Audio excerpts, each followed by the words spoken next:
Love what we're seeing, you know, when you have the different changes moving up with Fuse, just boosting around like he's on a trampoline with his own knuckle cluster. In the distance, though, they hear the shots. As Flat also get a knock in the feed. The Axel, going out. Ilari Man's looking with a double ult, though. He had the perk. He gets the follow right afterwards, and they get the knock. Nobody is safe. Literally sandwich them as Unlimit know what's at stake. You could hear the Valkyrie ult take to the skies, get out of the situation here, and Unlimit gonna be able to let that Valkyrie go out for now because they got the KP that they wanted. Still 20 squads left, though, in this lobby. Remember what we saw very early on when it came to Aurora, who were able to get that full reset. So now we have to see if Zipline Mafia do something similar, as well as Dory, who are now moving away as a duo, both of those teams, and more of these other squads. If you take a look at Shopify, who will be rotating over onto the fan side and coming into Viaduct, as well as Falcons, who are now taking that roundabout rotation through the choke that exits out of Hammond. Well, I love what Team Vision is doing here, and I love that you're highlighting Shopify as well, but Team Vision has sent their Watson player out into the ring to make sure we can snag the ring console at Street Market, so when it comes to their rotation, we can guarantee that we're not on the wrong side of an E-District pop. Once we get into endgame, oftentimes we've seen a lot of our teams call one side of a certain area, and then we see this massive exodus that's required once it pops to the other side. They get that information. You know Zach Mazur's going to be talking to Loader and Carter and say, all right, where do we want to play from? But when you look at the circle, you already have TLN Pirates, our French roster, who didn't do the best on day one, but that's okay. We found them in a decent spot, but they have the Falcons at their back across this building, right? So we are just basically going to be staring at each other the whole time. And to be fair, the TLN Pirates were on blues and whites in terms of our shields. I mean, having that trade-off, right? When you find yourself on the high ground buildings, on those rooftops, right? You have that poke battle, but Team Falcons, recognizing that, are actually moving over to the northern building, closer to the bridge that leads into Viaduct. That is rather open, actually, especially on that second floor, because they did hear another team wrap up behind them, but Genji don't commit to that choke that we saw Falcons now rotate from, and now Genji are trying to face off against Aurora, who once again were able to get that full reset, but they're still feeling the pressure. Genji wanted to clean up that southern side of zone so that way they could clear out that side of bridge, while Dino, see this little side-by-side of the fans trying to give them their energy, but you can see the dome put in right here by Shipyard Arcade. Over and Genji now finally facing off against each other, with Asia getting the finishing blow onto Oirain. Here's the deal, though. Reminder, Oirain was the solo from Aurora, and they tried to go ahead and hit a regain. Genji, who's been looking much better than yesterday, which I can only imagine is they finally got some sleep. Effect, though, says, you can't have Oirain. I'm going to take this child. Get some Ziki, the last alive, being hunted, and a 1v1 across Effect. Wait. I'm gonna grab this full. Shield swap. Okay, where's Ziki? Pulls it off. He pulls it off. He gets the finishing blow on both of them now, actually. Oh, he baits the zip. This is so smart. Can he get the death box res is the question. He gets the banner for right now, looks up. He doesn't want to try to risk it because he is playing on low ground too. A little bit of these open positionings here. As you can see, Dog also now moving up, with Effect being the last one alive for Aurora, trying to keep the dream alive here, with the ring also closing in right behind his back. It's a scattered triple team, with Dograt being the only full trio, but they only sent that one player towards the bridge to see if they could 3P. They're also one of the teams rocking the Axel, as we're going to be able to see Ziki pull off the res off the Moby. He gets it. He goes down to Shipyard Arcade, hits the craft, gets the res off, and you know that Effect inside that circle is going to be like, I'm waiting to do this yet again. Hopefully he takes a different angle, but you know you're not going to be alone. I see a Rogue Carter on all the way on the left-hand side of the screen, which means Team Vision, even after getting the information, did not rotate in yet, but we'll keep tabs on that. There's likely going to be a breakout fight. So smart with E36 now going down, 18 squads still left. Aurora was trying to get away. They took the jump tower. There is no way we just witnessed a drive-by. Genji said, Effect, not today. They pull off the res, they land on his head, and they take the rest of Aurora out of this lobby. Genji doing exactly what they needed to do. Coming into this series, they were sitting just one place outside that auto-elimination from not even being able to advance to the survival stage, and they're currently third in our series. But now as we pull up that circle, we talked about Team Vision. They're south, looking for that info from Shipyard Arcade. They'll have a clean rotate towards the north. The contention point will be Dog Red. Over towards the east, you have Falcon set up with Zipline Mafia just to their side. And honestly, the French TLN Pirates, they've had a power position inside that next circle too.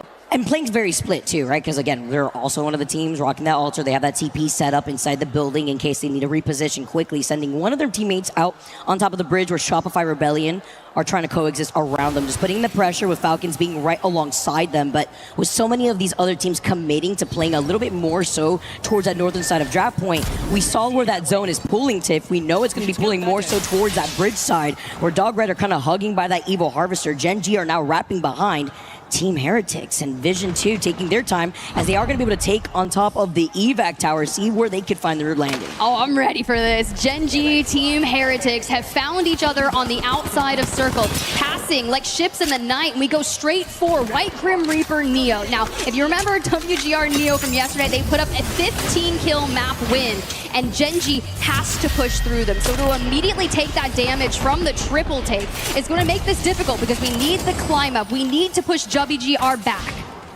And Neo are playing like out of their minds, trying to carry some of that momentum into today. Seeing with the way that Team Liquid have been able to hold on to that first place spot, one of the teams rocking that baby comp though in the middle of a lot of the action with Shopify also neighboring to their south as well as Unlimit who've now moved up. But Neo, as they are approaching Gen G, they're looking to skedaddle. See them boosting away like a bunch of go-karts as they try to race off, but Dog Red are just waiting for them on the outskirts of this next zone pool, which they had that information for before, but they're busy with Team Heretics looking at them to try to take that fight. So two isolated fights here as we get to see VP now eliminated at the hands of Dino. You're telling me the Dinos, after a map 2 win, go to E-District and have found their first clean fight. They are feeling good. They had that interview. He's like, look, I'm playing better on land. I'm feeling more confident, but here's the fight we were waiting for. Gen G and Neo immediately get that knock, but the trades come in, and Zicky tries to take a crazy angle, but Valk gets away! I mean, all right, if you can't clip her wings, that's fine. She gets to see another day for now with those alternator shots missing out. Akmo, though, going to be able to try to deviate from trying to pull off this shield bat. Zicky dropping down like a hot potato. The fake out, though, dropping right in front of the door, trying to prevent the reset now, being the last one alive for Gen G. The pings are coming out. You already know the comps are saying, let's just get reset here. But then the triple take from a distance is looking to grief them. Those triple takes are rogue all over the place. Even Jesco in the kill feed doing some work for himself with his. A reposition is needed, but Neo's back up to a full 3, now looking to get fully healthy. Gen G, this fight is being drawn out, and time is of the essence. In 25 seconds, we have to get to that circle, and Dog Red is going to capitalize on a nice third party if they're not too careful. Taking their time too while they're still looking at Team Heretics because they feel a little bit of that pressure, but they're looking in both directions, right? With still Gen G, with still Neo neighboring that building right alongside them, but Dinos playing split up too, very similar to what we were seeing earlier when it comes to Pirates. Yeah, and it's honestly about clearing up that north side of zone too, because they know that there's going to be a collapse there with SAUL, with Kidasame Havoc, as well as Shopify, who eventually will be able to move up towards that bridge. Here's the thing though with Dinos, is they're being held at bay by SAUL and a triple take from Jesco. So we've got to keep tabs on that. There's a couple people that are running it for the mid-range, but thankfully with Valk, we don't have to go on foot. We're now getting the location of everyone in our lobby, and it's like, hey, what's available? Chaos maybe? Falcons in an electrified bubble down below looking to heal, and altar portaling straight towards the angles. Let's see. It's down, our get out of jail free card. Being one of the few teams not rocking a Valkyrie, right? When everybody's taking to the skies, it's like the William Dafoe meme, looking up, but it's like a billion Valkyries trying to find their spot into this next zone. TLNP, though, now looking ahead, being one of the teams with the RE, longbow in hand, having that TP set up too, but it's a huge pile up in that one building that we were talking about from the very beginning, Tiff, when it came to Pirates. It's Gen G, Pirates, Falcons out of that situation, by the way, looking at that entire mess and saying, don't worry, we'll poke at you from afar. We'll get it. Meanwhile, we lose out on WGR Neo. We lose out on Shopify Rebellion, who are having kind of a dud of a series, but Unlimit. We talked about them having the chance to take 3 top 3 series in a B versus D matchup, and let me tell you, we're on 7 kills and we're looking pretty good. However, when you keep your tabs on that east side you're mentioning, Gen G, TLN Pirates, Zipline Mafia now have to move, and Wolves, who know that E-District is their best map, are one of the only teams in the next circle. Unlimited are also just riding out this momentum. They have like 7 KP to their name. They're putting in so much damage, which goes hand in hand when you're running a composition like that. You got the Fusey out, the Sparrow, and the Axle. Almost like I'm rubbing my eyes like it's another day of rain. Well, Genji, though, it's a trade-off. TLNP only down to Kiner, who's looking to try to pop the shield back. But now the 3P comes in. Genji get eliminated. It's only up to Kiner in here to clutch out because Falcons have now knocked on the door and moved up like the Kool-Aid men. And they are going to be poised, but Gil tries to take the challenge, and Zipline Mafia, RE45 in hand, shut them down. But trying to keep an eye on Waltzy, who's walking up the stairs. The electrified bubble has already been popped. Cooldowns will need to be managed, and I'd imagine once Guild hits the med kit, we are going to re-attack this. 6% until Pylon, but Team Liquid and Dogred, they're going at it. It's Panic needing to clutch. We've seen it before. It looked a little different. But what do? Do we disengage away from this 5% away until we have ult? The comms, though, I like the way that Panic is slowing down, listening to Zero here, while Falcons still has a full 3-man, are looking to pop this med kit for now because they're going to have to take some of this circle damage unless you are the Altar going right through. Zipline waiting for him on the outskirts. At least one member of Zipline is still inside the next zone as Falcons. Now it's too much pressure. They get eliminated. Now TLNP, though, Panic. He's able to stay alive for at least Team Liquid. He took the skies. He did wait out on that Valkyrie, by the way, that you had mentioned before, or at least was able to go up and fly around Dog Red, try to see if they can find a spot to exist with all these teams facing off against each other as Unlimit get eliminated. Wolves down, Unlimit down, Kirasame Havoc out, and Team Liquid Panic cannot recreate the success he saw yesterday, but that's okay for Team Heretics. They find a lot of space and a cheeky angle straight towards Dogred, Dinos, and S8UL. Team Heretics gonna be able to hold this angle here together with Dog Red, but Dinos is busy with S8UL. Dog Red harassing them from the high ground, and Team Heretics with 4 squads left. Dinos get eliminated. S8UL were able to take some chunks out of them, and I really like this spot from Team Heretics. We see this all the time when a zone like this, holding onto this high ground, when Team Vision are playing off that low ground alongside S8UL. Dude, they are turtled up, just waiting for this endgame, staying out of sight from Team Heretics. S8UL, though, found success in B versus D as well as Wolves. Wow. And I thought they were one of the most consistent teams when it came to this matchup. They were able to obtain 2 wins in a recent scrim setting, however, low points. But did you see the amount of kills they have, Vicky? Oh, yeah. It's a good game for them. Exactly, like 9 KP already alone. I'm not surprised when you have crazy talent that has made up S8UL. Vision 2 with Team Heretics getting eliminated. Our last 3 squads here. All 3 members up for our last 3 squads. Dog Red, too, looking at S8UL, but Dog Red have the high ground. That's the benefit for this team as they paint the floor up here on this bridge with these Watson fences harassing Visions. The best part about this is, even though Carter did fall, we should be able to get a clean reset out of sight. But they do know they're there. You have to contend with who's going to go where in the portal. The bubble is down straight to the Chow on a Dog Red. This is so smart from S8UL, though. Great communication. They TP in, and they put down the Gibby bomb, and we see the Beamage coming in with the R9. L-Star in hand gets a follow-up knock onto Fafa Vive. With 3 squads left, Legacy is playing out of his mind. They want to prevent the rest from coming in. A double-edged dome, though, coming in as Legacy. He's fragging out. Who can stop him, though, when he's got the L-Star in his hand? And we are just hip firing straight into Team Vision, and S8UL are your winners. Can we talk about the dangers of having Legacy with the L-Star and how they even got to the high ground?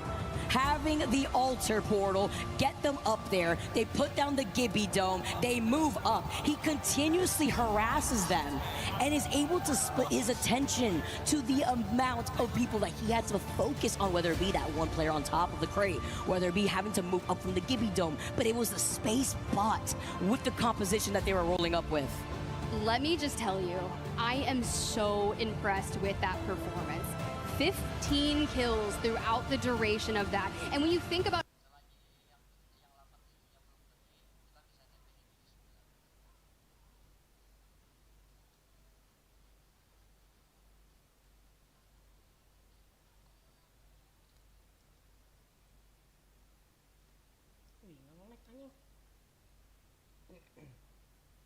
S8UL, I did have a chance to speak with him yesterday. I had a great chat with not only Legacy, but Sharky himself. And most notably, guys, you would remember Sharky is a former LAN champion. He is impeccable, but I feel like one of the things that he was highlighting most with the current team is his communication. He's like, we have been so good at communicating, and I think that is the strongest thing that you need to work on when it comes to adapting in our current meta, because everything is so flexible and you have to make sure navigating the bans, navigating the different maps. The fact that we threw World's Edge into the mix here for B versus D today, they are doing everything they need. So I'd love to step back and see what just happened with Team Vision, and we're going to where Team Heretics yeeted straight onto them. I mean, it's the fact that the Aussies are coming in swinging. It's no surprise here when we have the experienced players that make up S8UL. And as we take a look at the highlights, even at the very end here, Tiff, this is what was beautiful, right? You try to prevent the res from coming through, even if it was the Newcastle, right? But you take your time, you look behind you, you know there's going to be another team. The fact that you had another dome ready, and you still have the L-Star to also contest a team who is trying to play around the edge of the dome and get a little dance going. The pop-offs in the crowd, Jesco alone in that game dropped 7 KP as we get to see the pop-off S8UL showcasing that consistency. I was like listening to what their coach was saying, because the boys they got this celebration out, and we got 0 over there. What do we? Let's go, boys. You know what? He's probably giving some words of encouragement. He's probably like, you know what, guys, that was a really good game. I'm proud of you. Positivity, love, and happiness. We think? Do we think that's the case? Hold on, we got some fans out here. I love it. I love the energy that we got here. Hat. It's cute. It is super good. I love the bucket hat too. Yeah, it's really nice. It's great to have the energy here in the crowd as we tune in from Paris, but also highlighting the great sportsmanship that we've seen, whether it be, the choke. That one is definitely going to be one of my favorite gifts that I got to replicate here in our... Do we make it a sticker in the group chat? Yeah, absolutely. I was going to say in the talent chat. Absolutely. And we get to see what other stickers we add to our collection, because you like it. You like it when you see S8UL perform just like that. 15 total KP off that 4th game alone. And Tip, as you highlighted getting ready into E-District, time is of the essence, right? Group stages, we're already on the 2nd day. You're kind of figuring out, if you're falling behind, what you have to do a little differently, how the different legend bands have come into fruition, and whether that's kind of worked against you, how you've been able to make this adaptation as we've introduced World's Edge back into the map rotation for our first 3 games before we go right back over to E-District. Yeah, Shopify Rebellion, we're kind of in that mid-pack when thinking about the survival stage, and that's great as long as you're not in that eliminated bubble. Teams like, basically TLN Pirates, Dog Red, Team Heretics, those are 3 teams coming into the series that really need to be cognizant about that. But some more highlights about is when you got Coast with the crazy angle, you had the dinos up top, and S8UL definitely swoop on them. You get the bubble, you go straight in, take a Mastiff to their face. That is my favorite form of bubble fighting. It's nice when you get a little dance in right here, as we get to see again some of the replays at the very end of that previous game, the L-Star, man. The holy meatballs makes your eyes water. I mean, tell me. It's the way that you're also able to put down these domes, split your attention, as Vision wanted to go in for the 3P. I mean, just imagine if they were one of the teams that didn't rock out with the Gibby. That's why Gibby is banned going into the next game. Most picked legend for game number 4, and that's no surprise here when Maggie was the 3rd legend ban after game number 3. We get to see great support here from our crowds coming out to show their energy here, Tiff. I saw Cybercats logo on there. Yeah, we got some Cybercats former players up in here. You do? I do, actually. I got a chaps. I had a mouse pad. Hey. They hear us. When we take a look at our legend van draft here, of course, Gibby, once again, is going to be the next legend out of E-District. We still got 2 more games to go here on this map. Yeah, so this is actually very typical from the most recent series they ran prior to running match point final scrims. They went Crypto Seer, Mad Maggie, Gibby. Now, if we're going to anticipate what we could possibly see, could be a coming ban on Watson. Ulcer usually doesn't get banned until after game 6, and we're only playing 6-game series. So we're going to have so much Alter on E-District, which has been really opening up a lot of those aggressive plays that we witnessed in our prior game, getting out and just kind of navigating the field. But for our teams that are finding themselves at the bottom of the overall leaderboard, this is where I'm challenging you. And it's going to be Shopify Rebellion. I'm calling you out just a smidge. I'm gonna need you guys to step up because you're not on this page, all right? For now, Team Liquid at the top 52 points. Dinos, an impressive showing here for those young boys. Exactly, right? Because if you take a look at Jay Future, we just spoke to him just a little bit before diving into game number 4. Is Jay Future is coming out with 14 total KP over the course of these last 4 games alone, and that's with Panic trailing right behind him, with Team Liquid holding first place overall over the course of these last few games with 13 KP. Also true. Good shot of our trophies. This key crusher in the background. It's so scary, bro. If I come here, I don't want my key crushed. I've also been actively avoiding that area. I don't know why. I used to work in risk management, and let me just tell you, I feel like I need to avoid the key crusher. I was gonna have to highlight it. It takes like days to build that. They're gonna say days to crush the keys. No, that's instant, actually. They do highlight how instantaneous your key disappears before your eyes, but it's also that double disrespect of the game-winning team for the day to really move up and crush all your dreams after they pick one of their opponents to do the job for them. But again, just to highlight, guys, match number 5 is on the horizon. It's crazy to see how a lot of these teams have been able to shape up going onto E District. Don't go anywhere because we got a short break, and when we come back, we got game number 5. 40 lah. 6, 5, 4, 3. Aduh, anjing mantul di 71. Now, the proud founding partner of EWC, powering the biggest event in gaming, shoulder to shoulder with the world's best, making history. Greatness deserves a stage. Lenovo Legion, reach your impossible. Bos, 15.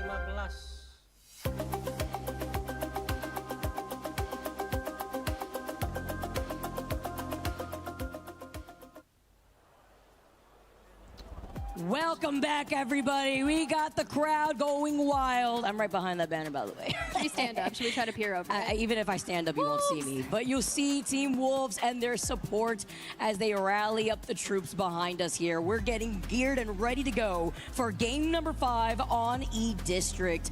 Team Liquid right now has been putting on quite a masterclass. It's about that consistency, though, Tiff, when it comes to moving on from World's Edge into E District. It's kind of wild because when I was thinking about it and looking at some recent runnings of this matchup, I've been kind of hyping on it. It was Team Liquid, Unlimit, Falcons, and S8UL were the 4 teams that I had kind of put into it, that I was like, this is the squads that are going to be the ones to look out for. They've got multiple wins, and actually I don't believe Team Liquid had taken a win in that series, but good thing they showed up today. A second place in map 1, a win in map 3 was fantastic. Dinos putting their name into the mix, and then S8UL getting 1 win in map 4. With 2 to go on E District, I'm looking for more out of Team Liquid. They looked great on World's Edge, and I think that they can replicate it. Sure, E District yesterday, we talked about it, they had some issues running in with Alliance on that early stages, but they're not here in this lobby. We move on up towards the Lotus, but the southern zone definitely hurt them a little bit. And we see that so consistently, too, when it comes to E District. And coming out of that POI over by Lotus, we got to see if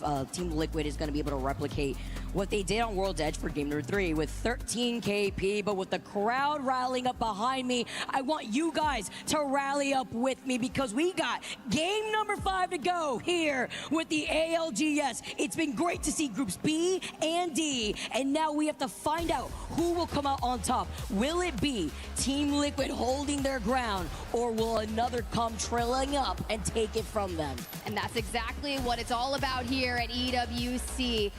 Take what you want, right? Everything is earned, Vicky, and if you're not working for it, you're not getting it. And right now, with Team Liquid just 5 points ahead of Dinos, 2 maps to go. And honestly, that win from S8UL leapfrogged them up into 3rd. But gearing up here, we'll keep tabs. S8UL, I told you, they nabbed Neon Square, just like they played in E District yesterday. So knowing that they'll have Pryu to those southern zones, we went towards that draft point area and map number 1, great for them. Very easy abilities to get over there. For now, when you see that first initial circle pull, I'm looking at Dinos at Energy Bank. Now, Energy Bank endings of Vicky are so fickle because there's a lot of places to play from, but it could pop a couple of different ways. Yeah, right. Like usually by the bridge sides, right? And a lot of these teams usually get to coexist underneath these bridges, but I'm always scared when it comes to rotating early into a zone like this. You could expect that from like the likes of VP, who have already called in that evac tower. And since we say goodbye to Gibby, Baby Comp no longer seeing Valk as the babysitter. Instead, you're going to be making your way with some new compositions. Newcastle still kind of being that main face. I really love the inclusion, though. If it's not going to be like that Fuse, Axel, Wraith iteration, you see that Rampart too. So now taking a note of how E36 also make their rotate, some of these teams over by their designated POIs get to walk with not only an Evil Harvester, but with that Survey Beacon and Ring Console to add, which is why VP were so quick to rotate, as we also see from Team Falcons. Yeah, love that they got this, right? Falcons over at Heights do get Survey Beacon and Ring Console, so know that they're running Watson. They immediately pop onto the Ring Console, see where they need to go, take to the skies, and land quickly. I'm talking, I think we are just about 2 minutes of duration into this match, and we've already found ourselves fighting for a power position into Energy Bank. Wolves and Zipline Mafia with quick prio rotates are going to be down on the southern side, and this is maybe where Wolves can start turning things around, right? You have prio to the zone, you can take some fights and secure your spot, but if you did this good in E-District yesterday, we have 2 maps to turn it around. It's just been rough, right, in general, sitting in 18th in the overall standings for Wolves. Now as they start rotating the double white Evo, one of those blue Evos with the NX here, VSN, who are by draft point, are going to be able to get the information off the Ring Console. Dory trailing right behind them, but there's also that Survey Beacon too.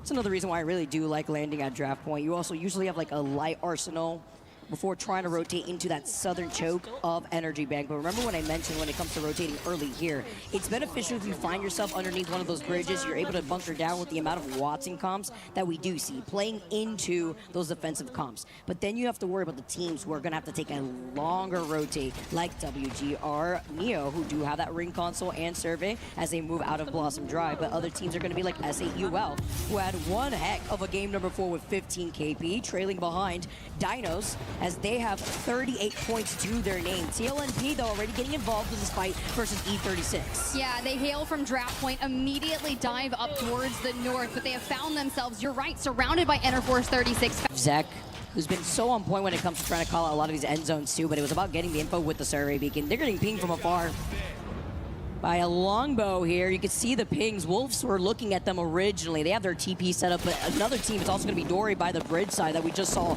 in our last end zone. Waltzy, though, playing off the little lip of the fence line. I love taking fights here, but it's very risky if you don't know if your back is cleared, so they would rather not risk this because look at the setup that they have underneath the bridge. The same bridge that I mentioned when we see a lot of these zone pools. They have the Watson fences painted all over the floor. They got the Newcastle barrier already set up, and they're splitting their attention with the pileup that we're currently seeing over by Energy Bank. And it's a really interesting decision, right? Because Falcons have Alter, so they can disengage through the walls just like that. But when you look at TLN Pirates, they've elected to play the Wraith, and they're also one of the 3 ramparts that are in the lobby. We can use those amped covers for a lot of deterrence to them, but also our portal's not going to take us through the floor, though. That's on Alter, so you really have to keep an eye on the fact that Team Falcons are existing so close to you. It's also important to highlight that we have a tie between the legend picks of Newcastle and Watson, so it really comes down to which of these teams find themselves in that first place spot, with Team Liquid holding on to the high ground. It's going to be Panic over onto that Watson, while Sykes holds on to the rooftop with the Newcastle Zero. So we're going to be able to put in some pings because there's going to be a team waiting for them on the other side of the building here. Team Liquid are looking at Dog Red as they do set up that TP too, but they're not alone. If Liquid commit to trying to take that fight while they're still waiting on info, because there's a Ring Console to their north, so they're expecting other teams to rotate from that choke specifically. I like to call it like the E-District building of the streamer building that you usually see on World's Edge. Everybody likes to drop here. The don't pull up zone, because Flat is also looking at this fight, but they're splitting their attention to the team pileup that's in the middle of Energy Bank, so they're just trying to show presence. We definitely are. You can see we've got the jetpacks going and kind of queuing out of the way for Team Vision. We've claimed a building, S8UL, across the way. In terms of armor differential, it's not quite. Maybe just a purple over on Team Vision, so relatively equal there. And for now, they can kind of coexist until we see what is going to happen. Do we pull towards the east or the north side of Energy Bank, or do we get the circle for ourselves? The reason why we see usually those defensive legends, while E36 Synap actually goes down.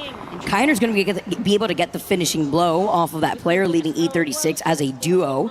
And with this nice overview here of the teams that are still rotating in, Neo are looking at Zipline Mafia, while Dory are going to be able to take advantage of the ring console. You know, it's crazy. I was like, oh, we'll see if it pulls north. We'll see if it goes east. Why am I doubting S8UL and Team Vision? They have been some of the best zone calling teams the entirety of LAN thus far and in Split 1. So knowing that they've elected to coexist on that southeastern side, they get the zone pull. Typically where we saw that E36 fighting is over in the center. You can see the big red team Falcons. That's like 3 or 4 teams stacked on top of each other with Team Liquid just above them. Shopify Rebellion, instead of going straight into Team Liquid, have carved their path out into a diagonal just to the right side of them. And I'd imagine that in our next, I'd say 1 to 2 minutes, Vicky, we're going to lose a lot of teams. That ends up what's happening with a lot of the teams that struggle to get in some of these early rotates, who are getting gate catched by these chokes on E-District. But with, you know, Alter in the mix and still Valkyrie, Skews is going to be able to put in the pressure with this 30-30. Has that gold sniper stock, by the way, as well as that purple heavy mag. Nice shots here, but even if it gets the knock, it's going to take a little bit before you traverse through this open ground. Ziplow drop down and try to take this fight too. There is that server beacon right behind him, and it is a rather isolated fight, because guess what? The one member of Neo is ahead of the rest of the team just to set down a TP, and they actually do manage to get out of trouble because they had a TP set up originally in another building, and Zipline Mafia wanted to try to take that fight. Well, there we go. Survey beacon activating, giving us the information in which we need to know. Definitely need to run at that circle because time is of the essence. With 20 seconds ahead, you need to trail WGR Neo. We talked about Wolves needing a comeback story on our final 2 matches of E-District. They're just outside looking in with Gen G and Aurora surrounding them. Couple of pokes as we recently lose out on Interforce 36. Looks like TLNMP and Dinos with both a hand in that. Jack the E36 couldn't fully reset right there. Feeling the pressure here while Unlimit also pick up some KP. Look at Peace. Looking at Akba, as well as KSH, just seeing if they could try to get this Alter right back into the fight. But having to play on that low ground is hard when Unlimit has been peppering into you. Longbow in hand of Peace, gets the quick little 48, but he's already outside and around the corner. Just showing presence to clear this side of the choke. Very similar to what we had seen in the previous game with Falcons when we had gotten started on E-District. Dog Red, too, looking at Shopify. It's one member of Dog Red, though, who's looking at a full 3-stack. While Dory now also just trying to find their way around this next building. Somebody needs to help the Valkyrie right here. They put down the Gen. Great angle and great suppress fire, hitting 120 off the Hemlock. I'm a little worried about this because Team Heretics is likely going to look for an opening onto this. They did bunker down, and having the Watson Newcastle will make things difficult. I heard the wall going up. You're likely going to have a pylon directly behind it. A res coming through via audio, and WGR Neo now on that west side with the ring at their back trailing. It's Zipline Mafia and WGR basically just running side by side. With the zone closing in right behind their backs, you know who's going to be waiting for them, Tiff. You highlighted them just now with Team Heretics looking at Dory. Neo are forced to take a much longer rotate. This is going to be trouble for Zipline Mafia as they were trying to originally get that full reset here. And now coming out of Neon Square, Neo are going to go through the portal, going to be able to skedaddle through the southern side of Draft Point, where Team Vision, who's been settled on the outskirts of that choke, have been there for a very long time. You mentioned that this is a team, Zach specifically, who's been so good when it comes to calling out and playing in those late zones and these circle pools, and they could expect a lot of these teams to find themselves in that pile-up over onto the southwestern side of zone. Bow in hand, infinite ammo, and they are calling it out where you're like, can we locate? Okay. It's a little windy out there, and to be fair, very far shot, but at least you're the Sparrow and you can invest that over. Bro, if you do it, I'm screaming. So it's something about when you look at the Sparrow and he's like, Avicii. It's like, okay, you just hit me from a mile away like you're Legolas. This is what I was waiting for. We've been kind of talking about Team Heretics, Team Vision, Dory, Havoc, where they were all going to collapse on. Oh. And finally, it breaks through. Muscle Peaks goes down. Katsu King and Hiromone are going to have to swarm around, but Team Heretics find the angle, and they immediately start pressuring through the mobile shield, down and around. Another member has dropped. And SAUL rocking the rampart and hiding behind the amp barriers to get that triple take shot and grief them while they're at it. They're safe, bunkered down inside the neighboring building, looking at all this action while Sharky takes a chunk out of them too. Lonzy then going to be able to follow up to find that member of Dory that's going to leave one up here as Dory just trying to stay alive. Team Heretics now just trying to fight this against Havoc here, and SAUL and nobody contesting them are getting away with taking away this KP. And the center of their map is also collapsing with Wolves falling. Jens finding a big knock there. And the altar portal to hunt down the remaining player of the team. Wow. Jumps on him. No shield back for you. Havoc out of the lobby. Very quick here with Heretics. Going to be able to get out of the line of sight, by the way, of SAUL playing off those side buildings and isolating their backs. Nobody to come in for the 3P, while Team Vision are playing very split up. And Zipline Mafia still, by the way, trailing against WGR Neil. The fact that they were able to also just rotate, now take to the skies and stay alive. Excuse doesn't have a shield, but they have the human UAV. Scan where they can land for free. They find his position, at least in this corner, doing everything, and this is where the Newcastle and Rampart comp comes into play. And this hurts. You immediately drop the wall, you get the amped covers down, you even invest a mobile shield. We have just expended so many of our abilities to secure this place. Now, knowing that there's 16 teams still in the lobby, we are safe and fully healed for the time being. And they're gathering around the campfire and maybe singing the friendship song here. Want a s'more? Everybody bunkers down. We've just built the house and we're not going to be moving out of here unless somebody evicts us. Neil's getting evicted, by the way. Maybe this time it's out of the bus. It's Shenji trying to get a little bit of revenge. It's only Ziki, though, who is up and alive. Let's see if he can try to get this full reset, because Team Vision are on the hunt, but they can't fully commit because Zipline Mafia are still restabilizing on the other side of that fence line after we saw them land, and they're also putting their attention onto SAUL, who are trying to arrest Team Heretics from moving up. Aurora fall, flat fall at the hands of Team Liquid, and we jump immediately to our POV. One of two teams with the longest rotation, but at least you've got a Kraber in the hands of Zero to make it work. A good little pip there of what we're looking at. Shopify Rebellion on the run towards the east, and Team Liquid actually chasing them down. We decide to go out that route instead of straight into the Falcons, who were just taken down by Dog Red. That's huge, and they banked on it pulling towards that northern ridge. You talked about it in our last game, Tiff, about how a lot of these end zones end up giving some of our pros whiplash when it comes to trying to call out where the zone pool will be moving to. And they fall victim to Dog Red. And while Vision, they called it out being on the southern side of the zone. Zach is so good when it comes to calling out these E-District zone pools. And you can see that displayed here, but they need to make sure that the southern side of the zone is cleared up, especially if you look at where the zone pool is. It's directly on top of Zipline and Team Heretics, with Vision's playing more so by the edge, but teams that are flying by, looking to grief them. Shopify, Liquid trailing right behind. Zipline Mafia will be able to have a clear shot of the action happening in front of them. Well, keep your eyes. 6 bullets in the Kraber for Zero. Shopify Rebellion 18th on the leaderboard. Team Liquid in first. So you've got to take down the Titans of B versus D, and you're doing so. Zero down, Sykes down, Panic with a last stand and an RE45. Oh no, oh no. Hello, The drones are flying about. Panic is not trying to panic here. They need some cover. I'm panicking. The knockdown. Can he actually pull this off? He has to hide behind the knockdown shield. I mean, it's so much pressure. They're playing neighbor, essentially, to Zipline Mafia. And now Panic is the last one alive. He does get the quick shield swap, while Dinos do get eliminated in your feet. 10 squads left, and Panic is building up this fence line to prevent them from climbing up. Well, I mean, you have to think about it this way. They have a Sparrow and a Fuse on the hands of Shopify. So they're just inundating them with the Knuckle Cluster. So, of course, Team Liquid are going to be going through it. Shopify Rebellion live to see another day. Elsewhere, TLNP, the French, take down Dog Red. Everybody look at the way that S8UL play this. They're safe inside a building.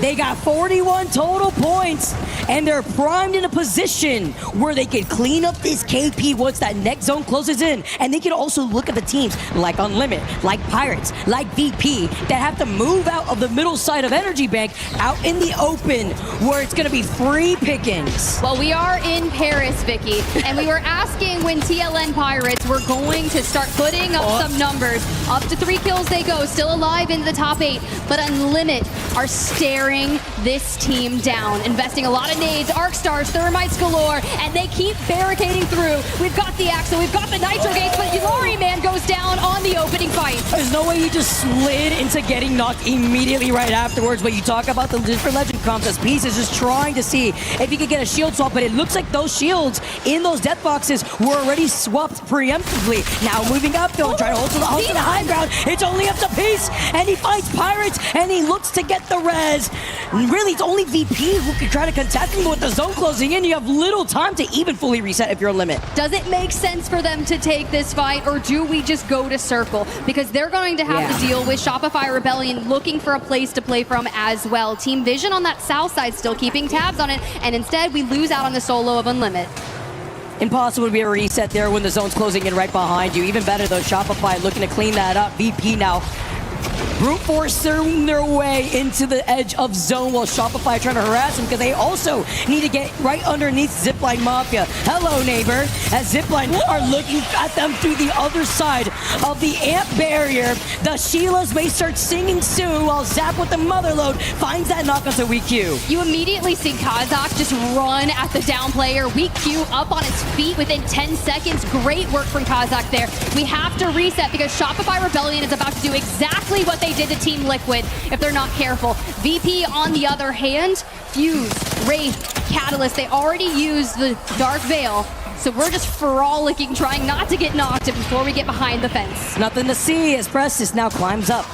Pretty healed as he's going to be able to heal over time thanks to that AMP 4 squads left as Visions get eliminated. Shopify next. Remember what I mentioned about S8UL though? This is the whole pileup as S8UL have set one member out with the portal to try to see if they can steal some of this KP. And that is with, by the way, the original TP that they had set up with that altar look like, or maybe even taking that from VP. It really depends as VP are also trying to move up on the other side of Zipline. Look, now that we're into the top 3 as Zipline Mafia has fallen, S8UL recognize this is the time to get KP. We had 1 kill coming into this, and we don't want to rely on placement points, but Team Heretics are now in the bottom of S8UL's building with Virtus Pro across the circle. Wait a minute, this got interesting with Team Heretics not letting go of S8UL. I mean, they really, they have no other choice though, because even if they get out of their building originally, S8UL will just be able to shoot at them for free. They have to take this fight, and with the zone now closing in behind their backs, a final zone, VP could capitalize off of this as a full 3-man with our last 3 squads up. And here's the deal about S8UL is they've been in this building. They haven't got to replenish their nades, but hopefully they have a few. I saw some charges on the Sheila there as well, so we could take to the roof and fire upon Virtus Pro if that is the case. Ooh. But you have to keep an eye out. Do we have the mother load from the Fuse on VP? Yeah, we did, and we yeeted it out onto S8UL, but with the zone closing in, taking their time, slamming down is going to be Team Heretics, who move up first. This is a little overzealous though, because now you're stuck in the middle. You're in the line of sight of S8UL, who capitalize off the situation. VP now move up to 3P. Sharky gets the knock. They're looking to get the reset, but VP, as they see them dancing around the Newcastle wall, get a lone team next. Last 2 teams up, as it's going to be VP versus S8UL, and VP move up, and S8UL were able to get these shield swaps. This is huge. As Sharky and Jesco, they go crazy. He tries to get the hip fire shots. Only 1 left, but VP, they have the number advantage until now. Presses is 1 shot, and now S8UL, can they do it? Can they get the back-to-back? Jesco's going, Jesco's going, and he does it! S8UL with the back-to-back wins!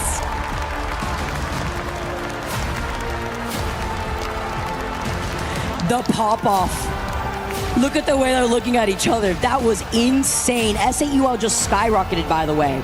They're like a point away from tying up with Team Liquid, who was first in the overall standings after a crazy performance on World's Edge. S8UL, the consistency on E-District.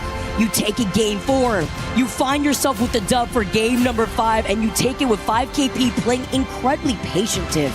You mentioned how long they were in that building, but I also have to highlight the way that VP played out of Energy Bank. Yeah. They were still trying to take a lot of these fights. They were trying to clean up a lot of KP. They fully capitalized off of Team Heretics, who were forced to move outside the building. Although a little early, they slammed down with the Newcastle wall, and they put themselves directly in front of VP, who gets to convert a second place finish in with 10 KP to their name that game 5. That was absolutely insane to grab the double digits. You are 100% correct. The most damage taken, if I'm not mistaken, in that top. But they also dealt 6,900 damage in that entire game there, Vicky. Their damage differential is like 2,900. VP went crazy in terms of kills. So you like to see too when we have one more game left onto E-District, but we got to take a look at these highlights first and what led up to these final moments for game number 5, because you know how I feel, Tiff. When it comes to these game 5s, it really determines how these teams are feeling. You're already at the later half here of this group stage, specifically within this series, and what you have to do differently. ASUL are stacked up. Jesco, oh my gosh, with these hip-fire shots off the 30-30. You talk about playing patiently inside that building. You mentioned maybe not having a lot to work with when it comes to these meds or the nades. He had like, what, less than 120 bullets in that of light mag in that R9 in general. And he was able to work off of this with the 30-30, following up to try to take these fights safely. But it's beautiful to see S8UL coming out on top here on E-District, and also very similarly to Team Vision, by the way, playing off of where they predicted that zone pool was going to be over to the southwestern side of Energy Bank. Yeah, it's kind of unfortunate, right, for Team Vision. Yes, they get into the top 5. They got a bit more kills than they did in the prior match, and they did get second, but we're still showing that consistency, which is what we are genuinely asking for our teams in the group stages moving into later in the week. Dinos, though, after some stellar performances, go out with about 3 points in that game. So knowing that they've been in the top 3 for the series results thus far, with one game to go, I'm looking across. Who are we cheering for? We've got all of our fans in the stands. Honestly, Vicky, this stuff started filling up early today. I love it. This is the energy that I live for when it comes to our lands. There's no other like an ALGS LAN, as we get to see the Reject fans in the crowd. RC win. I love the energy that we're seeing here. From behind us in the caster booth to the audience here in Paris, the back-to-back though. VP getting so much KP in their pockets, and it's scary too with SAUL still harassing them, by the way. And that's when they sent out that one member to kind of pepper into them while the zone was still cleaning up behind them. They still were able to get the full set, which is even better in terms of pacing for VP. And that kind of goes hand in hand to the help of Team Heretics, who moved up from underneath the building that they were sharing with SAUL, taking their attention away from them. And the fact that they still had 2 up when they were facing off against Jesco, man, he is just built different. Holy, the fact that if he hits that last clip onto Preston's, that would have been disgusting. I mean, we were tracking with the R9, the hip fire, the cleanup there. He finally gets the job done, but that was a nasty sequence. Great awareness in avoiding those catalyst spikes too on the ground, taking control over the hedge before sliding off and still working off of having, you know, whether it be those white attachments or blue attachments on that 30-30, on the R9 too, as S8UL are rallying off from the back-to-back. Love to see the family in the crowd too, but again, goes back to what we were talking about, Tiff, and the way that they were able to convert a lot of these final zone pools into getting the dub. Sure, it wasn't the 15 KP that we saw in game number 4, but it's highlighting the fact that they were able to close the gap between themselves and where Team Liquid is currently situated in, with a 1-point difference between themselves and first place spot. That means game number 6 is going to be so insane. You're going to have a different storylines running. Will Team Liquid be able to make it towards the end and take the top of B versus D? Or could Dinos throw down another win? We talked about it. You got Kashera there in the back, just a real veteran in the ALGS comp scene, is coaching Dinos. So to be able to provide all of that knowledge onto these boys for their first major LAN, that is exactly what they need here today. But SAUL, I mean, they're looking clean. Yeah, they do here. S8UL with that dub. I do believe it's going to be the Watson who is out for our final game. I don't think I saw Zero looking at the boys over the Aussies after that win. He gave him enough positivity. He gave him all and the happiness energy. after that. He's like, it's your turn now. Like, fine, I'll go get the job done. As we look at our overall rankings in the group stages there, 58 kills, a total of 109 for Team Liquid. S8UL right behind them, but it's getting getting close. These group stages, I'm starting to get a little nervous because when you think about it, top 14, you are safe. That's where you want to find yourself. Anytime you're outside of that, so long as you're above, you're not in the bottom 6, we are golden, right? It's great here when you're really on the second day and you've kind of figured out where you situate yourself across a lot of these different groups. Baby. Oh, I love to see it. I know it's an Argentina jersey, and this is going to sound really bad, guys. It's because Rain Day was in the green room. We saw the baby on the broadcast earlier. It's like, yes, the baby is in the Argentina jersey. That is 100% what we need. And now I miss my child at home. Oh, I just love the fact that you get to rally of the family, Yes, give the support to a lot of these love it. players at all of our international lands. It's great. As we get to see a lot of our players geared and ready to go. What will be the results post match number 6? Don't go anywhere because we will be moving back over to E District on the other side of this break.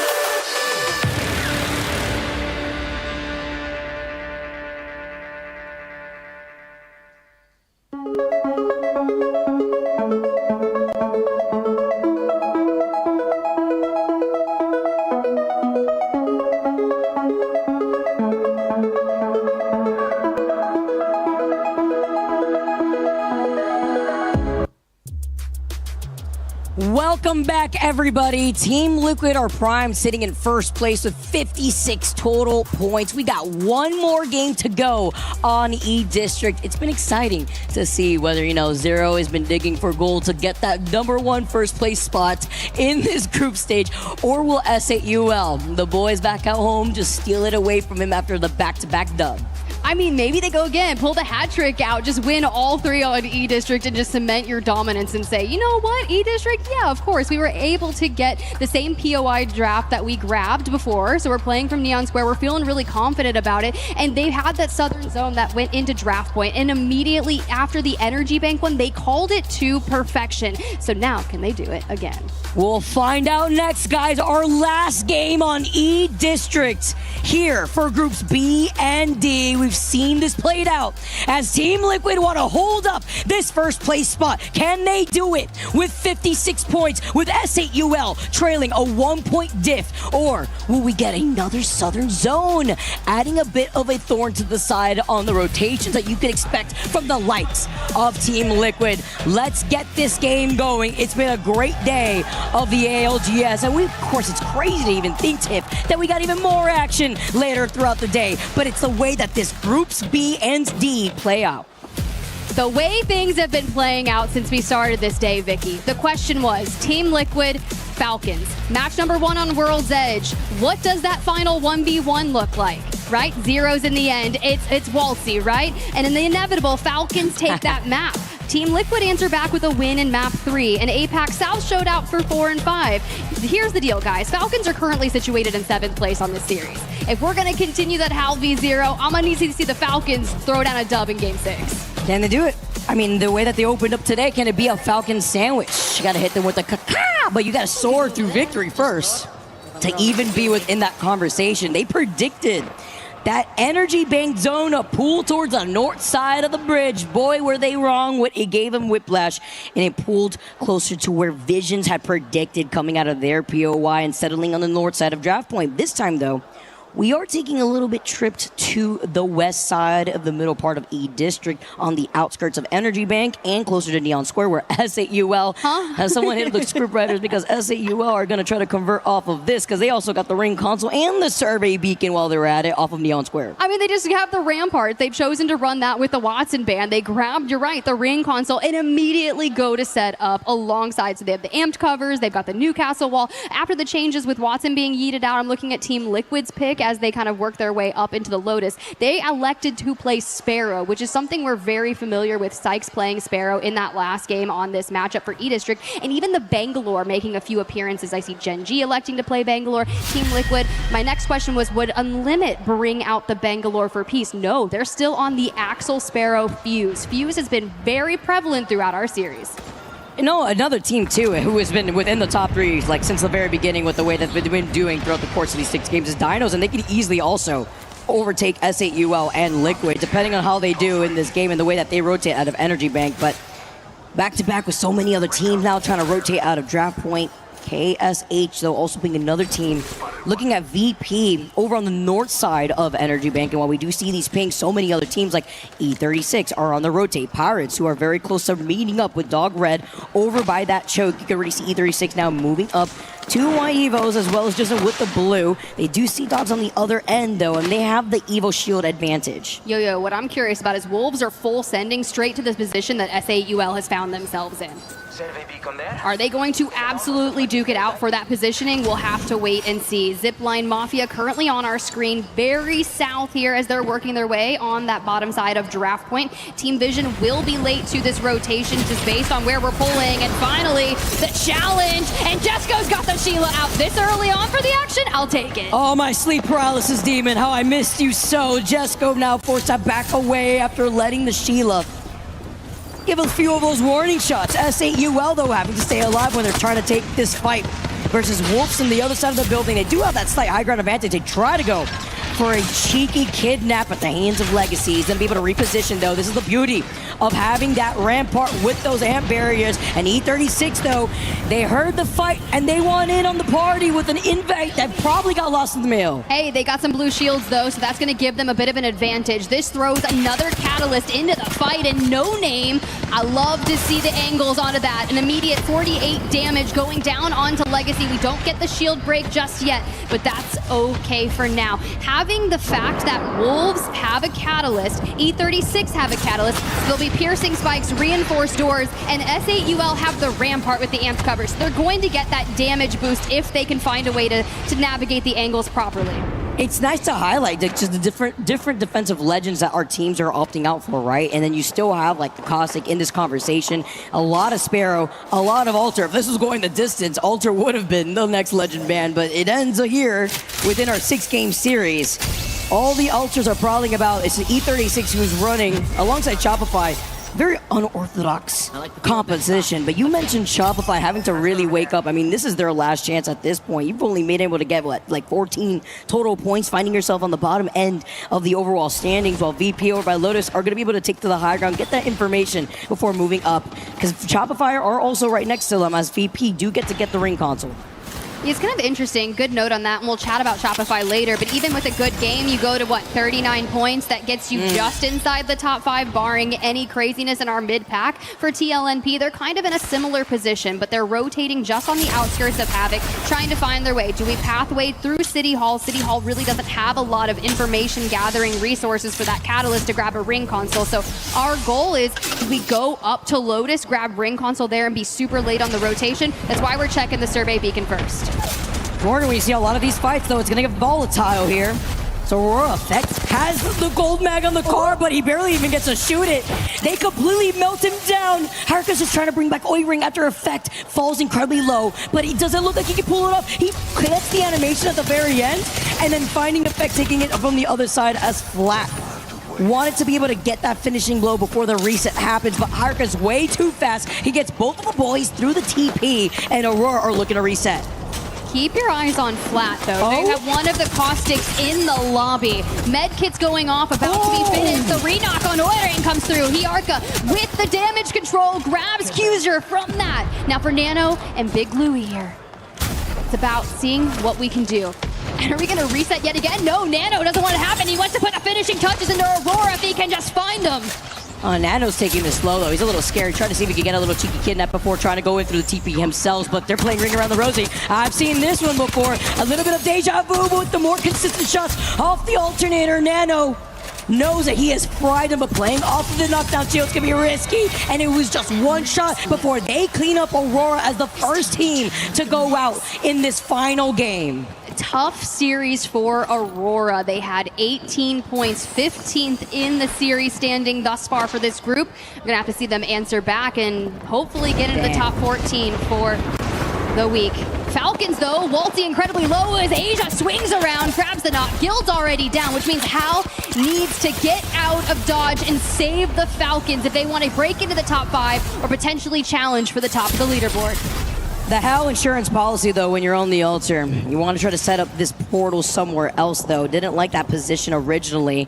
And after losing out on Guild and Waltzy getting knocked, he's going to be able to try to get Waltzy if he is safe here, because the action is happening in very similar ways with Zipline. Also just trying to get the finishing player here. I think you all get eliminated in your feed. That is actually crazy, because S8UL were not able to get the 1 KP to tie up with Team Liquid. But hey, they had one heck of a 6-game series thus far.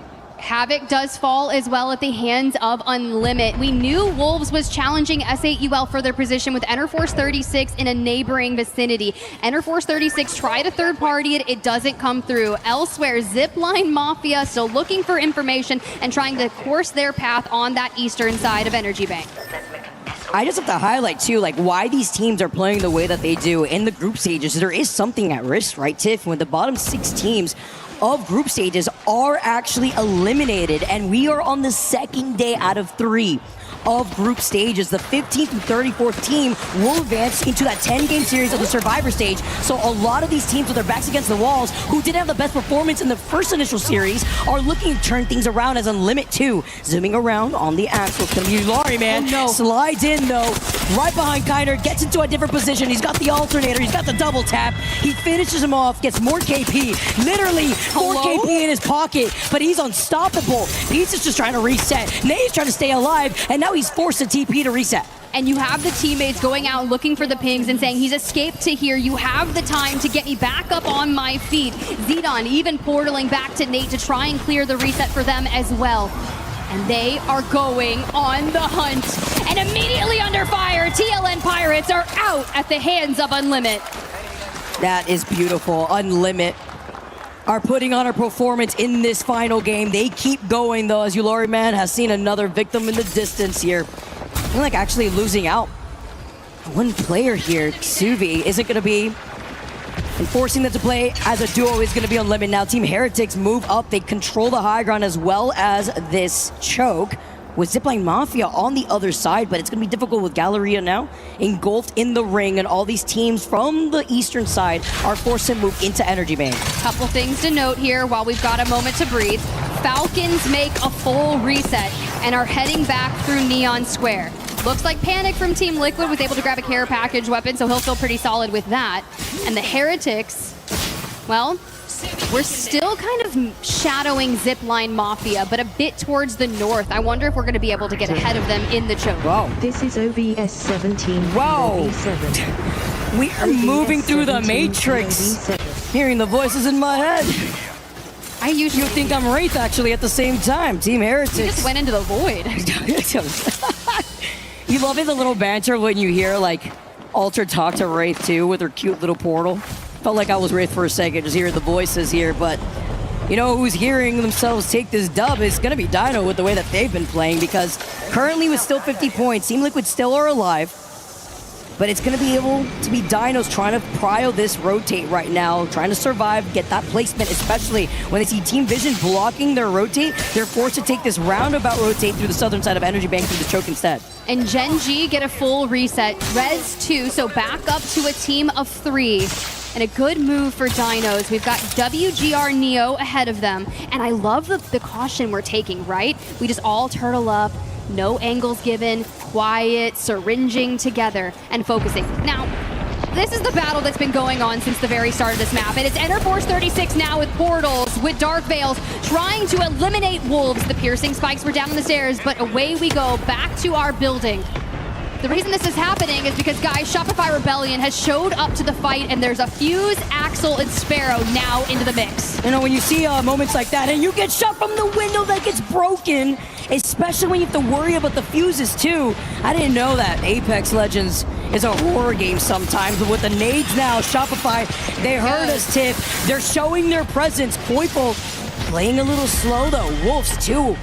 are able to try to get this reset with the medkit getting popped for no name, while Zipline Mafia are farming in the kill feed. Kazakh is going to be able to get the one member of Team Heretics. Wolves, though, are going to be able to put down the TP2 in case they need a reset, because they are one of the teams who, by the way, have not really left from this building and are bunkered down with a catalyst. Enter Force 36 is down, and now you turn towards the Falcons with Waltzy last standing. Nano on the other side. The ping's coming through. The Chal is here, and the Falcons fall to Flat. Huge here for Flat to get this reset. Falcons out in 13th place in this final game between groups B and D. Now with Waltzy, at least, he got that knock, but unfortunately he couldn't get that KP. But now Visions walks up and clean up on aisle 3 because they're looking at Flat as Wolves are looking at them on the other side. And Team Liquid, who are still alive, are looking at the pileup on the north side of Energy Bank. Gen G, Zipline Mafia, you were talking about this earlier. We saw the kill feed lighting up, Tiff, and Unlimit may actually 3P this, but you know what's even better? Is Dinos by Energy Bank, who are looking to steal this KP. I mean, look, when the dinosaurs go on the prowl, it's a little scary. I don't remember their favorite dinosaurs. We'll have to ask them after. Genji, yes, you got the full reset, but you are falling between Zipline Mafia and Team Liquid. Now, to end this fight, ahead is Excuse, and Zero just keeps jumping forward, hip firing that alternator before getting traded, because you're right, dinos are here. It's perfect timing here. J Future was able to capitalize, but Team Liquid says, I am out, immediately taking the portal. Don't want to be in this action. Let's see if they can recall the player. They actually end up doing it. Team Liquid are looking to get the full reset. That's going to be huge here. No one's really going to contest them other than really Dog Red. But they're one of the teams with the Sparrow. Shopify are taking to the skies and actually may distract Dog Red from trying to harass Team Liquid. So it looks like it could be a full reset here, while Wolves are still on the other side of this choke with where Team Vision has been holding them back together with Flat. And remember, with the amount of ultras that we also still have in this lobby, you could take that TP through those walls to get cheeky with these rotates. Now it's all about who's going to do what. Motherload. Hey, no, we'll go with the Knucker Cluster for now. It's doing some damage. We'll table it. But Shopify Rebellion needs to pull forward. Dog Red has already gone to circle. Wolves electing to go towards the north are shadowing Shopify Rebellion, who dropped the evac. There goes the Motherload. The damage coupled with the Knuckle Cluster. They clean this up just nicely, but we have to rotate. Let it burn. Oh my God, it's a revenge. Hold on. He was dancing on the zipline. He actually gets out.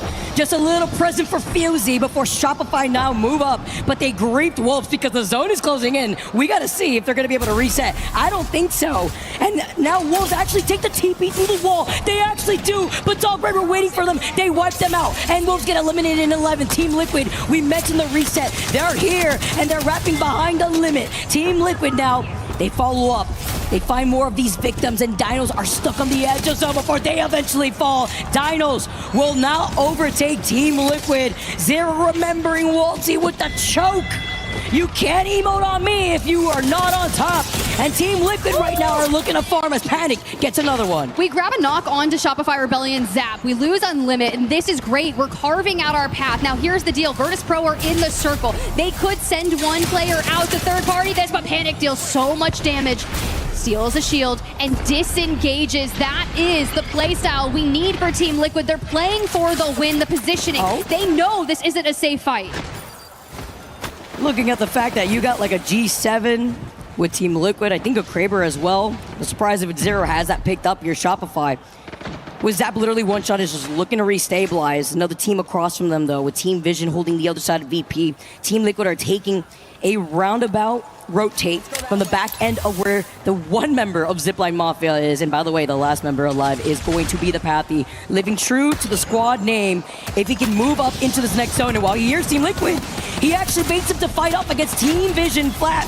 The one solo gets eliminated at the hands of Zach, and Team Liquid move outside of zone. They see the TP. He didn't mean to try to get the finisher outside into the ring, but he did want to try to finish him off, get the reset too. Zero does have the Kraber in hand and the unlimited ammo. But are they going to chase them down where they have reset onto the west, because Virtus Pro has been pounced on by Shopify.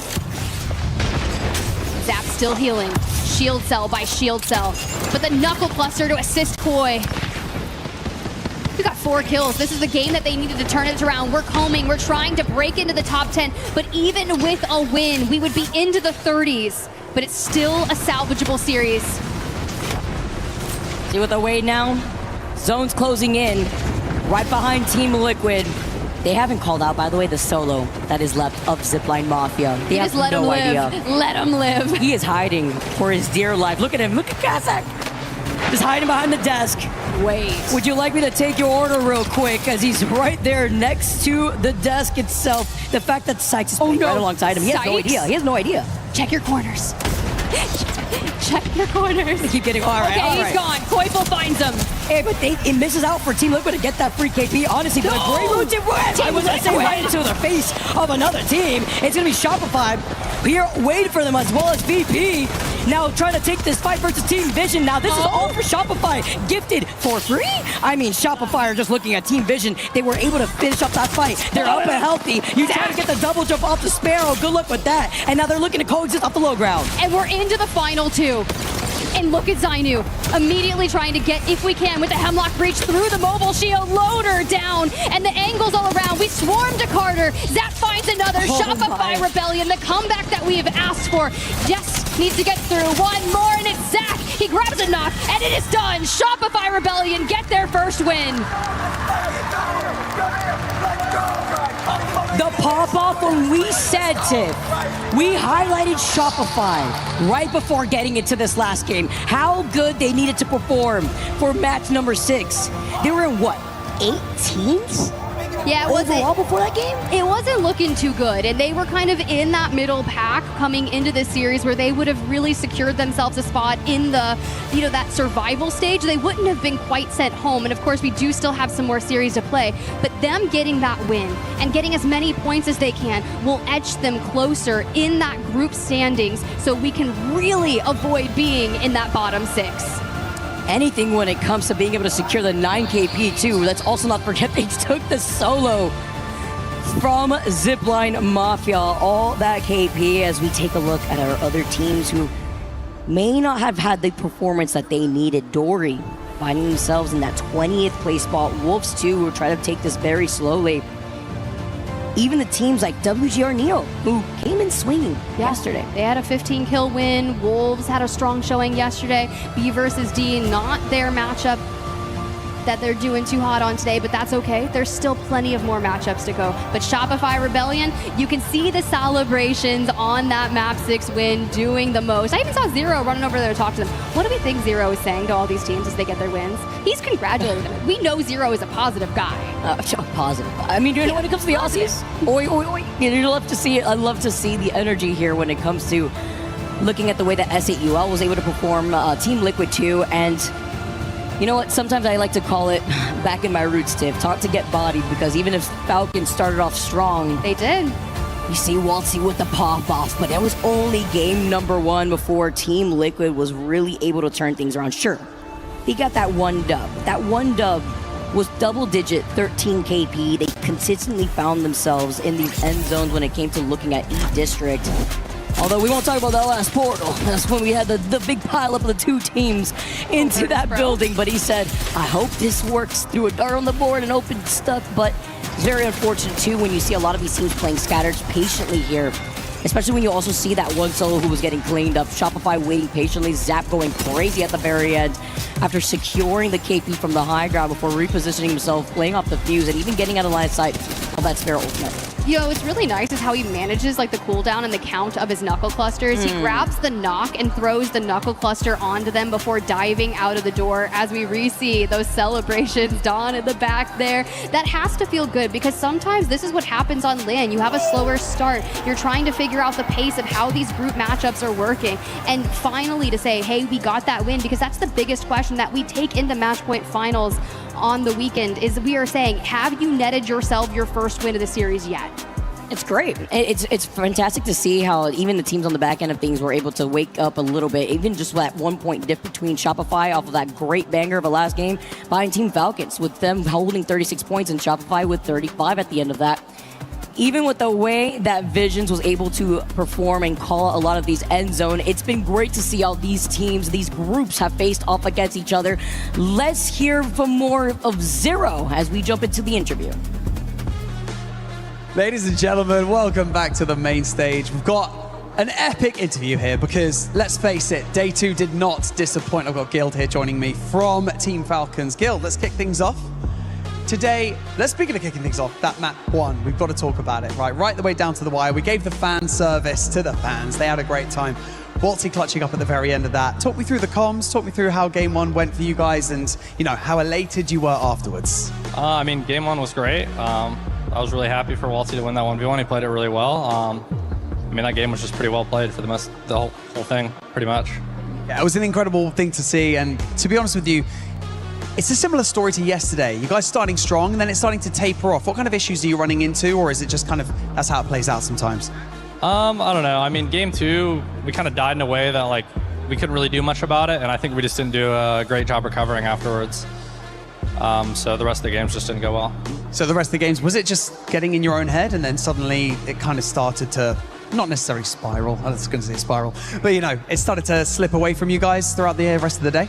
Yeah, I mean, when you have a game like that, like every bad game that you have after that, like matters a lot more, if that makes any sense. So if you do start having bad games because you're actually making mistakes and not because of things out of your control, it's really frustrating. Piling a bit more pressure onto your own shoulders. But Gil, I really appreciate it. Thanks so much for joining me in this interview, and we're going to head right over because we've got another one set up with my man Rain Day. It's a far walk. I hope you guys can make it over here. But Zero, I just got to say, in form. That's kind of the way that I feel. This is some of the best I've seen you play in a long time. Are you feeling the same way? Yeah, to be honest, I think I've been pretty much playing the same for like the last year. Even though we came 33rd, I really don't think I could have done much more. I would have had to start hard cheating to make that team win, but yeah, I think we're like coming into form. One of the things he mentioned in that one was the 1v1 with Waltzy. Well, you were on the other end of it. I felt like to even get to that 1v1, you had to pull off a heroic double Kraber shot to knock 2 people down in 2 different moments to even make it even. How did you feel that went? Were you actually happy with that result? Because I don't think second was on the menu for you guys until you hit those 2 shots. Yeah, I mean, like that zone, pretty much the hardest zone in the game, like back down from Fissure. So like happy with the overall result, but choked the clip, so just gonna be depressed forever, basically. I was trying to give him some dap. He goes back to depression. Listen, you've been through ups and downs. We know that. And part of it is that team used to be the team you're on. Now you're not. You have your own team, your own journey. Usually your father, Richard, is here. A fierce support, sometimes a fierce critic as well, saying you need to step it up. How have you navigated getting to the point where you have had moments of feeling frustrated, feeling like you are against the wall, but then still pushing through to something that is now looking like a chance not to redeem yourself? You don't need to do that. You're a champion. But to get back to that place you know that you belong. Pretty much just hating losing more than anything else. Like every time I'm on a stage and I watch someone else lift a trophy, like I think they're just stealing from me basically. So yeah, like watching Falcons almost win last land from my hotel room, pretty depressing. So I wouldn't let that happen again. All right, final statement here from me. I think you guys are in great position. Talk to me about Panic. I think that 1v1 clutch at the very end when 2 teams are fighting, coming in at the end, there's a lot of momentum that's built with a team like that, especially with a young player on land. Talk to me a little bit about Panic. Well, basically, like on his old team, he had 2 very defensive players that like based their entire team around him. And like coming to our environment, it was like very different because like that's my role. But getting him back into like his original confidence of when he played on TSM, that like he can do whatever he wants. Like that last game, I'm just following him on ult. He's basically RGLing. It was like calm down a little bit, buddy. Like, you know, we are in end zone, but he's just like when he's confident, he's the best player in the game. That's awesome, man. Always great to talk with you as well. Congratulations on your win in this series. We've got so much more Apex Legends around the corner. But of course, we've got a little bit of a break. We've got to trade out our teams. But we have so much fun content planned. So stick around. Don't go far because the ALGS at EWC is here.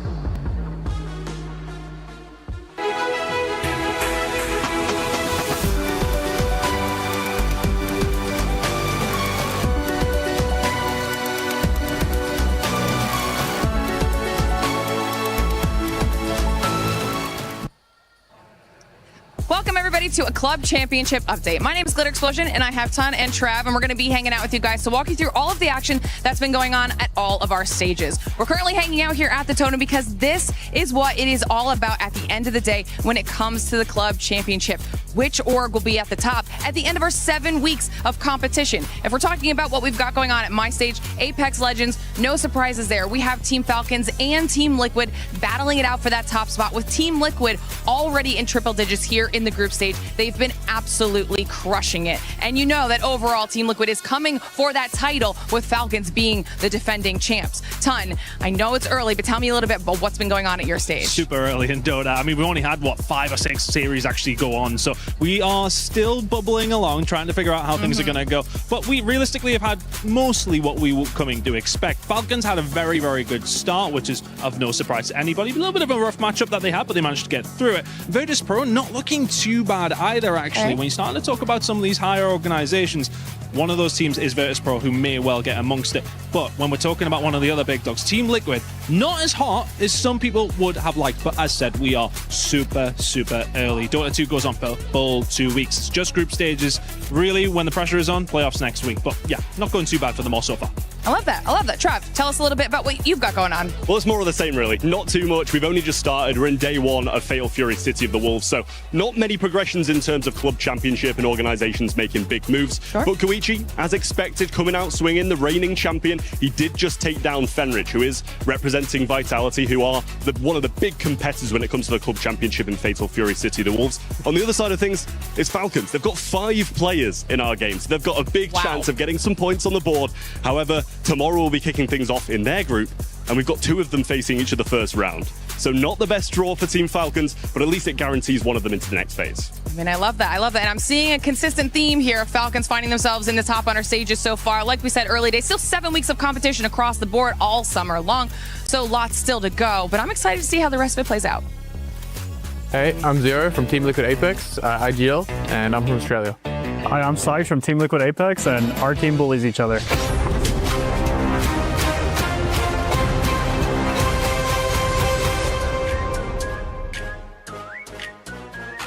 Is my legend a skirmisher? No. Okay. Is my legend Assault? No. Is my legend Assault? No. Is my legend Support? Yes. Is my legend Support?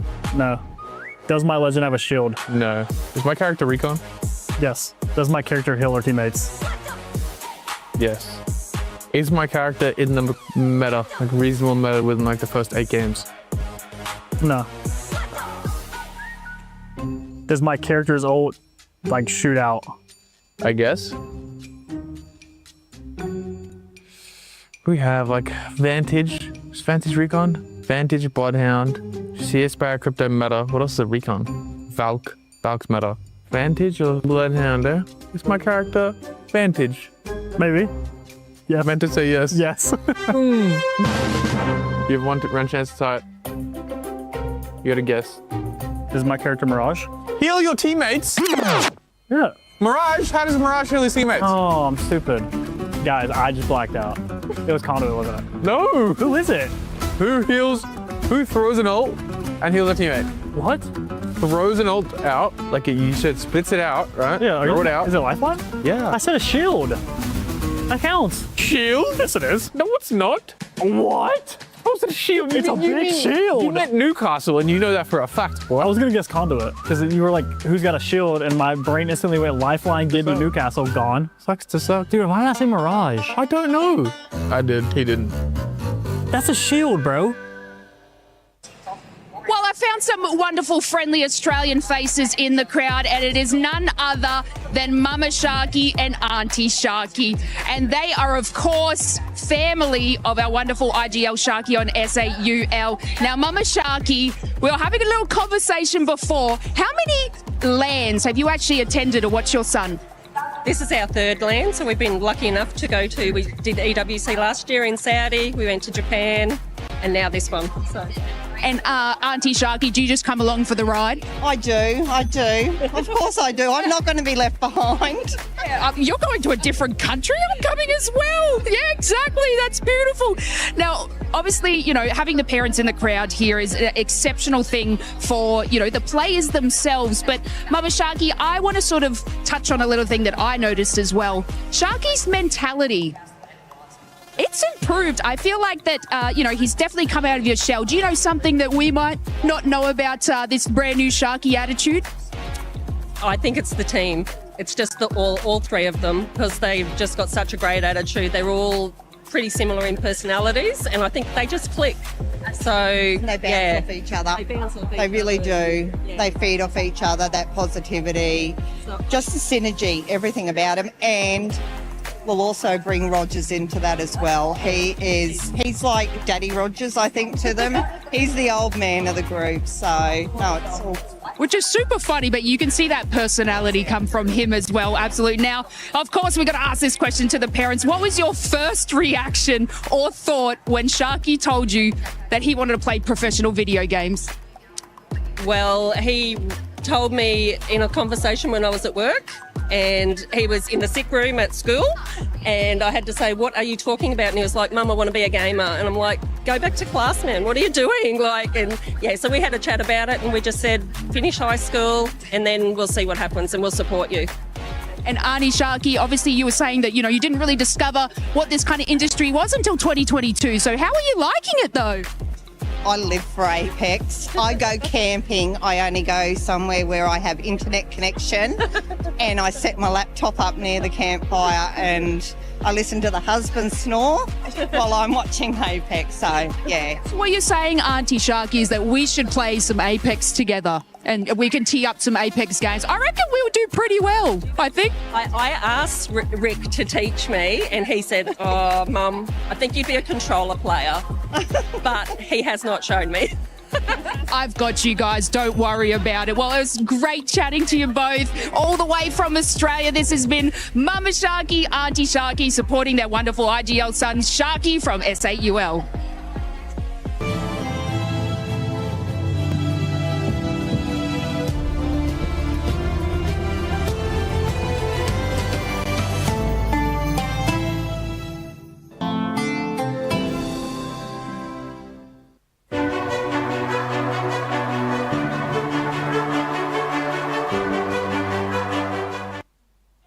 Can I look up what a Nessie looks like? No.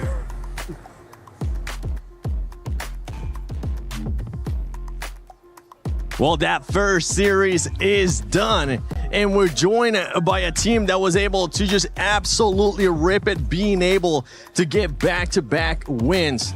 How are you guys feeling, Legacy, by the way? Is it, before you even answer me that, is it Seoul Esports or is it SAUL Esports? SHUL Esports. Ah. Wait, you have a background back going? You were actually right, Lazy. All right. Well, SAUL Esports. How are you guys feeling after that amazing day two? Obviously very good, but a lot of stuff to work on from those 4 of the 6 games that just didn't go very well. But I mean, we take those 2, a lot of faith in the other 2 to carry it through. Yeah. What do you think happened on those games that just didn't go well? So much. Yeah. So much. The last one's just, not great. Oh, I've been invited in. Harry's up here. Hey, there you go. We even have one more. Now, you guys have been performing and averaging a 10th place when we go to LAN events. What do you guys think you need to do to be able to, at EWC in Paris, to just get you over that edge and try to go for that championship?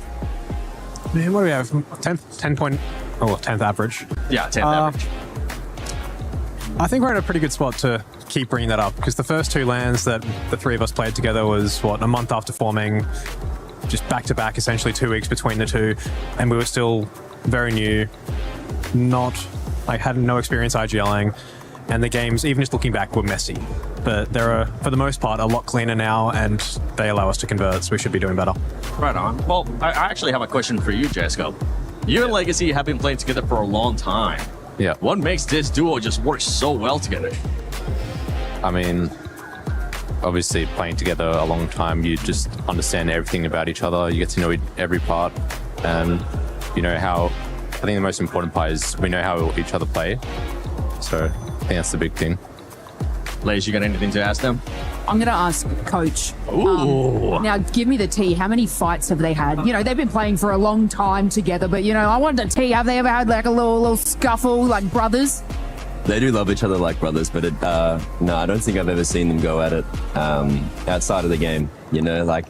There's a bit of yelling in the Discord, bit of arguing, but then, headsets off, we walk away from the PCs and it's like nothing happened, which is why I think they do so well together. Humble Aussies.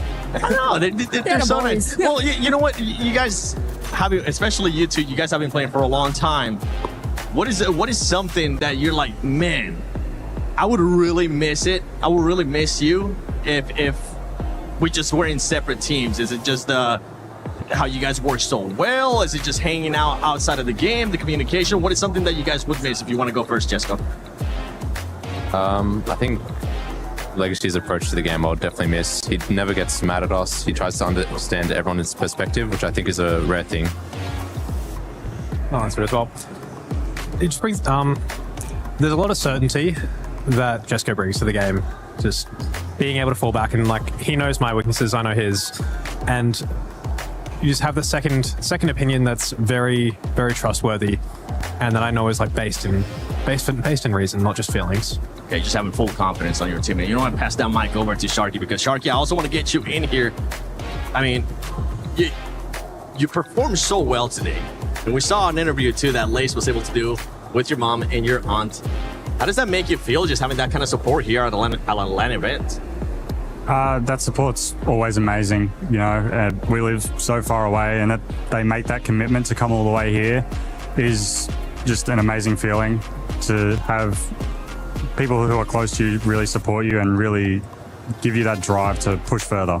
Does that give you any extra pressure, knowing that your family's here, that you want to perform even better for them? No, I mean, I've been performing in front of them my entire life, so I don't have any issue them watching me. Yeah, his mum literally said how he got into video games, because I was like, when you know, did Sharky tell you he wants to play professional video games? And apparently you're at school, and you called her and you're like, I want to do this, and she's like, go back to school. But now look at you. I mean, it's an incredible journey so far. Yeah, exactly. I showed her. Yeah, you showed her. Now, with the great performance that you guys had today, going into tomorrow, the last day of group, I mean, I think it would be safe to say that you guys are pretty much going to be qualified towards finals. Hopefully, I don't want to jinx it. There you go. What's going to be the approach for tomorrow, and if we're just going to go one by one? Yeah, tomorrow, last group stage, we definitely want to make sure we're still trying to put points on the board. We don't want to be just complacent. We're pretty high up there on the leaderboard now. We don't want to just be like, okay, we've just got to get this many points to qual. We're looking for good seeding. We want to be able to pick the POIs we want for finals.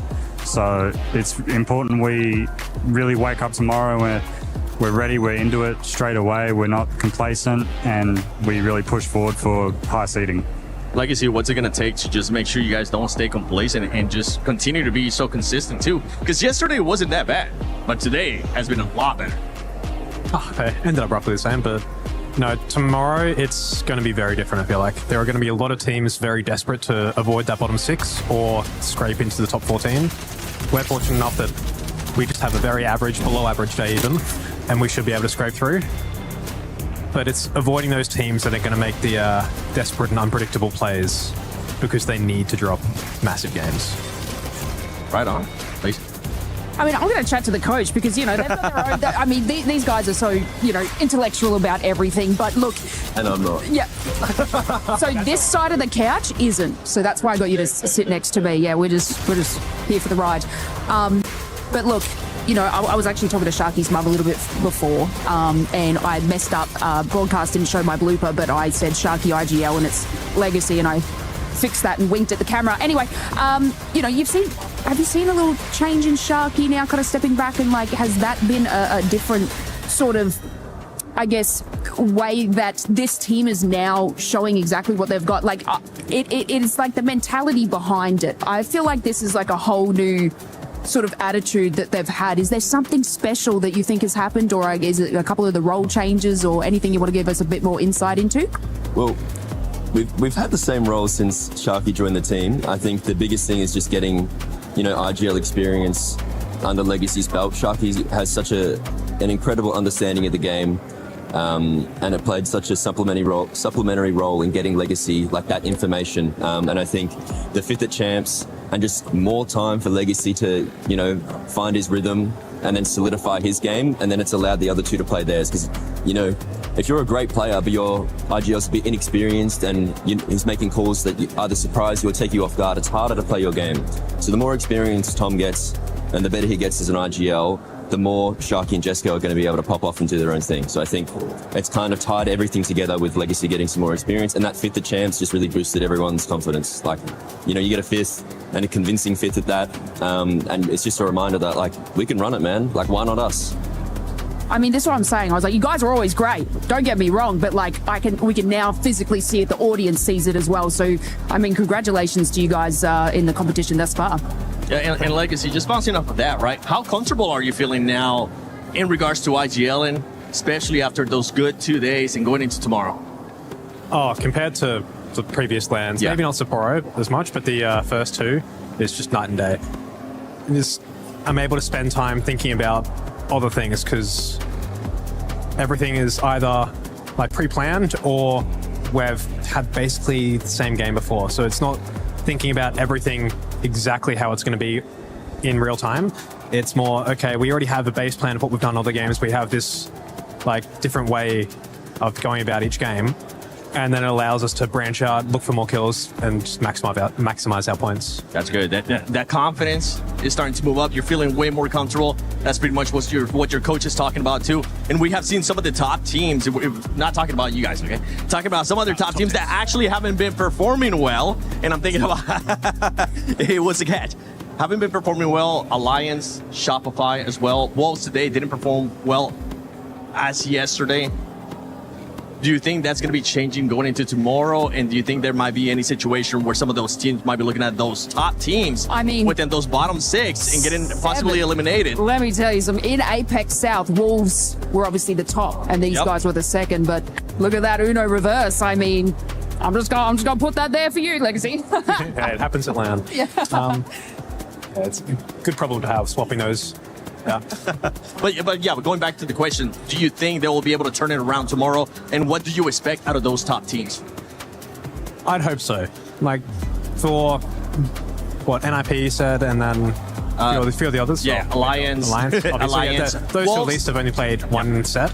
So like you can have an unlucky set. I haven't seen their votes back to really know, but it may like. It shouldn't be a full representation of how they are as a team and how they're going to keep performing, because I do think those teams will all pick it up and come back. Right on. You know what? We're going to send it over to Sharky. Sharky, how are you? I know you guys are currently just probably feeling pressure just being here at the event, wanting to make sure you guys make it to the grand finals, not wanting to go to Survivor stage. Have you been able to enjoy Paris at all? Yeah, a little.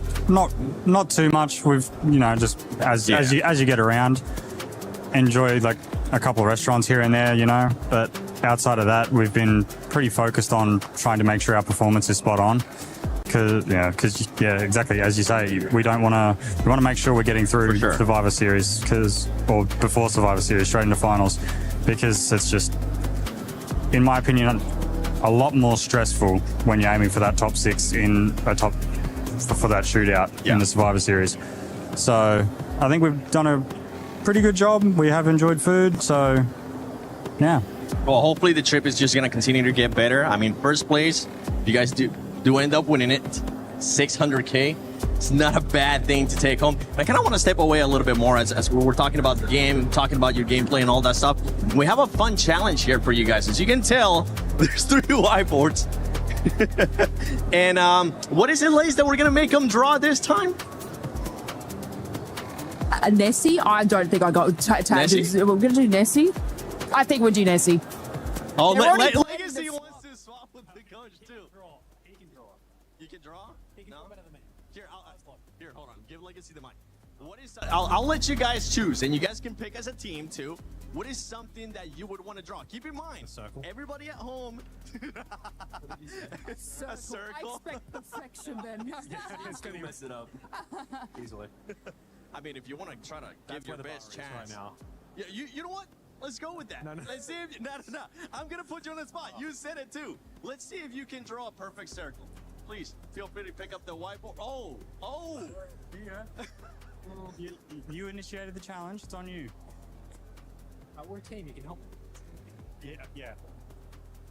Tom, take your time. Legacy, take your time. Think about it. Maybe trace it a little bit. It's gonna be so. Oh my God. We'll give you 3 chances, okay? Oh. Turn it around.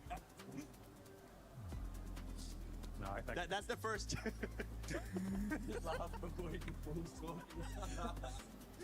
maybe. It's actually not bad. All right, second chance. Second chance. Circle, yeah. Not bad. You know what? Turn it around so we can see it. Leave it there a little bit longer. For everybody currently watching at home, feel free to take a screenshot of the stream, and make sure you use hashtag EWC to share on social media and rate that circle as well while you're at it. Okay, last one. You got this one. It's kind of looking like a snowman at this point. That's an oval. That is an oval. That's a better. That is an oval. Hold on, let me see. That is an egg. Now, would you like to go back to drawing a Nessie? No, I'd love to actually have Rogers swap with me. Yeah. But yeah, look, can't be worse. You know what? Here, face it again to the... Which one was better? Once again, for everybody at home, which one was better? The first one, the second one, or the third one? Take a screenshot. Make sure you share it on social media. Use that hashtag EWC and hashtag EWC26. We'll try to feature some of you guys, by the way. You know what? I think we have taken plenty of time from you guys. You guys are pretty much done. You did amazing today. You probably want to go back to the hotel, see if you can enjoy another great restaurant here in Paris. Thank you so much for spending some time with us. Coach, you as well, Lace as well. And for everybody currently watching at home, don't worry, we will be back. We're currently just switching up the groups, so get ready because we do have more Apex Legends action coming up.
What's up, everybody? We are here hanging out with Team Dinos after we've gotten through the first series of the day. We're going to be talking with all the boys, even though Chaos is not super enthusiastic about this prospect. It's happening right here, right now. Obviously, Chaos, DJ, J Future, the legend Kashera himself. Let's get into it because you guys have really picked up the pace today. It's first land, second day, now fourth place. How crazy is this whole experience for you, Chaos? Me personally, is like never got to enjoy this moment, and not enjoy, but like experience this. So I'm kind of nervous. First day, I mean, how many points we got? Like 24. So the nerves for sure hitting the ground, like vibrating. I was like, yeah, just like I don't know. In the moment, it was just I don't know. It was like bad and good, but as you guys see, we came out for second day and wanted to show everybody and prove them wrong. I mean, absolutely a massive improvement. I think up 4 spots on the average overall today compared to yesterday, DJ. So what changed for you guys in the last 24 hours? Well, after the first day, we had a talk with the coach, Kashera. We spoke about it. We went over what was wrong. We looked to improve after every game. We had a little setup. Kashera was always there for us. Kept us motivated. Future kept the mental up. I kept the jokes, positivity. Chaos did his own thing, you know. So I feel feel like at the end of the day, we just gotta keep improving, and it only go up from here. I mean, you guys like have had such a relatively short journey, right, in the life of a team while managing to do well in the split, find your way here to LAN. Kashera, I want to ask you a question, if we could pass the mic on down this way, because obviously you're back at LAN now in a totally different perspective. Yeah. So tell me a little bit about what that's been like for you. Well, it's definitely different, right? Everything is different. I feel like it's something that I already kind of did when I was playing. Sure. But it's a different type of pressure, I feel like, a different type of responsibility. You still feel very responsible for the team, right? To make them feel like confident, to make them feel like they can do this, especially for a team that has such a little experience. I think, yeah, it has been fun. I hope it keeps being fun, and I hope the team keeps winning. I can tell it's fun because no one can keep themselves together right now. We're gonna get through a little bit of an uncomfy laughter here. But it's getting all the nerves. J Future, take the mic. Take the mic. You're good, locked in now, serious face. Tell me a little bit about how you guys are feeling now looking towards the rest of the competition. Are you nervous about the upcoming days? Are you locked in? I feel like the morale is clearly good right now on the team. No, it's terrible. I hate both of them. I'm gonna break down D-Day's door tonight. We live in the same room, so he's gonna get beaten. Anyways, yeah, it's good though. I forgot the question already. That's what happens. That's what happens when you and your friends are trolling each other in the middle of the interview. Are you nervous for any specific part of the competition? Do you think any one day will be more difficult? Are you pretty set and feeling like you guys are definitely making your way all the way through? I think the match point finals will be difficult. We've never, obviously it's our first LAN. The first day we got LAN experience, and that's why we did better today. And we'll probably do better tomorrow, hopefully. But then the match point finals is a different game. You know, like the quality was not that good today. People are starting to get desperate. But the match point finals, like everyone's gonna be playing like very, very conservative, and there's gonna be so many teams alive. Any tiny mistake, any like inch you give to another team, you're just gonna lose. So you can't make any mistakes at all. That's why match point is that much more exciting. And I feel like the vibes are so good on this side of the interview. We're gonna pass the mic down to Chaos one more time to close this out, okay? Chaos, tell me a little bit about what it's been like playing with this team. You guys are clearly, I mean, having fun right now at least. I mean, I feel like it's been fun for me. I feel like out of all the teams, we're like the most like positive and just making jokes. I mean, I don't know how to say this, but we have the beacon of positivity right here. And as you can tell, I mean, I think we are the youngest team in Apex Pro League. So, you know, we got all the unks over there, and we just gotta like outprove them. Oh, and we have -72 as our sub. Absolutely legendary. Yeah. Just in case. You know. But I mean, it's been fun. We like to get the vibes up, and to us, if we don't have fun on Apex, what's the point of playing? I could not agree anymore. I mean, not only are you guys crushing it now, especially here in day 2, but you kept the vibes up in the interview. This was an absolute blast, and we got to talk with Chaos for the first time. So I'm going to chalk this one up as a success. Guys, thank you so much for chatting with us. I'm excited to see what you do in the rest of the competition. Thank you. He can come in here and play my game. He knows nothing. Let's go! Tyler won. You're done.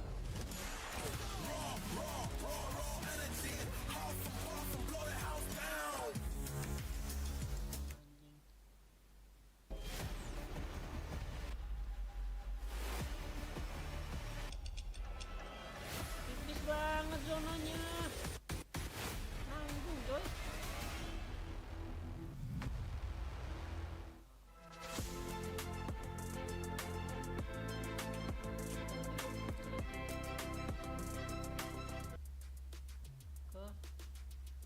Well, there you have it. The groups are done. We got a chance to talk to SAUL Esports. Saw some some drawings there in regards to a circle. Look more like an oval there towards the end. But overall, a great series too, especially for Team Liquid. My goodness, were they able to pop off. By the way, for everybody currently watching at home, don't forget that you can go to the EWC website and also the app to make your predictions. And while you're at it, if you want to participate, if you want to let us know what you want to see the players do next, or maybe the amazing talent that we have here, whether it's making them draw, whether it's making them do the $100 squad again, let us know by using the hashtag EWC and hashtag EWC26. But going back to it, I mean, Team Liquid, Snipe, damn. Yeah, I mean, it's quite the storyline after, you know, such a mediocre way to get to here. You know, they struggled kind of at the beginning of Pro League, and, you know, Zero had some unfortunate luck not even making the last LAN. And it's just one of those where it's like, okay, what's about to happen after the whole Hal and Zero separation? For Liquid to come out back-to-back days firing, they already have enough points to pretty much guarantee them top 14 easily. They don't even need to play the next series to go out into the top 14 and make it to the finals. But honestly, for them, it's all a momentum game. We heard it when Panic and Zero were actually on the stage and they got interviewed at the end of the day yesterday. Zero, I don't remember the last time I heard him talk about, you know, a teammate like that besides Hal, of talking about, you know, how much confidence that he wants to instill in Panic, because he thinks that he is one of, if not the best players in the game when he feels that confidence. And I think that was something that they were lacking early on, being a new teammate. And to watch them come out and be this well performed is impressive so far. Good start. And Graceful, for you, if you were in Panic's situation, right, when you hear Zero, that's just pretty much so many accolades to his name. What kind of confidence does that give you if you're Panic? Where does that put you mentally going into this event, currently in this event, and hopefully making it to the finals?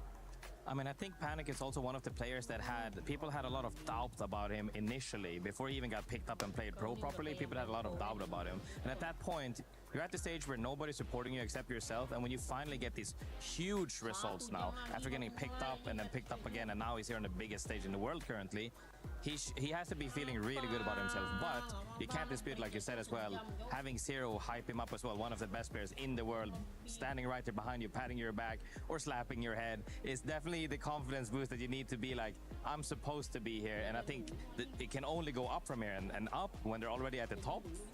Sky's the limit. Or getting just absolutely stared down when you end up doing. We saw that, Panic, okay? Just so you know. But not even just him. It was all the team slays.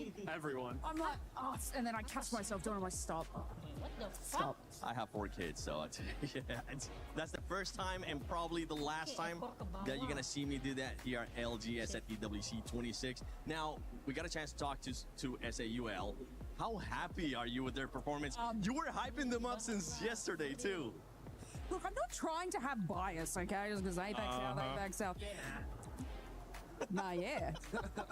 But, you know, I've been watching this team for so long, and this was like even before I sort of got into doing esports. You know, I was just watching along, you know, at home, like all of you guys. So just to see these exceptional players, because they have always had this in them. You know, Sharky's won the title, so it's not something that they can't do, but like, you know, these long-standing players, when they finally have their moment, it just brings me so much joy. You know, we saw it, you know, with Monsoon finally having that, and I think this is SAUL's time. Ooh, okay. I do. I like hearing that. And I mean, the crazy part too today, Snipe, is that we didn't just have one team being able to get 2 wins. We ended up getting 2 teams. You already talked. Actually, it was. Oh my goodness! I just saw Team Falcons and Team Liquid, and I was like, those logos from my side, from my peripheral vision, look the same, but they're not the same. Let me just check myself there real quick. But let's actually talk about Team Falcons once again. Back-to-back days where they get a win, but the ending performance is a bit questionable. Yeah, and we talked with Hal a little bit about this yesterday when we were here in the studio. You know, they had a really good start and mediocre finish, and to end up in 10th place overall in this set after having a huge game 1, I mean, they had 23 points in game 1 and ended with, I believe, 35. So 12 points in the next 5 games is very underperforming. You know Hal's going to be extremely upset. And I'm starting to wonder how much of that is attributed to the crypto pick.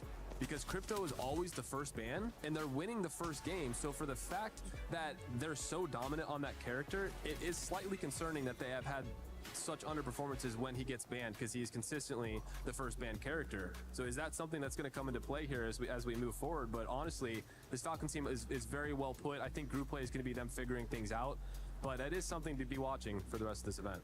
And Grace, I see you over there. As soon as he said crypto, you're like, I mean, that's the thing, really. Not only the legend pick itself, but we're talking about World's Edge. I would say that's probably like the most RNG, not really RNG, but E-District is the one that should be the most stable out of the maps. And when you're underperforming on the map that is, in my opinion, a lot easier to be stable on, same as Stormpoint as well, comparatively to, you know, World's Edge or Olympus, that's when you really start to wonder, okay guys, what are we doing wrong? Is it the macro? Are we just losing fights? We gotta figure this out. But as you said, this is groups. They have this to figure them out as well, in case they wouldn't make the upper batch to make it into finals immediately and they find themselves in the survivor stage.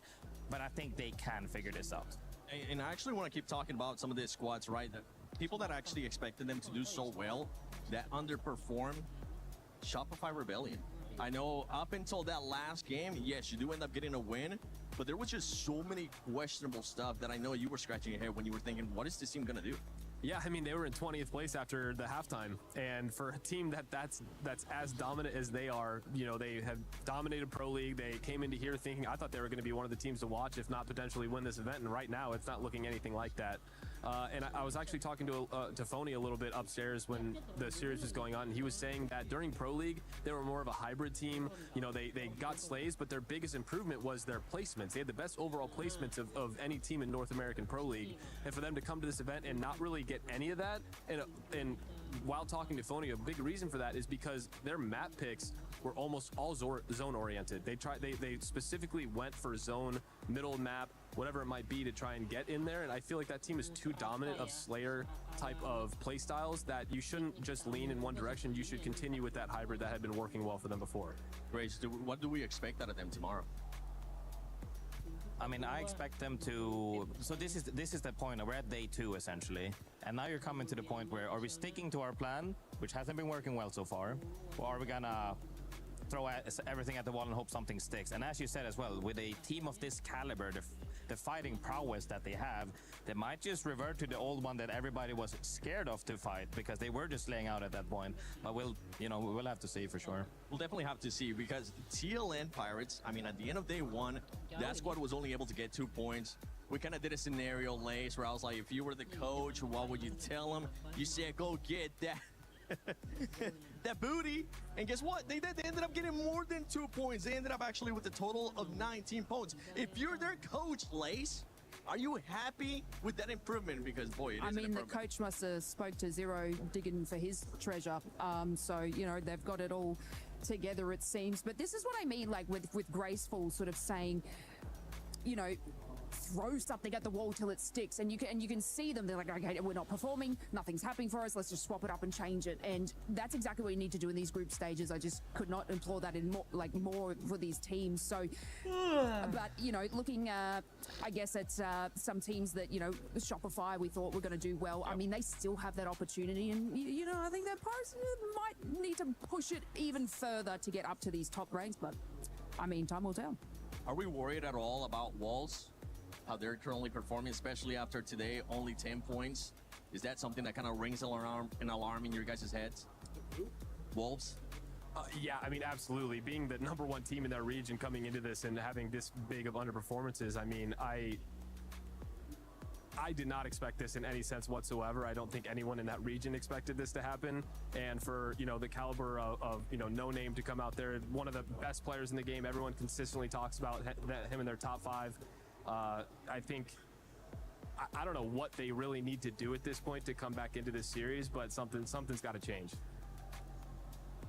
I mean, I truly, you know, in other sports as well in general, it's very common that somebody who's rank 1 might lose to rank 3, but will always be at rank 2. I think this is mainly about matchup knowledge, as you said as well, where, you know, this lobby potentially just plays against their playstyle. It works for them normally, where the way they steamrolled, now you have more teams on edge, so you can't do your whole thing. We saw them try to essentially inted Team Liquid, and when you have those matches, you have to make sure, hey, nobody else is on our side, because if we just keep running into each other, you're just gonna take everybody out of the equation, and nobody does well out of those games, as we saw there as well. I think that maybe they need to go into the survivor stage to just find their groove again and then come back into finals, where also the finals will then be mixed up as well, which could be in their favor, or if it's just very edge heavy, it could be against them. But I think anything at this point, you just need to start getting your mojo back.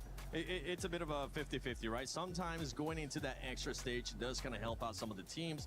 It gives them, kind of lets them settle their nerves in a way. I know Wolves, first place out of their region, you never know what could be happening. You never know how maybe the travel all the way to Paris affected them. But we're looking at the overall right here. I mean, Team Liquid, what an amazing day. And talking about Wolves, there we see them in 11th place. Blaze, I'm going to send it to you. Is there any team that's popping to your head besides Genji Esports in 13th place? I mean, tied. Let's look, you know, we're tied. So there's, like I said, there's always still room for improvement there. But look, today is like the day of teams that sort of didn't really show up yesterday showing up today. So this is making it incredibly hard to sort of pick where everyone's going. Everyone's like, okay, no, I've got to swap this, got to do this. I mean, that's just what we've been droning on about. But my God, I am actually, I have no idea. Can I say that? I actually, like, usually I have like, oh yeah, I've got a plan. I've got, you know, SAUL on top. But like, you know, you look at this mid-range kind of leaderboard and you're like, yo, this could go anyway. I'm hoping, but yeah, I'm waiting for day 3. Ask me then, return to me on day 3. Yeah. Okay, you know, we'll send it to Snipe. Snipe, what are we expecting out of this, out of some of the teams that already played in the first series tomorrow? Yeah, honestly, I think Aurora needs to step it up. I mean, they've played 2 series and are sitting around 50 points, averaging, you know, 25 points in each of these matches for a team as dominant as they are, especially throughout all of the Pro League. They dominated in the EMEA region, and for them to come out here and really underperform pretty heavily in both the sets that they've played. I mean, it does come down to the final day because right now they are on the fringe of being put in the elimination bracket. So I think that'll be really interesting to follow. I did not expect it, and it's going to be even more interesting to see how the teams that underperformed in the day one, the NIPs and the alliances come out firing, and especially in the second set, because we're seeing kind of where the points threshold is at, and now we're going into the later half. We have 3 series left before groups is finished, so it'll be really curious to see how it ends up, because the leaderboard's a little all over the place when we're looking at it. We can't see, you know, all the teams that are still yet to play. We can only see where we're at, and I think at the end of the day we'll have a pretty good understanding, and we'll be able to, you know, pinpoint kind of what the threshold might be going into tomorrow. Survivor's gonna be crazy. It is gonna be crazy. Grays, while he was talking about Aurora, I just see you shaking your head over there. You're like, oh man, this is one of the teams that I also talked about at the beginning. How are you feeling about Aurora? I mean, I was worried about Aurora. Now I'm worried about Alliance potentially. But the main thing that a lot of the time we talk about people having their arch nemesises and they're thinking about, oh dude, I need to put one over that specific team, right? Sometimes you just gotta focus on the tournament you're at. Maybe they've just been focused too much on taking out other teams, and hey man, we gotta work on our plan properly, because so far though, I will say this tournament, so many teams have shown up in different games, of course, but it's not just the teams that everybody initially thought to talk about. We talked about Wolves, we talked about Aurora, we talked about Lions. We're seeing other teams step up to the plate, and it really goes to show how competitive Apex Legends is. And you really have to always stay at the highest level, or somebody's looking to rug pull you the moment they get the chance to. Yeah, I mean, we saw what Zeddy was able to do yesterday, right? Deeds being able to perform well here at EWC. Once again, kind of being able to just mimic that after yesterday. They're gonna be looking to maybe have that performance and just have that pressure off their shoulders as well. Let's talk about that pressure, because as we've seen it previously, it does end up affecting it. And I mean, you guys are 2 ex-pros, so let's deep dive a little bit more into that and just have that kind of guide us through that mentality of like going into the final day of groups. You're currently sitting in the position where you could maybe end up getting eliminated or go to Survivor.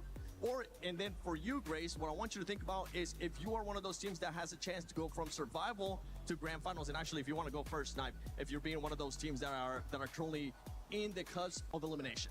Yeah, I think it's such an interesting dynamic because most of the events there is no elimination. There is just losers bracket. So I think a lot of these teams are not used to that feeling, and desperation starts to set in every single time day 3. So when day 3 comes around and these teams realize, oh, we're this far back, or you know, we have this many points to accumulate, that's when teams start overextending, or, you know, you have like the Wolves taking the fights on the Team Liquids for no reason.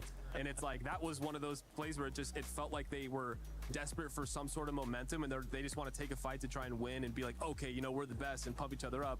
There's a double-edged sword with that, because the moment it goes wrong, it's like you're sitting there for 20 minutes watching everyone else play the game, and you're just sitting there, you know, with your head down, and then it comes down to who's the leader of the team picking everybody up, who's able to get you guys in the right mindset, because a lot of times, you know, if teams don't start hot, can they pick it back up, or are they going to continue to fizzle out? And we saw that with even Shopify. I mean, they started really poorly. They were in 20th place, and they won the game 6, and that was the biggest thing that kept them in the series, and it's going to keep them going into the next day as well. So I think it's really just going to come down to how strong and how prepared are these teams, because if you feel like you came into this as prepared as you can be, you shouldn't have the nerves.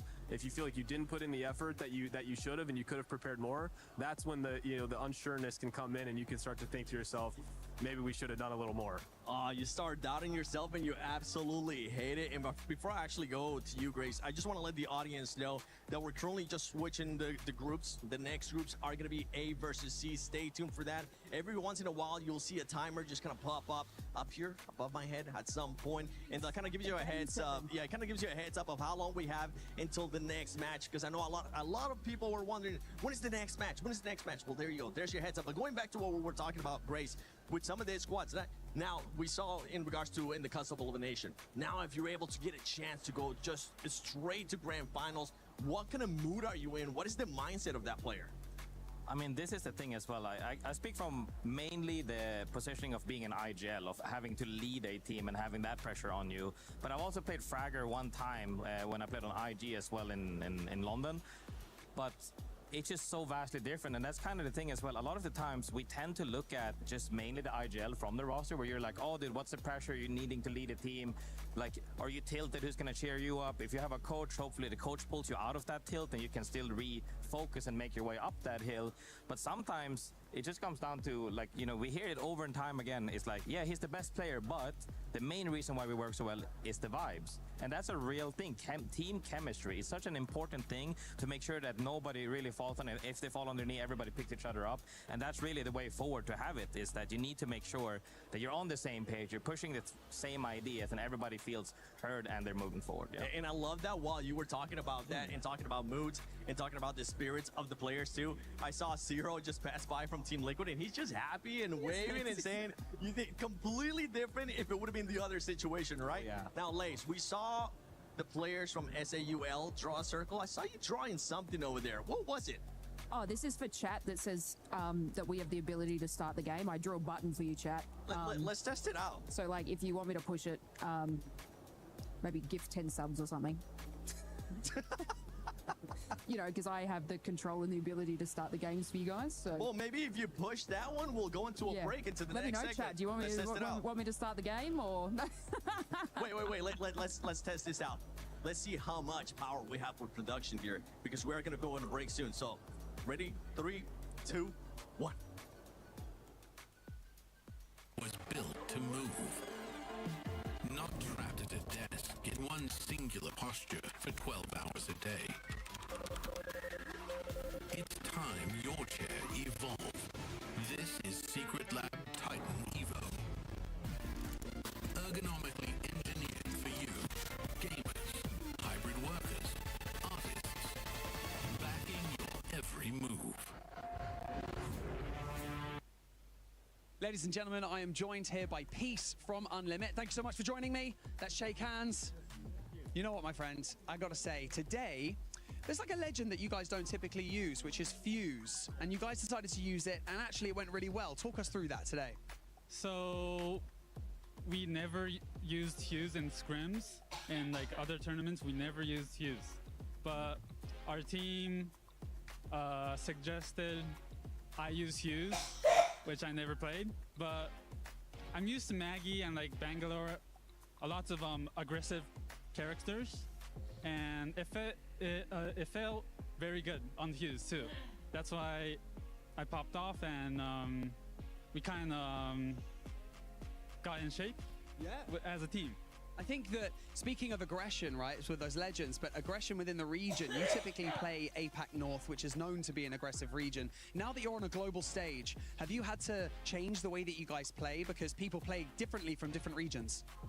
So we thought about that many times, but we're not gonna change our like play style, basically. But like maybe in like winners bracket or the finals, yeah, we're figuring out how to because how we play at APAC North doesn't work at the top lobbies. Yeah. Yeah, I understand what you're saying. Yeah, I think that as well, like when you think about results for you guys, thinking about the finals at Sapporo at Champs, you guys managed to secure top 10. What have you guys been doing since Champs in order to make sure that you secure a higher spot at EWC this year?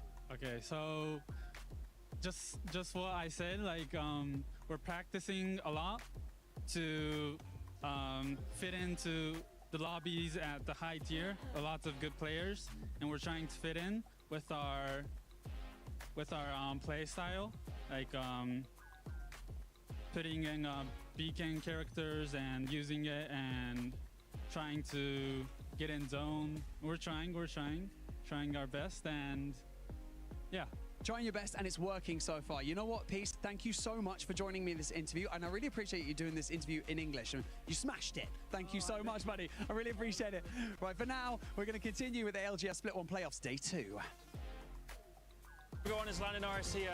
I'm here in Saudi Arabia for the Esports World Cup.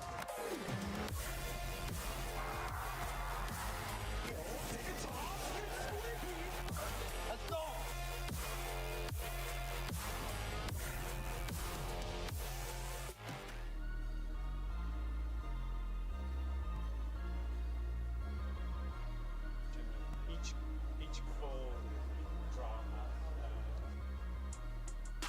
My first proper games when I started to play was CS. I was like a Tarkov and Tarkov player.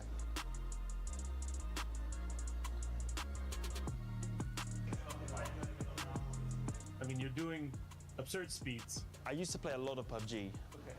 Like a lot of PUBG. I got, I think, like 2,000 hours on PUBG. But for me, iRacing has always been the best in terms of competition, learning about the setups of cars, the quality, and you like shutting your eyes sometimes because you think you're going to hit the wall and you just make it.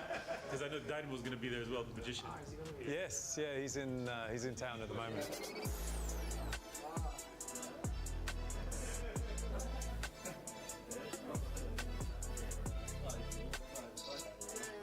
I think to just. But then when you're flying and you're driving, it's tough. Doesn't make sense. But just driving around, like, you know, just footballing cars, then it's also a lot of fun.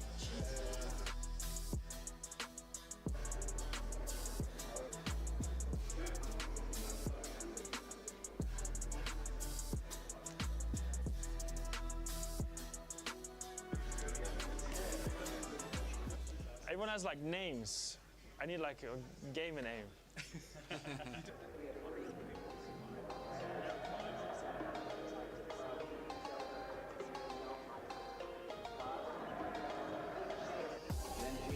A huge win for the PGC champions, and of course, Lando Norris joining us here, enjoying some good old PUBG. Passing you in the standings, and that's going to be heart rate. This second flat out.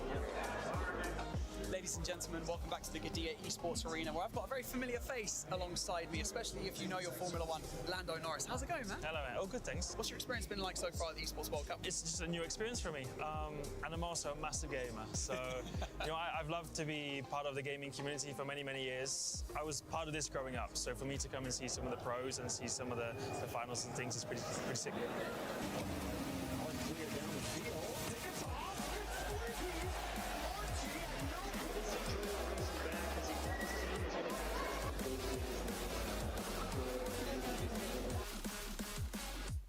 Reminded me a little bit of my younger years, the last few years where I grew up gaming a lot. As a lot of you all know, I love my games. I'm still a big gamer, even on the side of Formula One. But yeah, just watched PUBG, watched Rocket League, one of my other favorites. Even though I'm terrible and I can't play any of these games, I love to watch the competitions. I love to meet some of the guys because they're all incredible and extremely talented. So yes, a lot of fun, nice and warm. But going on to some more places now, seeing some more people, seeing some more games, so having fun.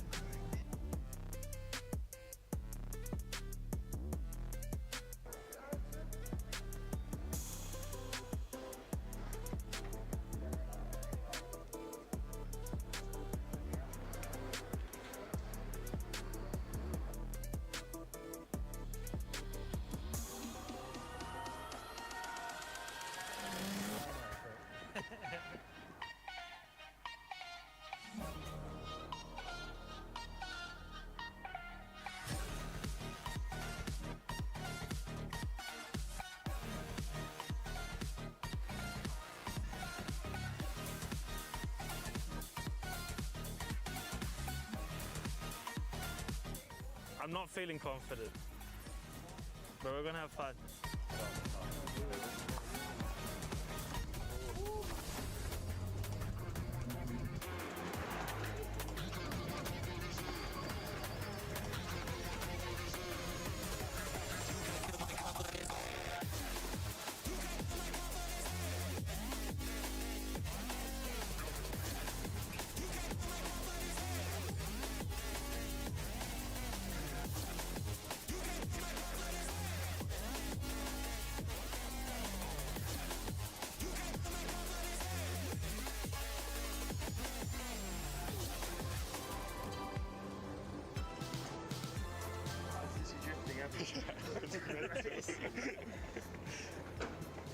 I didn't think you were like. You meant how slippery it was going to be. Yeah, I did. You won. By the way, you are first. Really? What a surprise! What? Shit, huh? That was actually a lot of fun. That was really fun. Well, I ended up quickest, so that's my job number 1 complete. But it was a lot of fun. A little bit slidey. But if you want to learn about how to control a go-kart, then this is exactly where you want to start. So it was good fun. Learned how to drift a bit more. Ended up on top. So top step. Top step. Podium.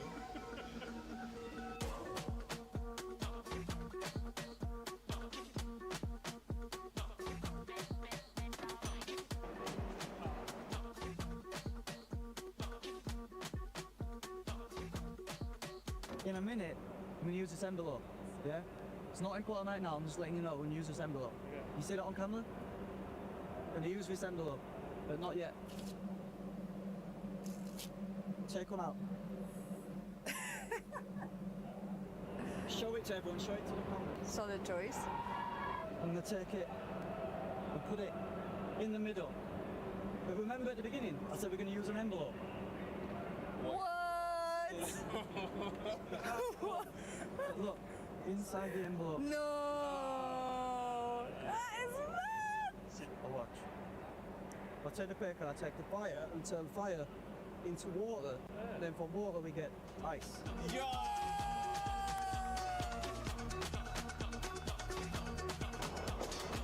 I've always been into gaming growing up, and you get to see the event that they put on for the best in the world for almost every game in the world. I think this is a surprise, and it's an incredible thing to come and see, to be here.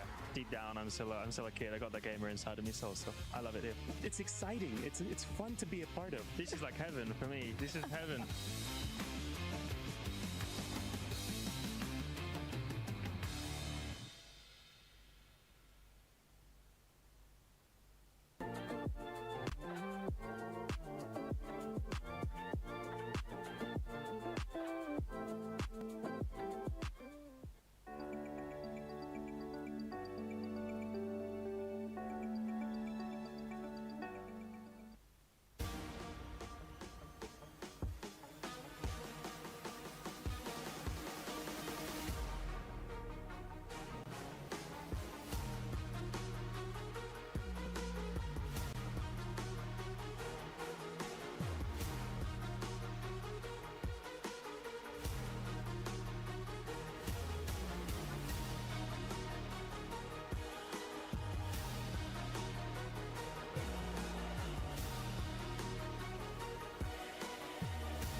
Nggak mantul, sip.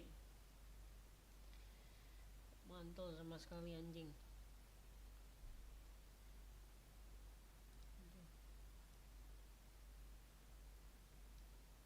Ini ekor dari mana? Kau ngambil ekor dari mana? Aduh, bos gua kenapa coba? Dia beneran ngambil ekor dari sini dong, anjing, anjing.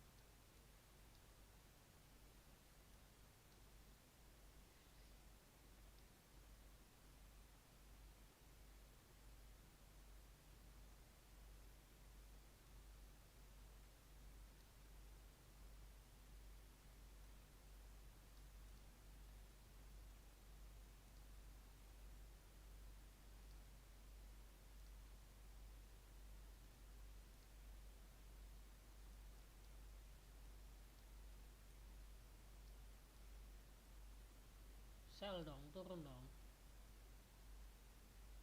Main-main kesini doang gitu.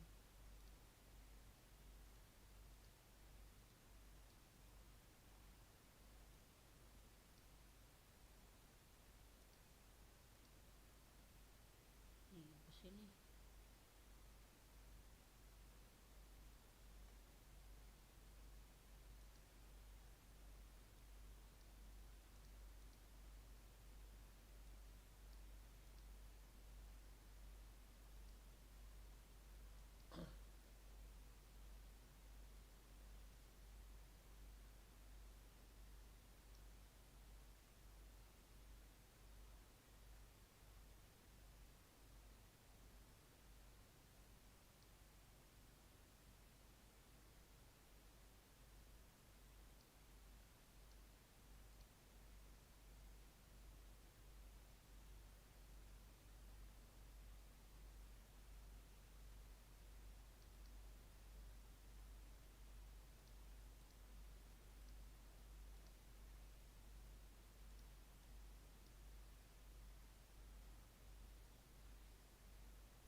Bangsat ini H4 ini. Gue pikir ke H1 loh, ke H1 loh, ke H4 ini. Ini yang H4 ya. Nih. Nih, nah. Markingan H4 anjing. Bangsat.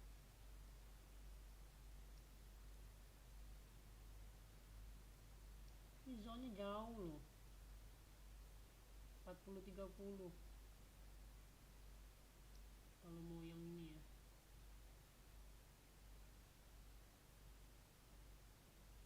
Mau ngambil amannya.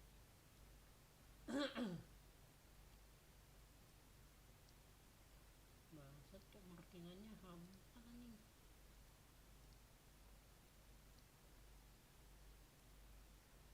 Untung gue gak masuk anjing, gue udah ngeri-ngeri cok. Lenyap lagi nanti.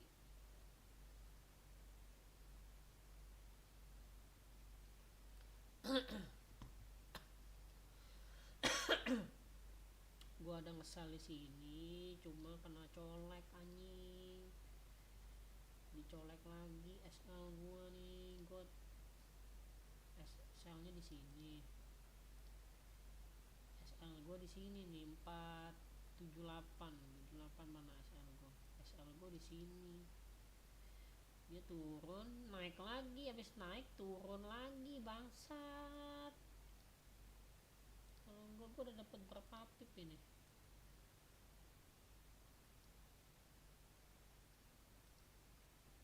Berapa pip itu?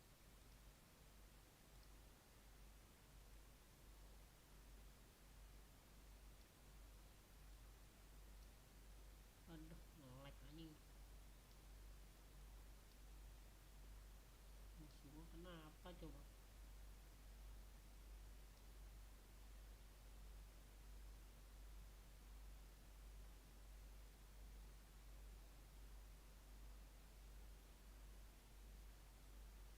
Berapa pip itu? Gua nggak tahu lagi.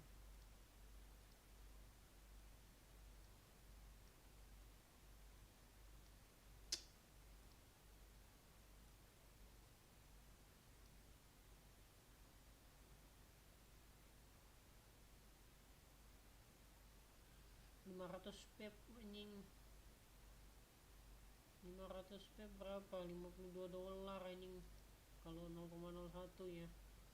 Tadi gua dua layar $100 dapatnya anjing.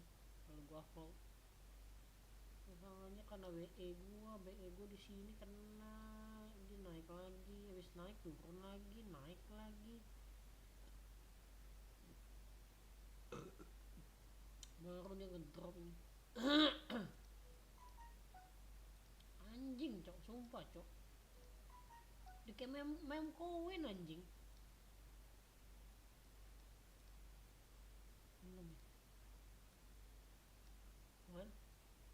Ini udah pasti turun nih, ini kan kena nih, kena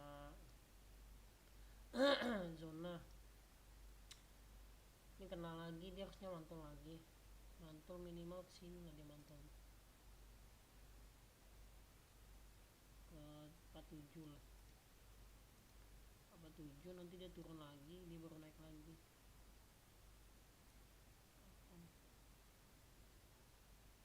Baru kena dikit udah terbang anjing. Kena dikit udah terbang, cok. Like what the fuck lah. Aman sih, kita main Genshin dulu. Dia kalau nggak terbang ini lanjut lagi ke bawah, kemana nih? Aduh, weekly kali ya, daily kita lihat daily. Anjing, ini udah banyak coret-coretan, pusing mah. Ini aja deh coret-coretan zaman kapan ini gua. Nih zona paling kuat nih.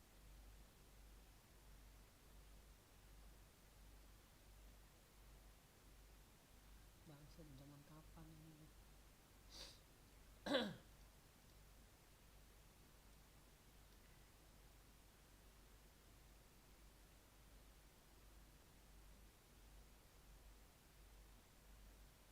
Ini kalau kemakan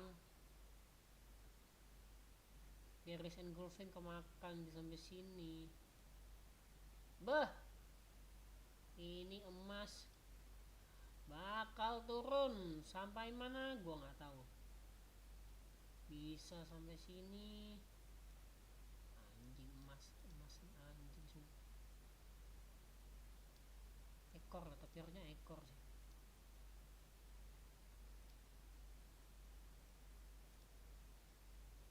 Dia nggak segampang dropnya jauh begitu lah.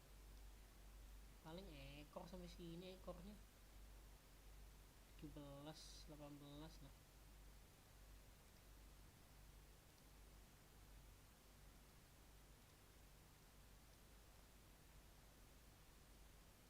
Satunya lucu ini.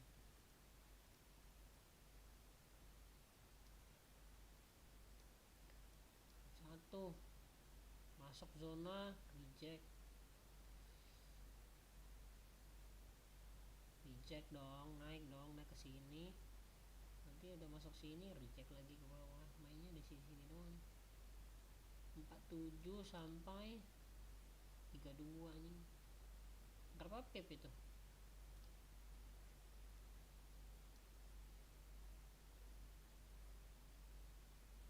150 pip kurang lebih. Main-main aja di sini doang.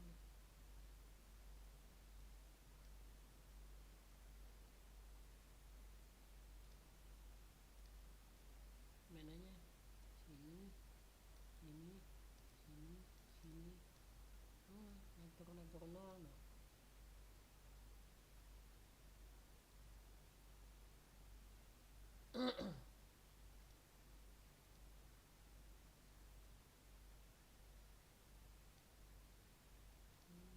Turun doang mainannya. Ini bau apa nih?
break of structure.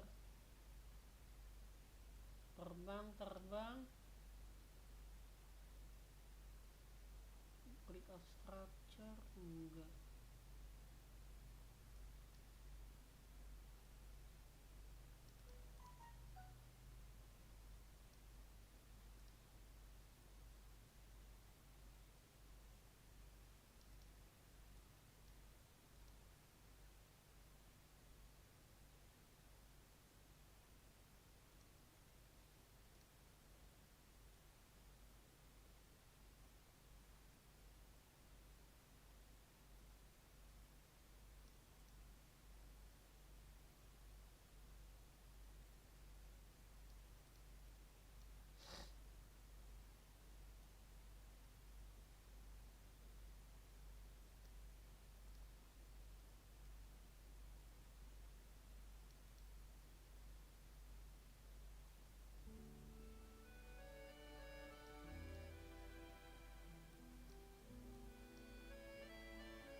Kalau dia jebol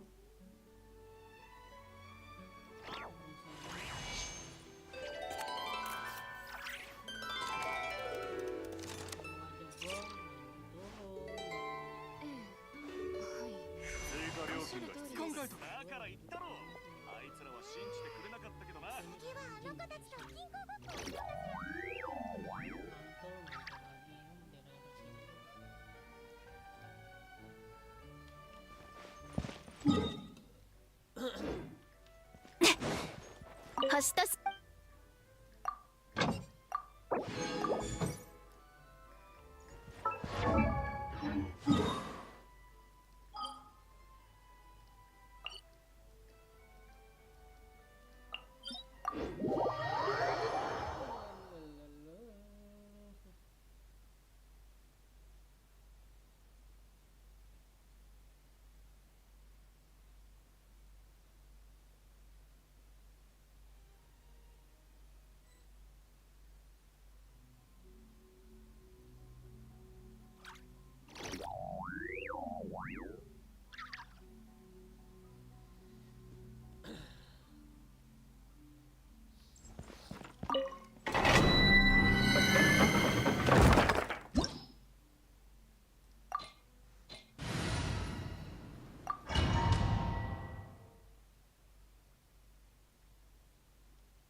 あまり遠くに行くなよ。さあみんな放末となるがいい。神戸を垂れろ。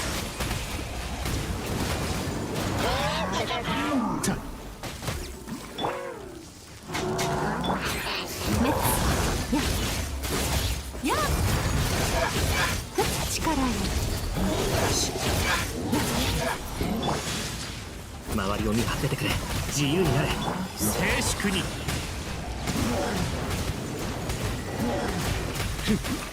足元に気をつけて。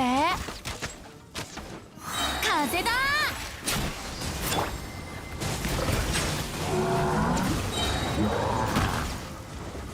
じゃあな。満ち溢れよ。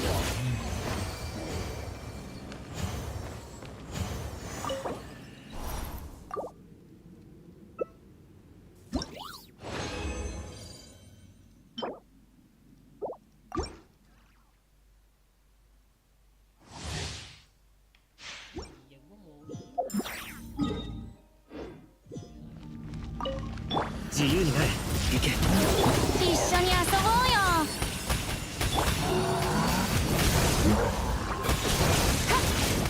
力よ。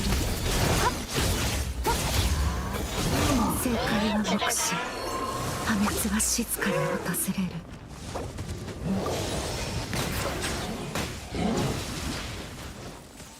あまり遠くに行くなよ。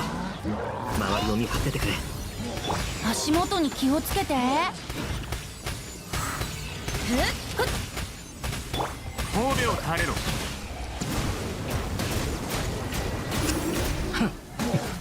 逃げようなんて思わないでよね。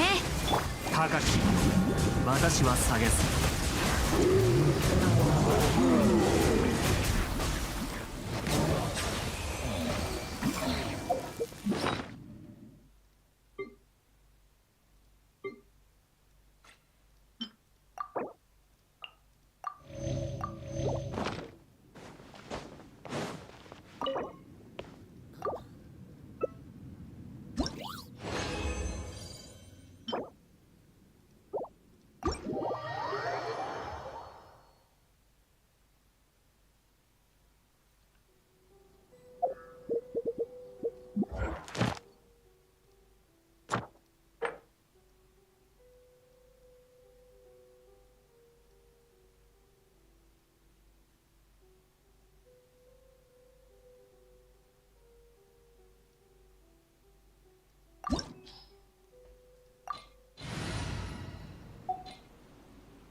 難攻不落。お披露目だ、世界の熱狂の渦に。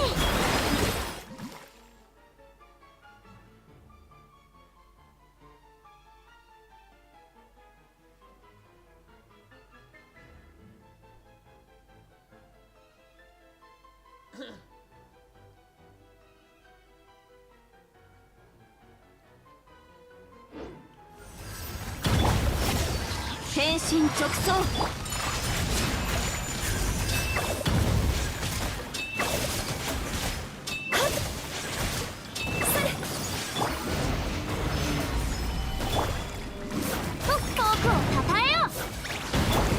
連気過信。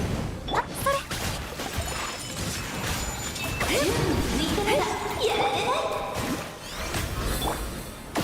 剣女盤石。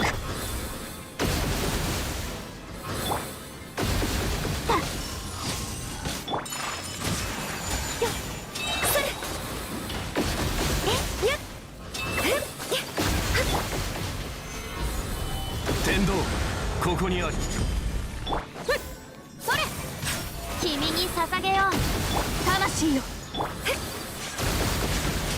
雪をま。せい。のパン。そら。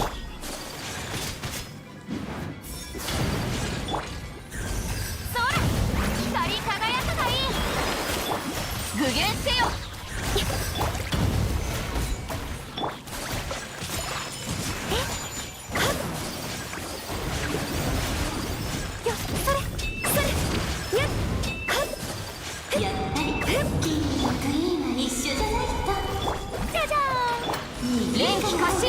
律令に従え。失礼。神里流消滅。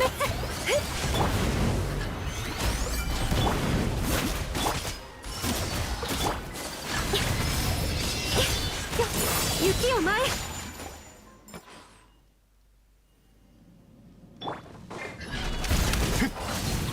難攻不落。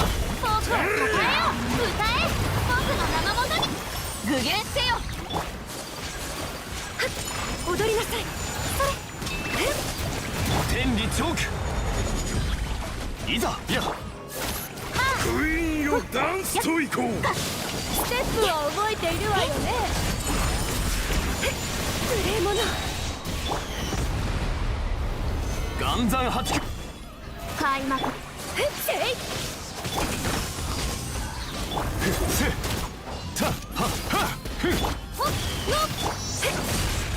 雪を前。これよりエンジェルは断罪の人。難攻不落。舞台効果も大切よ。決心となれ。ね。踊りなさい。立った。ちょっとまたそこ忘れた。君に捧げよう。光り輝くがいい。失礼。具現せよ。盛り上がりが足りないわ。クイーンを任せるのだ。そら。光。やけど。命ずる。雪を前。天道、ここにあり。それ。やっ。失礼。クイーンよダンスと行こう。ステップは覚えているわよね。雪を前。軍しまった。難攻不落。失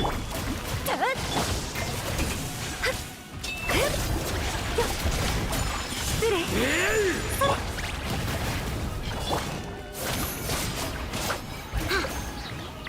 これより演じる荒波の再臨。岩山八九。律令に従え。念の表像。踊りなさい。桜吹雪。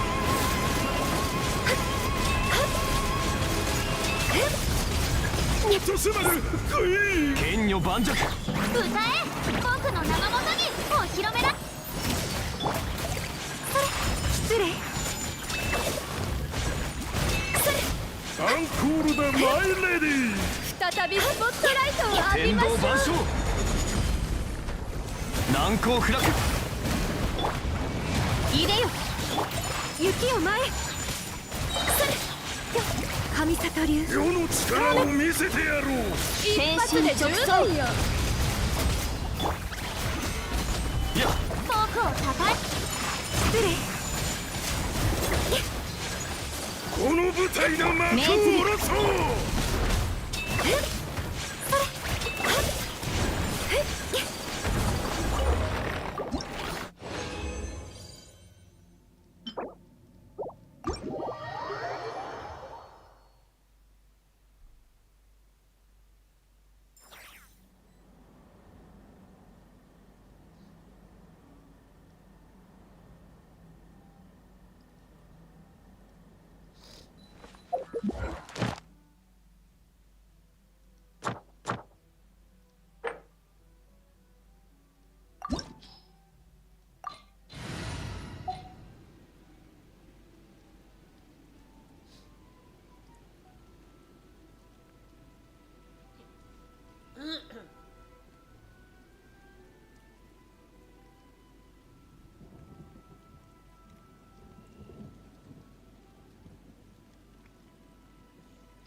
良好の正体に感謝しよう。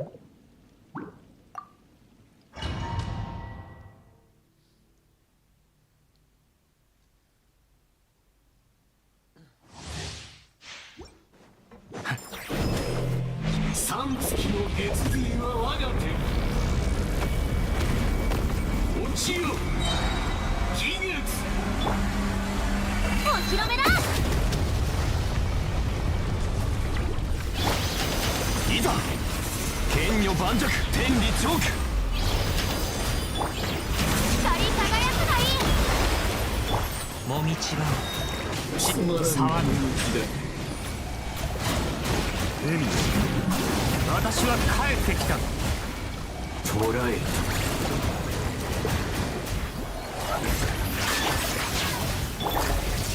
岩山八九神戸を垂れろ。時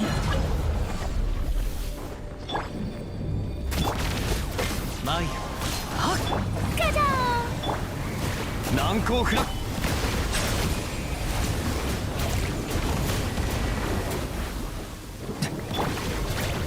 フォークを叩風よそこだ。ふっ騒ぐな。ふっじゃじゃーん。マイはっ静粛に。桜のせい。お披露目だ。世界を熱狂の渦に。天道万象風の雲の大松となるがいい。神戸を垂れろ。気の向く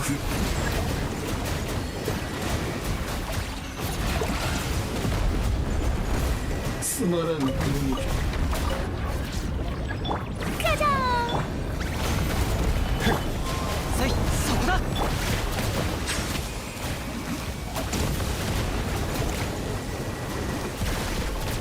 ォークを叩岩山八九はっそれ騒ぐな。じゃじゃーん。マイヤ私を直視するな。光り輝くがいい。フォークをたたえよ。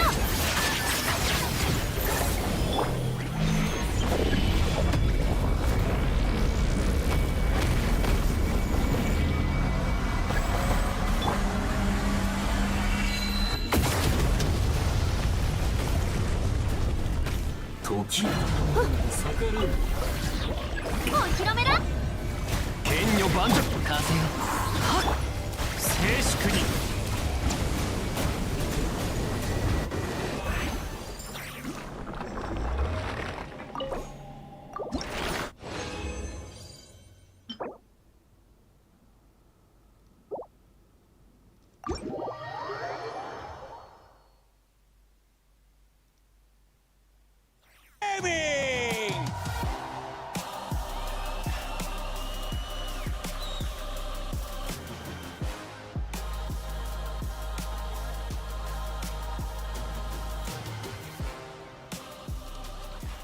Zeta Division!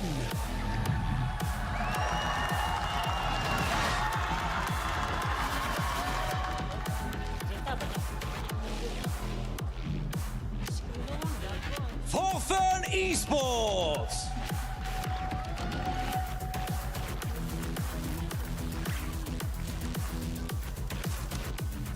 水の味は実に幽怨な趣を持つ。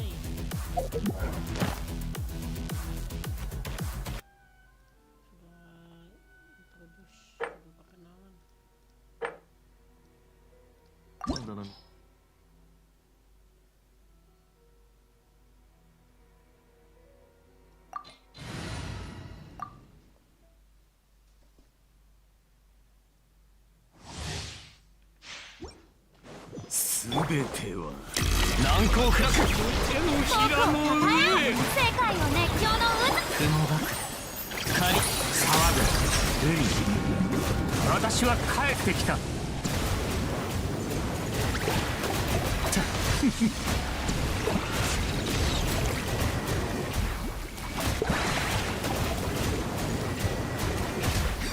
天理チョーク岩山八九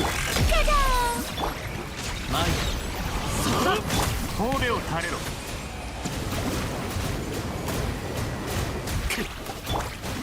光り輝くがいい難攻不落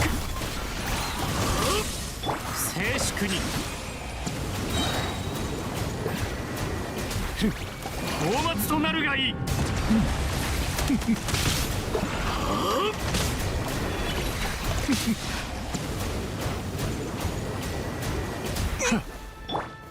岩山発お披露目だはっせい騒ぐ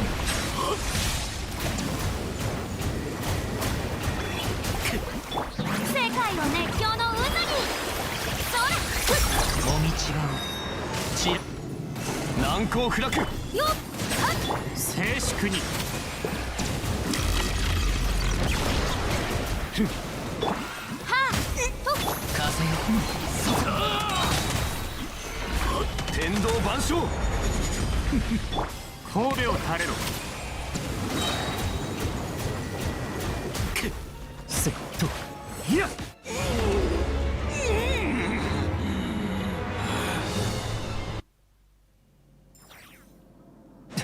どけ岩山八九から奪うことを許した覚えはないはっ騒ぐ前に構っている暇はない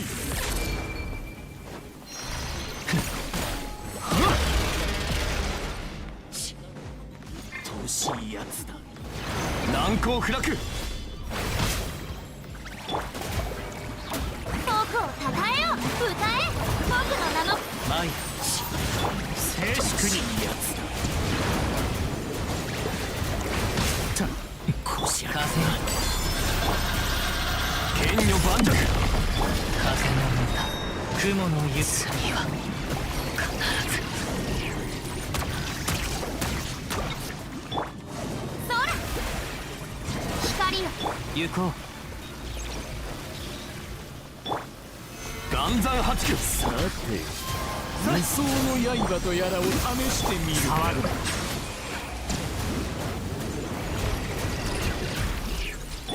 世界を熱狂の渦にはっ君にさ前に構っている暇はないはっはっはっ静粛に剣女盤石は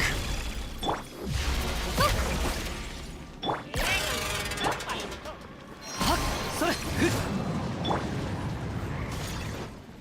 騒ぐな高き私は下げず開幕だ岩山発静粛にこしゃくな千里チョーク盤石もいつか土に帰る騒ぐな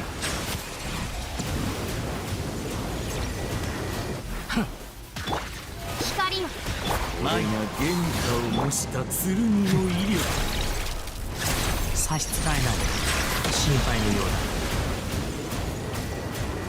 歌え僕の名のもと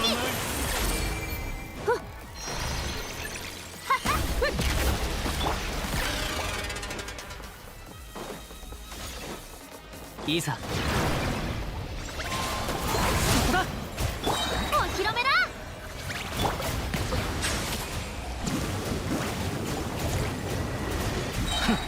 雲が仮はあこしゃくな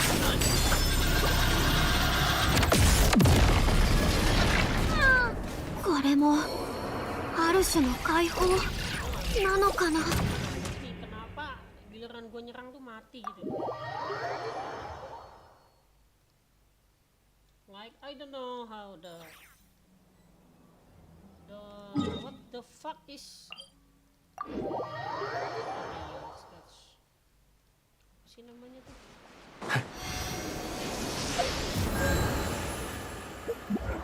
tutorial aja ini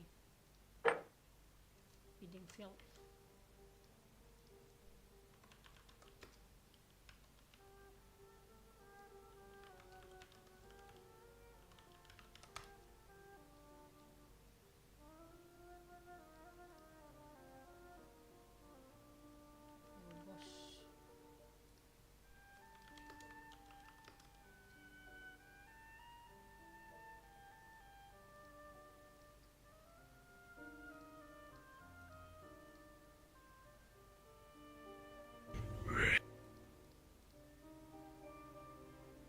gampang lah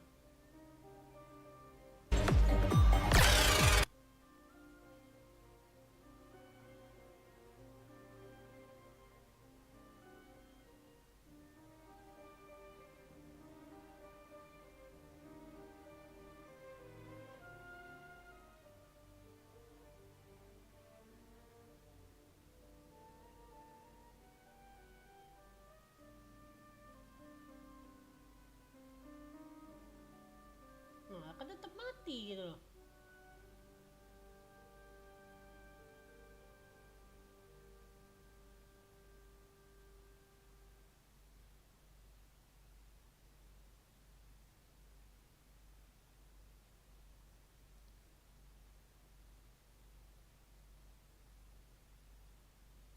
wah damage-nya harus kenceng coy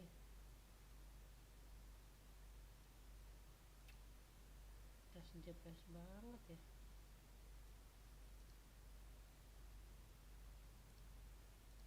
ya enggak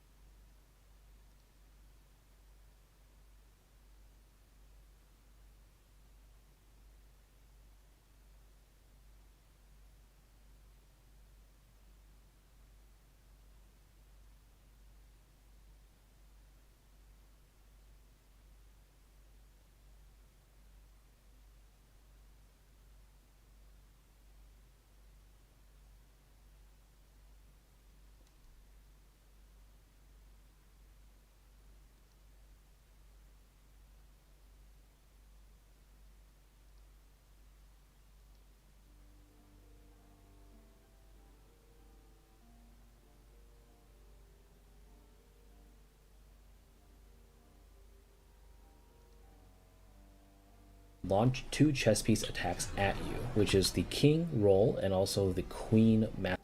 You have to do instances of damage, whether it be a single arrow or perhaps a burning reaction, which is exactly what we're doing here. I'm going to fire a dendro arrow out of Kale's bow and then swap to amber and then start a burning reaction, get a head start. He will then launch 2 chess piece attacks at you, which is the king roll and also the queen massive bladed attack. And I'll teach you how to dodge that a little bit. But you can see that I immediately downed him, and this gives us like a 10-second-ish DPS phase, which is really nice. And you gotta rinse and repeat because he'll have stages from distance to build up those evos because they're not going to be able to hit any harvesters. Well, the one good thing for them is they can, using Alter, just scupper away a couple of those attachments from death boxes, switch out a few weapons should they need to once the teams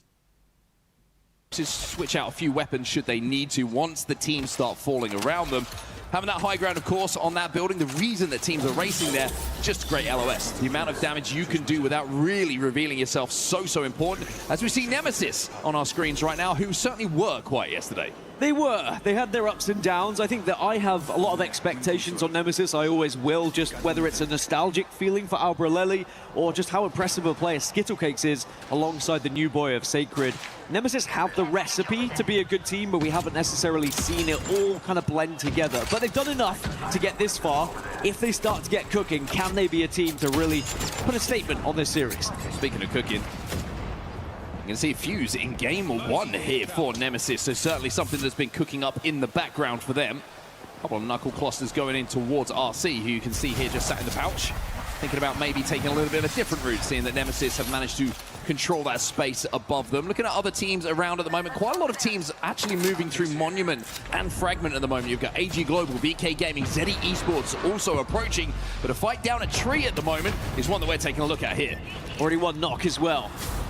And it's whether you actually want to push up and take advantage of said knock, but at the same time, they're a little bit concerned about any other third parties in the area, so it looks like they're just going to hunker down for now.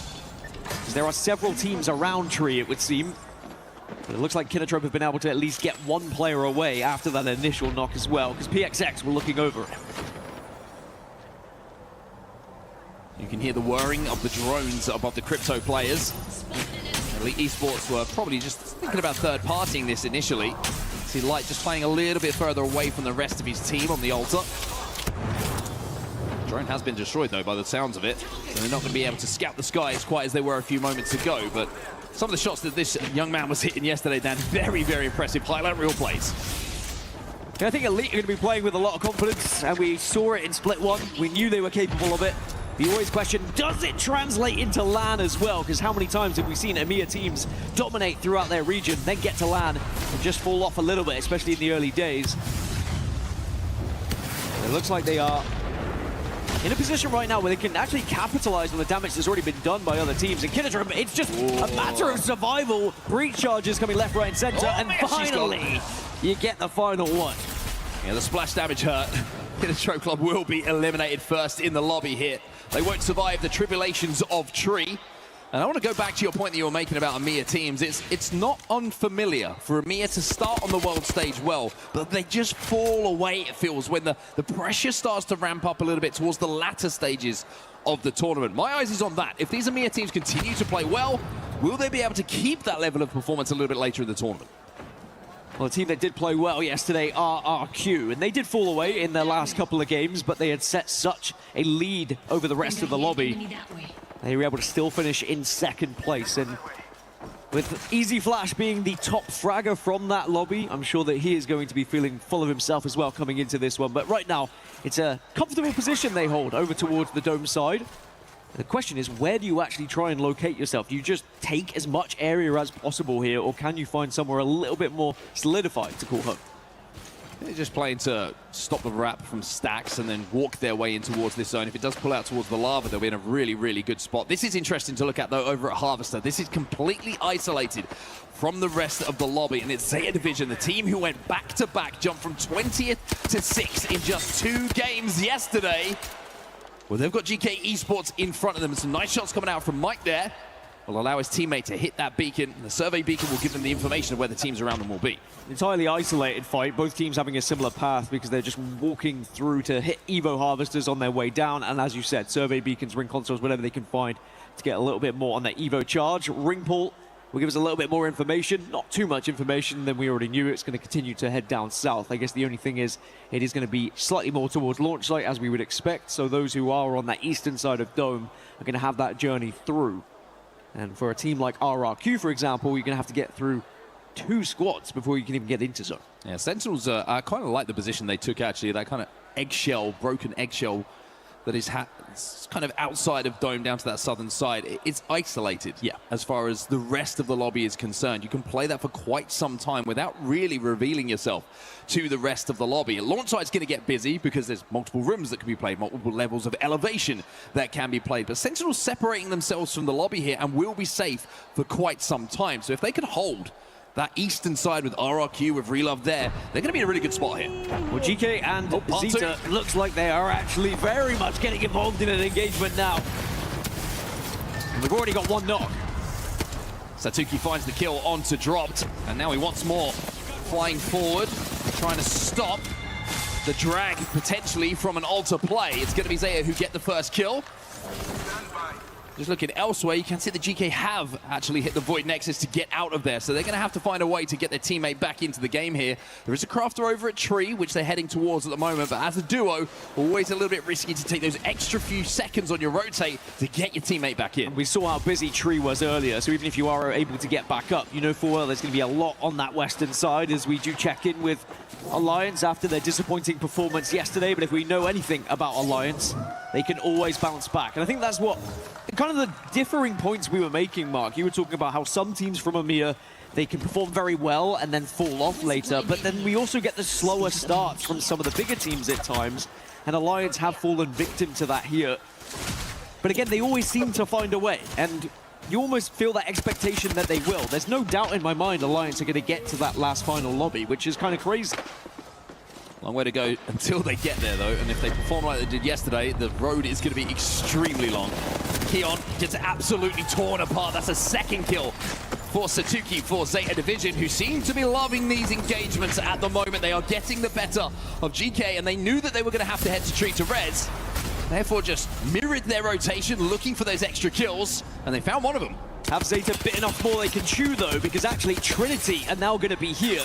Zeta came looking for GK. GK kind of used the dropship as a little bit of a diversion, and it has brought in the attention of Trinity, who it's going to be a straight 3v3 between the two teams. GK, 2 of them managed to get away at, even after the knock came in, and they got that res. And for Alliance, it's not looking good again. A little bit of a scratch of the chin coming in from Hackis. As Unlucky has to go back through the Void Nexus. Zeddy Esports, and the man with the most aura in the ALGS picks up the kills. Duke looking good. Seems to have happened a few too many times so far for Alliance, where one player has to retreat and start to res, as Alliance fans not looking too happy about their performance right now, but they are still alive. That's what matters, and we'll see if they can get back to a full 3 a little bit later on. Well, Trinity versus Zeta continues here. Igarashi taking a little bit of damage, having to jump through a little portal to get back to Rohai's teammates there and find a little bit of at least cover and safety in the hands of his teammates. Scans now coming in. Bowls will be useless for a few seconds on the caustic, and using that opportunity to push, knowing those abilities will not be able to be used. It's Yuka who gets the first knock. You have to take advantage of it. If you get that hit, if you're on that seer, you have to call that to the rest of the team. They're going to see the scan. It negates that legend so easily and comfortably, and now it's just a matter of playing cleanup crew. Rohai down as well. Trinity with just 1 player alive. Managed to scarper away, but the way the Zeta Division are fighting right now, they are looking ready for any challenge that approaches them. However, they do have a long way to go still towards the zone. A lot of busyness happening on that eastern side of where the zone is going to be pulling. As we head back over to Elite Esports, they are safe inside of the next zone, as Trinity will be eliminated next. It's going to be Henchman who finishes them off. Is it going to be a similar story for Zeta Division, though? Are they going to try and approach that western side of launch site? We spoke about it in the previous series. It's such a difficult task to try and take here, to try and go up on top. Elsewhere, you've got the likes of Gaming Gladiators still holding their position as they had from the start. They've been joined by JD Gaming by the looks of things. As Alliance also a backup to at least a 2 from what I can see. Make it 3. Hackis also on his feet. So that's job 1 is done. Now job 2 is being able to stabilize a little bit. Long way to go for them as well, with just 20 seconds to go. At least Unlucky has done what he needed to do by getting his team back in. JD Gaming, the worrying start continues here as they fall out of the lobby a little bit early as well. GG picked them up as AEROCOOL will follow as well. A lot of teams starting to fall on this rotate. Huge fight being won from Gaming Gladiators off screen, because we mentioned it. Gaming Gladiators, they took that position right from the start and they weren't built up, but they do win their first engagement they were tested with. Well, Urice is on 1 HP. And now he's on 0. Arufa, the last player alive in that fight, will now go over to launch site once again, because Zeta Division versus Elite is taking place. And Zeta Division are on their backs. Elite living up to their name at the moment when it comes to team fights. They are winning everything. Zone closing now, though, so all these teams are going to be forced in. The likes of Alliance, AG Global, all going to be up there as Zeddy get eliminated. PXX go down as well. Teams dropping because that zone puts them in uncomfortable positions. And the zone is pulling hard to launch site as well. There's only one team actually inside of where the next zone will be. That's going to be GG. Up on that high ground of the race against Sentinels. Winning that race has paid off for them. AG Global a long way away from where the next zone is going to be. They have to work their way all the way uphill here towards launch site, and they get hit by the caustic already. Alliance have lost one on their way in. Make it 2, make it all 3. Alliance go down as AG, they're going to check in elsewhere. GK Esports trying to approach, but they are being absolutely held out by AG at the moment, and unfortunately they're going to get pushed into the likes of TIE and For Fun. There's so many teams down on this southern side. AG, we can see on our screens, we got VK Gaming looking at this, GK For Fun, TIE, all of these teams essentially being held out by Nemesis, who have that high ground in that position. We checked in with them a little bit earlier on in this game. Yanya taking some damage, has to back down, and even though the Hemlock is dressed in gold at the moment, he has to get some shields back and make himself good looking too. The two major winners of this zone pool, Gaming Gladiators and Elite Esports, they're going to have the most real estate to work with, as now AG starting to push up a little bit. They see weakness, they're like sharks in the water and smell the blood, as VK Gaming will get taken down in 11th. A little bit of help coming in from Relove as well, as VK will fall. 34 seconds until that zone closes, and everybody has to find somewhere to call themselves safe. There's an L-Star on the pickup here for Sacred, and if you want it in anyone's hands, if you're a Nemesis fan, it's going to be his. Nemesis in a pretty good position as well, because they'll be able to capitalize on a lot of damage being done right here, right now from AG, as his GK will be finally taken down after their venture throughout the entire map to get back up. 9 squads now remain, and AG just continues to push. AG probably thinking KP is the way forward here with this zone pulling so far away from them, and TIE, RIP, they will fall in the lobby as well as AG continue to find kills. With that, we have 8 squads remaining in this lobby, and that creates a little bit of space here for AG to move in. Not a lot of teams alive, means they can at least walk up. Interesting decision to be made here for AG, though. If they go one way, they could potentially third-party NIP and For Fun. The other, it's a straight 3v3 versus Nemesis. They're not going to know which. It's going to be a complete blind guess. Q through here. Look at this cheeky little Q coming from Yanya, using every single inch of that Void Passage to get them into a safe position. And now For Fun, Yanya's after you. Interestingly, NIP actually went through the other way, so now they'll be taking the fight against Nemesis. We're going to get 2 straight 3v3s in theory, but neither team feels comfortable to take it. AG just taking so much damage on the approach. Ninjas in Pajamas just fallen in as well, but at least there's some points on the board for them. Sentinels also eliminated. Yanya on his back, and Jaguares and Nizel might be not longed for this game. AG Global are gone. 5 squads now remain. So it is still Elite and Gaming Gladiators winning out on all of this. DCG are also struggling in the moment, back against the wall, just trying to survive. As GG, they're just pressing out. They're making sure they take as much room as they can. Don't allow anyone to wrap behind them. And sadly, I think DCG are probably going to fall because of it. For Fun Esports also gone. Zane, you can see the intensity in his face in the player cam as well. He wants to finish off DCG, and with this angle up on the high ground and with this Hemlock singing a tune, he might just do it now. Have to be careful. There are other parties, there are other teams who can kind of get eyes on, one of them being Nemesis.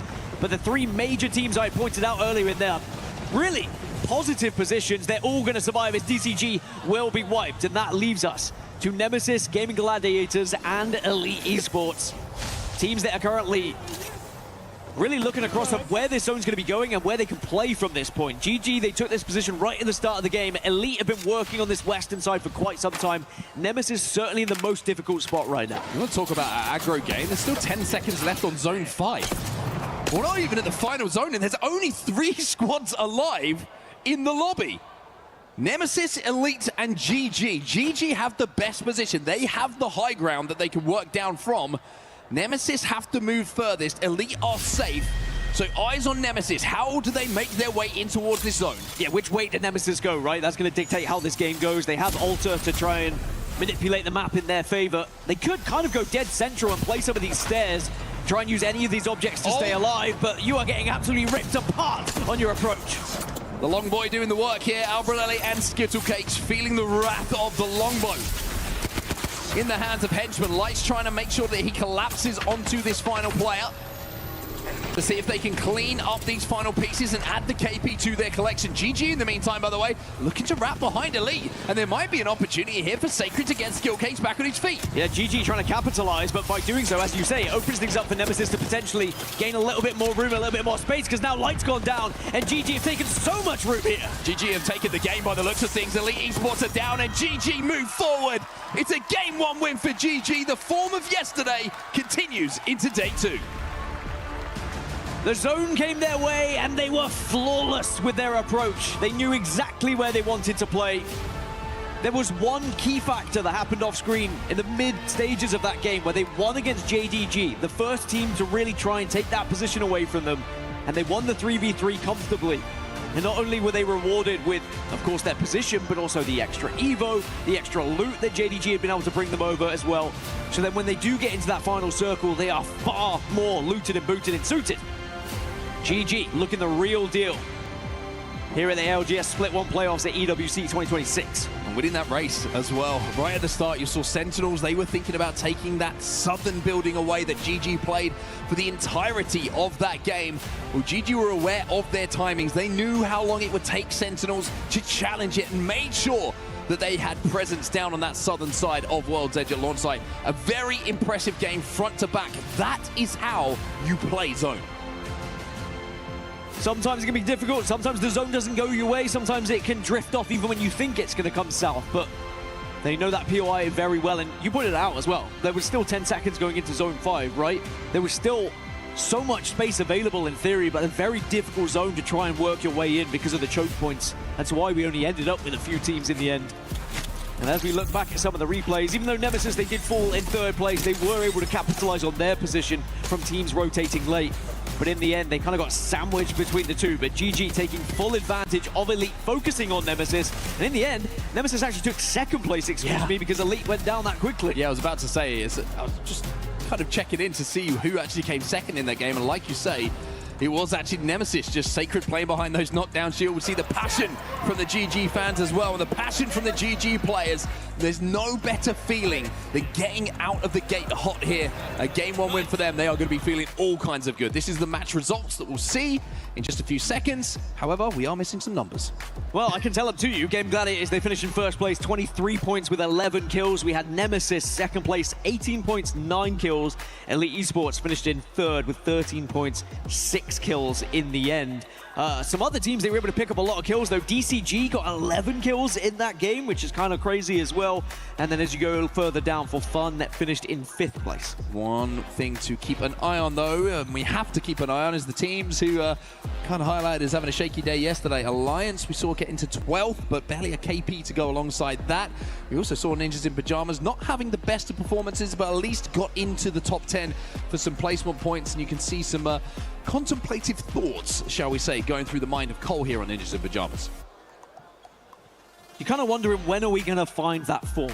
When are we going to get back up to where we were? Where's the former glory that we've seen throughout the entirety of the split? Ninjas in Pajamas, the #1 American team coming out of Split 1, coming into playoffs, and we have not seen that whatsoever. They have not looked even remotely close to the team we saw online. And it does start to get concerning the further we get into this series in particular, as now we have the numbers on our screen that we were mentioning earlier, just to solidify that for you guys watching here in Paris or watching from home. Some other teams that were able to pick up points or struggle. RRQ is another focus. They got 0 points. Remember, they finished second yesterday in their series. JD Gaming unable to win that fight against GG.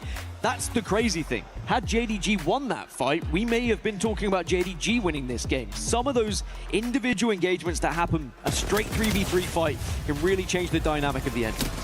Have a look at some of the highlights of the game, and as we see Ninjas in Pajamas being eliminated there, I kind of want to just talk about them a little bit more here and kind of give my thoughts on where they might be mentally, because it's very easy to be happy, go lucky, everything's fantastic when you're winning games, when you win in Pro League, when you win regional finals, you feel great.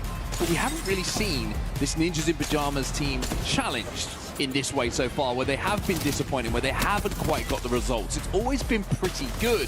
I'm interested to see what Vane's saying to his team, what the coach is saying behind them as well, just to get that mentality back. A game 2 could completely change this for them. Just remember, Ninjas in Pajamas, kind of team who can drop 20 quite easily with a win if they catch fire, if they find a couple of their team fights going their way. And of course, these 3 players, not unfamiliar to the Esports World Cup, finished 3rd last year when they were competing together as a trio as well. So it's probably an unfamiliar territory, as you were talking about. It's a team that would expect more, would expect to be right at the tippy top of the leaderboards, and you have to dig deep. But all it takes is one win to get you back on track and change that mentality. How many times have we seen that as well? We're like, oh, this team really struggling at the moment. All of a sudden, one game, an absolute bomb that they drop into a huge amount of points, and then next game it's like, oh, they're in the top 5 again. Oh, they're in the top 5 again. It really can change the momentum of how your day is looking. And another team who's going to look to change the momentum of the day is VK Gaming. Very similar story at the moment. Struggling, defending champions, of course. Won EWC last year.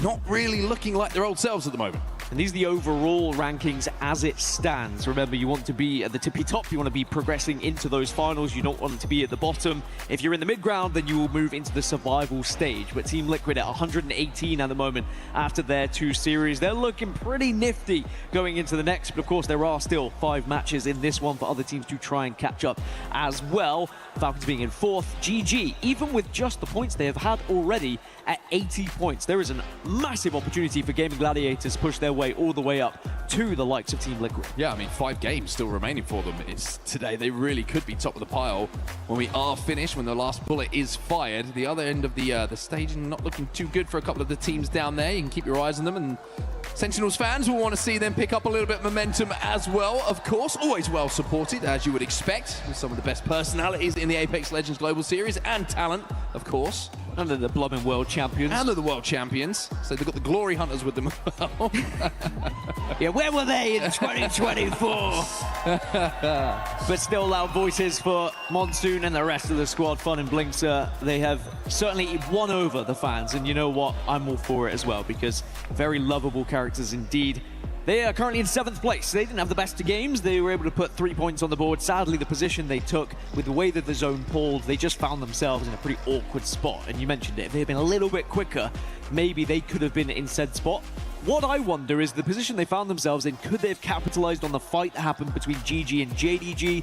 Sometimes it's very difficult to do so because you hear the gunfire by the time you've actually made your way up there. The fight's already finished. Yeah, it's a long way to go for them from that position, but you are quite right. If they just sensed something was happening, they could have maybe made that move, but I think that fight took place before the zone hard pulled back into launch site as well, and I think that's kind of what scuppered the game plan for Sentinels. They were happy with that position that they had, the zone hard pulling away, where maybe they were expecting it to come a little bit closer to where they found themselves is, again, it's an old zone, right? This is one that we've seen a number of years ago, like we saw earlier on World's Edge with that truck finish. It seems like there is that pattern emerging of some very old zones that we haven't seen in quite a long time starting to rear their heads up here.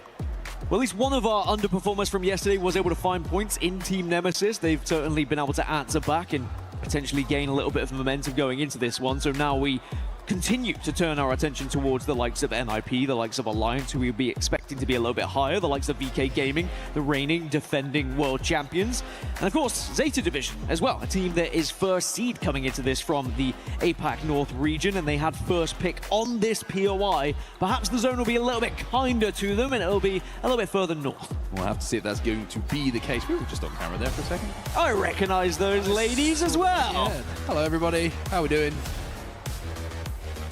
Well, it looks like we're ready to get into game 2. I'll tell you what, the stands are starting to fill up here as we are moving through the days at EWC. We really are starting to get into the place where I think the fans are getting invested. We certainly are indeed. And as we start to move to the stage of the tournament where elimination is starting to rear its head a little bit here, I'm sure the players are starting to feel the pressure as well. Game 2 is live. GG, you have earned yourself a loot cam. But looking at the zone, we are going a little bit more north. Countdown is looking like the place we're going. What did I say? Zeta Division, they'll be hoping it heads a little bit further north, and they've got exactly what they could have asked for.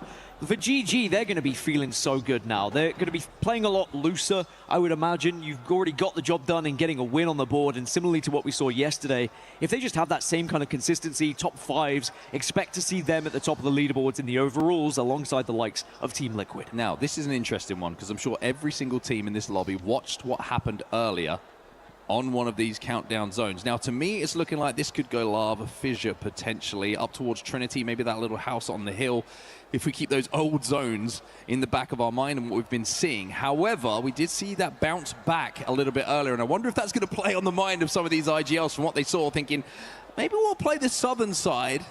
Maybe we'll see if we do get a bounce back, because if that does happen, we might be in a pretty good spot. I think with that in mind, personally, I would be taking bank center of countdown. I think you split the difference here. Put yourself in the best position to go either way. Sometimes that might not result in a win. You don't necessarily need wins here in the group stages. You need points, you need consistency, you need to just be up there and in that discussion. Sometimes you should take the top fives, take the top threes if they're presented to you. You don't always have to go for broke and bank on that victory, because if it doesn't pay off, if it doesn't pull that way, suddenly you find yourself in a 10th place with 0 kills and 1 placement, 2 placement points. Well, nothing says quick rotation quite like an RE45 car loadout. No attachments. As we can see on your screen right now, this is all about position. We'll wait for everybody else to fall over before we'll let Alta and her passive do the work on grabbing some extra utility from some death boxes. A lot of teams already in the vicinity of Countdown. TIE, Reject, PXX, Trinity that we just saw on our screens. For Fun Esports and GK now making their way up as well. Zeta Division leaving from Trials as well on that northern side. And a quick rotate coming in that you can see from GK. And of course, passing through onto a ring console is going to give them the information they desire. So interestingly, we have 17 Watsons and 17 Seers, but I believe there were more Seers in match 1, so we will still get that Seer ban here in match 2. There's going to be a lot of pylons, a lot of gens that are going to be dropped down. It's going to be difficult to try and take some of these positions that have been already collected in Countdown, that's for sure. Well, GG are taking their time. They know they've got a long, long way to go. And with Sentinels and Nemesis actually pretty close to them, as we can see Sentinels just retreating a little bit here. The journey for them are going to be very, very different in this game to what it was previously. It's about getting those Evos, finding those Harvesters, getting that information. I'm probably playing this one a little bit later on, especially with Valkyrie in the composition here, interestingly, for Sentinels. They'll be able to play this one slow, tiptoe their way in, and then look to Valcult late. JDG, floating has gone down as Elite Esports find their first point of the game. That's a slight worry again for JDG. Yeah, we have 4 Valkyries in the lobby, actually, so there are going to be a few teams that are trying to full send it towards the latter stages. It really does give you that get-out-of-jail-free card, it feels like. But sometimes you might lack in other areas, whether it be defensively, for example, or offensively, depending on what your composition is and who Valkyrie is replacing in your comp as well. There's different varieties of it. You've got Sentinels who are running Seer alongside the Valkyrie and the Watson, or you can look at Kinotrope, who are running that baby comp of Gibby, Newcastle, and Valkyrie, which is more of the tried, tested, and true. Well, it looked like there was a little bit of a battle for the survey beacon at Grandma's house. So AG have decided, you know what, we can just go to survey camp and hit the beacon instead. So that's exactly what they are going to do. If you're wondering where Alliance are at the moment, they're moving through Epicenter towards the Evo Harvester that is available. They're on our screens right now. 1 point from game 1. And not a lot yesterday, Dan. It needs to start happening soon for this trio. I was playing with a friend the other month, and they were calling it Epic Center, and it just really reminded me of when I once said barometer. And it's just one of those that... That was a tough moment for me as well. When you say it quickly, it was just a polite, you know it's Epicenter, right? And they were like, oh, yeah, sure. You sounded very English of you. I tried to. I was going to say, Cass has got nothing but the head of Cinetic to aim for there, but still somehow found the shoulder. 60 with that longbow. So interesting, you were talking about, relying on what had happened in previous pulls. VKG relying on potentially a counter pull here in it, coming southeast and coming back down towards Landslide, towards the area where it did close out near on the previous series. So maybe they'll be rewarded with it, but there is also the ring console near to them that GK are currently hovering around in Landslide. I think they're waiting for third beacon here, GK. They're not going to quick rotate in here. They're just taking their time. And I think that Drops probably is one of these astute players who recognizes that zone pull from earlier and wants to get that information before they make their decision on where they want to play. Zeddy having a little bit of a scrap themselves at the moment in the kill feed. You can see that Arufa has gone down as well for RC. Jelly's going to grab that Evo Harvester because he's got to be careful here. He fragged out yesterday, but he's got to be careful that he gets back to his teammates. The Void Nexus will allow him to do so. Back home, safe, sound. There's a pot of soup on for them as well at Grandma's house. I always wondered what... Into the arms of Duplex. Always kind of wondered what kind of food would be in Grandma's house. I think chicken soup. Chicken soup? Yeah. Well, we're going to get a lot of more info on this zone, and this also, if you've got to think about this on the minds of GK, for example, who are going to be able to hit that third ring console. Okay. That's Very interesting. GK may have just pulled a blinder here by just sitting at landslide and waiting for that next ring console to be available. Now, Relove are moving through the tunnel, so there's one thing to have the plan. With VK Gaming right next to them and Relove next to them as well, it's going to be difficult to actually hit this potentially without taking damage and going down. So GK's plan is one thing. Can they execute is the other? I think they did get it. Looking on the arrows on the screen, it looks like there was a stationary one for quite some time. And if they do have that information, they might just leave. But at the moment, they're going to be somewhat pressured by Relove. But it looks like, no, there you go. Elsewhere, they're going to get out. Now we check in with Elite. They're going to be arriving from the south. So actually, it's going to be similar timing here for Elite arriving and GK leaving. They're going to see GK crossing, and this could be a dangerous cross indeed. Oh, just couldn't quite connect with the final shots to get the knock. GK, though, in a little bit of a precarious situation here. Walking on ice towards the spot where they want to play. They're trying desperately to get into the RV. And I think they've all somehow managed to make that cross and just about get safe. Makes me so happy you're calling it an RV now, as well as Elite also seeing our previous winners, GG, start to arrive to the party. So these are all the teams that got third ring console information, by the way, as Light just can't quite connect with those final bullets. Blast just giving him a little bit of the wiggles in the air. I was going to say, Blast is probably thinking he connected with enough because he wasn't missing too many with that hemlock in his hand. He's a nimble fellow, is Blast. Really have you seen him on the dance floor? Can't say I have. Neither have I, but I imagine he is pretty nimble. The man can move. Rival over there.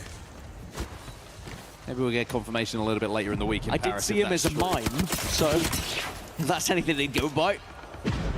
I'm not sure those two things align, but Elite Esports are going to press a GK continually inside of this RV. You've made me question that now, by the way. I want to call it Caravan again. I tell you what, if GG keep playing this way, we might see him on the dance floor in Paris by the end of it.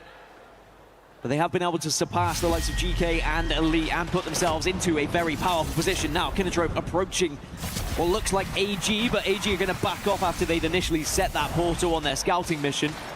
And they've realized it's not going to be an easy journey. Zeta Division going to be watching from the west, Alliance now approaching from the east. And Kinotrope are setting up shop here with this Newcastle wall.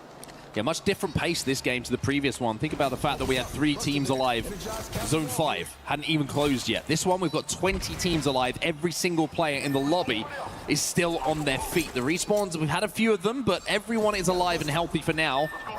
As Kinotrope are quite happy with the position that they have right now. Like you say, correctly, bunkered down. PXX still, we saw them earlier, inside of Countdown, and it's almost as if now, I'm not sure if it's going to go towards Countdown or pull down to the south. There is a team on the western side of Zone that I'm very interested in, though. That's going to be Ninjas in Pajamas. They've got a Mythic spawning next to them, and their back is clear.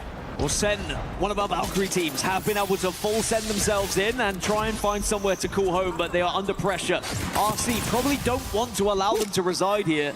And actually, one of the members of RC has gone down. They've got a portal to go back up, but they are trying to bully Sentinels away from this position. And it is going to be a fight in the moment, but you don't want to draw too much attention to yourselves here. Yeah, Sentinel just smartly playing around the interceptor pylon here, just making sure they're playing around the gen, so any damage they take, they're going to get those shields back nice and quickly, and they're going to be able to re-engage. Now, big moments for Alliance, and Aku is down, Unlucky is down, and Sacred and Skittlecakes are in a 1v2 now with Hackis. The shields are already broken. Skittlecakes wants to hunt him down, but Nemesis have fallen! And somehow Hackis, combined with Zeddy Esports, stays alive. Hackis has been given a lifeline, but now can you get away? Oh, no, he's down. You cannot. It looked like Alliance had pulled off a masterclass, but in the end, it was Zeddy who had done the majority of the work, and sadly for Alliance, it doesn't really matter in the end because they go 2. As Sentinels, who had previously pushed themselves in, are probably going to be pretty happy with where that zone has moved, as we'll check in with that in a little bit, because the kill feed at the moment is starting to light up.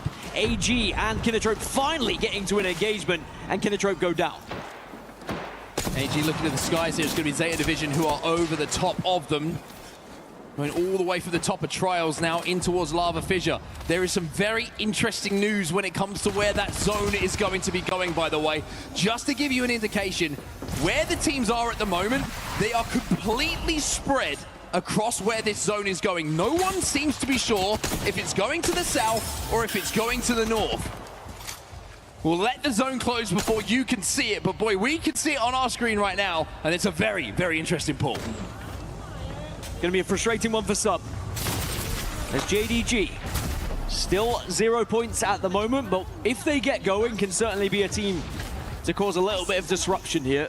But they're approaching from the south at the moment, and they are surrounded. There isn't really a safe avenue anywhere. As Sentinels are still holding this position, RRQ just suddenly showed up, and they've been able to take down the first. Sentinels in a very, very good spot. Blinks up alongside Monsoon, combining to get that knock. And that's just going to take the pressure off them a little bit here. Blix is actually getting a little bit interesting here. He's trying to create a little bit of nonsense up on that high ground, get involved with the fight that's going down between RC and RRQ, and RRQ will be eliminated. This is a little bit of a replay from what we saw earlier as Alliance went down. This is AG Global, and Yanya hitting some nice shots with that longbow onto a Valkyrie and deleting the rest of Kinatrope.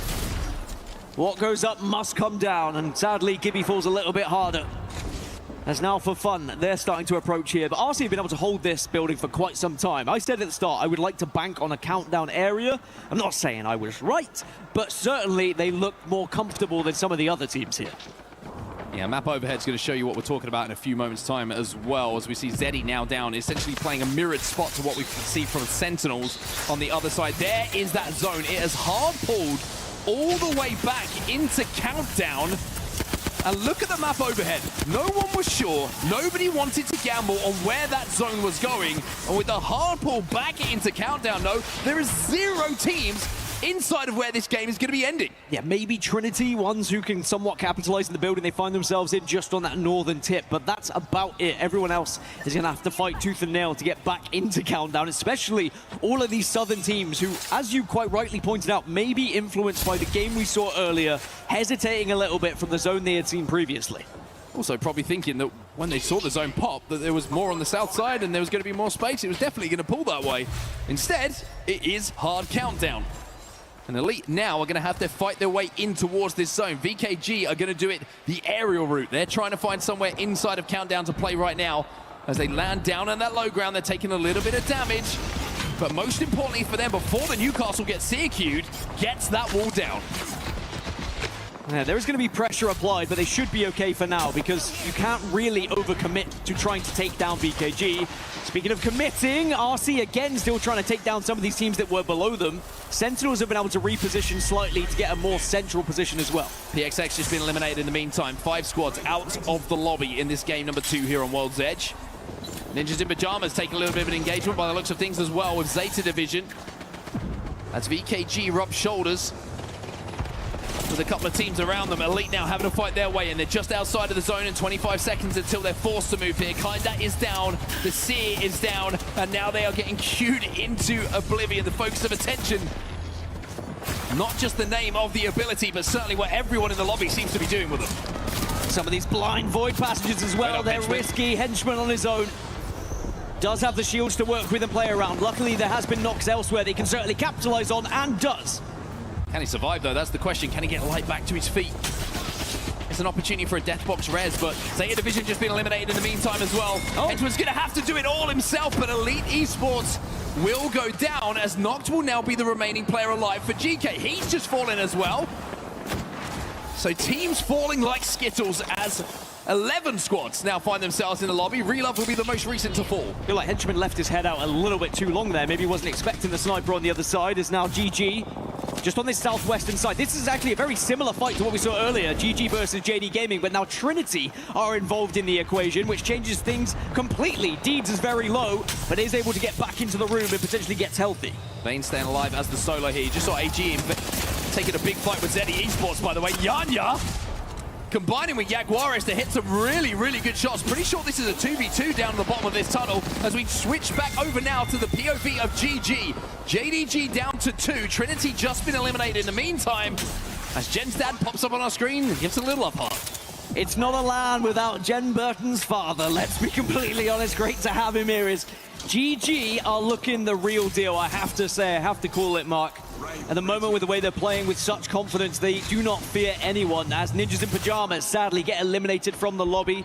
Again, it's an okay game, but it's nothing special from one of the best performing teams in the Americas, if not the best performing in Americas in Split 1. Well, RC have been in this spot for essentially the entirety of the game, but now they have to make the move. Luckily for them, Wraith is in the composition. Blinks up, trying to scout the next move for Sentinels as well, which is a little bit more difficult because they do not have that ability to use the Wraith portal. Arufa just trying to dance.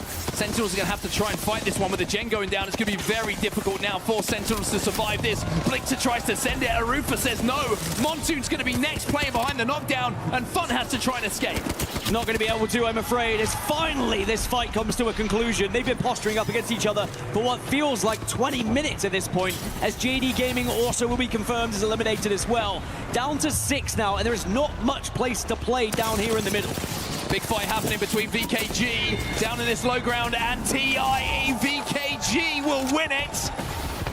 With the mobile shield going down, Yanya's coming in for a kidnap, but does not come up with anybody. This is going to be a very entertaining final circle, by the way. It's pretty much finishing dead center down in the low ground. VKG are in trouble. As VKG are just getting surrounded, they will be taken out. 4 teams now remain. Zeddy, AG Global, GG, and Reject. And there is a Kraber in play. Well, a few more teams alive than what we saw in the previous game. As everybody takes a second to breathe. GG have a chance to go back-to-back here, by the way. A Game 1 win for them. 30 points on the board already for this trio. And as one of the last 4, would love to make it a few more. Luca has to pop the battery here before he makes the call on what the next play is. Honestly, if they are able to play this way throughout this series, we might already be talking about a team getting to finals already. Similarly to Liquid, with the amount of points they've been able to put on at this point. As the zone now is going to start to force these teams into each other, and actually, Zeddy, sadly, are going to be very much bombarded here by AG. But Jelly turns it around. Yanya gets aggressive, knew the damage was there. But everybody focused those weapons onto the Wraith and managed to put him on his back. That's going to allow Zeddy to get the armor swaps, get healthy again, and all of a sudden AG are now on the back foot. All the meanwhile, Reject have taken space. Look at the amount of room Reject have now. They've put that Newcastle wall down as well. Look at GG though, they're swinging around. They are collapsing as Zeddy Esports will be eliminated. And with an L-Star in the hands of Zane, he's thinking one thing. KP, take down RC, take down AG, and let's make this back-to-back. Well, can they do the same thing they did previously? Wait for the other 2 teams to fight and then capitalize on their rotation. You mentioned it. They're just moving perfectly in the moment. Like a well-oiled machine here as Zane now steps down with that L-Star. Continuing pressurizing RC down on this low ground. But where are AG here? They have got the reset, and Yanya now peeking as GG have to move. The swing comes in from RC. GG are gone, and it's AG versus RC. GG just got sandwiched here. AG need a reset. There are potential shield swaps available on the map. Neazul gets the reload here, but Arufa gets the first pick. Neazul is the last victim. Reject will be the champions of Game 2.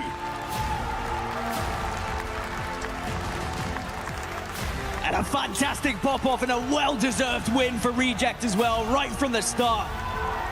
And a celebration to their fans that are actually only mere meters behind us here in the commentary booth. They are rewarded for attending and watching their favorite team.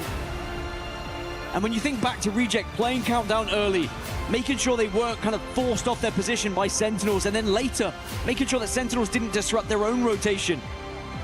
And you had thought when the engagement happened between Reject and AG that maybe GG was going to be able to capitalize. But because both teams, they kind of hesitated, they waited, GG had no other option than to push down, and then in the end just got sandwiched by the 2. So happy you could cry. It's a lovely moment, of course, to enjoy the team that you've traveled so far to see win that game and get those points on the board. And for Reject, it's an even better feeling to be that team who delivers that good news. And I think back to Champs when Euris was just, what, watch partying? 2025? And I was like, when are you going to start playing again? Well, here he is, back on that main stage, back competing and back winning once more. And it is some very important points for Reject as well. 14 kills they were able to find in that lobby, which puts up 26 from one game. Yeah, AG just peeking up onto GG, having got healthy enough to sandwich them, just created that 3v3 scenario, but GG just did a little bit of damage in that exchange, which allowed RC to swoop up and essentially swarm around the position of AG. They were just trapped in a corner. It was a very simple finish for them. But a couple of key moments that you quite rightly highlighted there. The way that they Wraith Portal past Sentinels, were able to hold them out. Fantastic stuff coming in from them.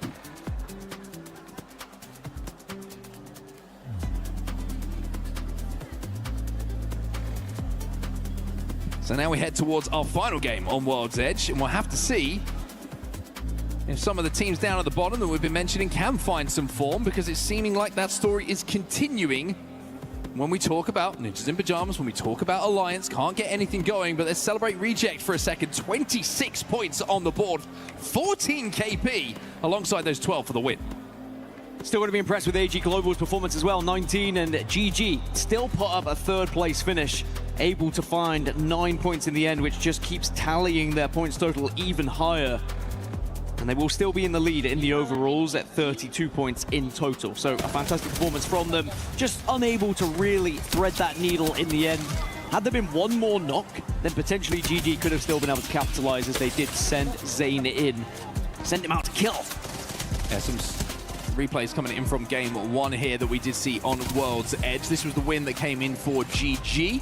If you're just joining us, just always good to keep you up to date with everything that's happened so far.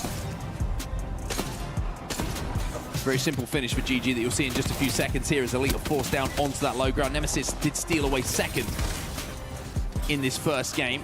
The second game after the crypto ban, GG had a chance, again, Dan, to win that one, and getting into the top three, I think very impressive. You compare what they did in game one to game two, I think you take a third place with some KP, considering how far they had to go.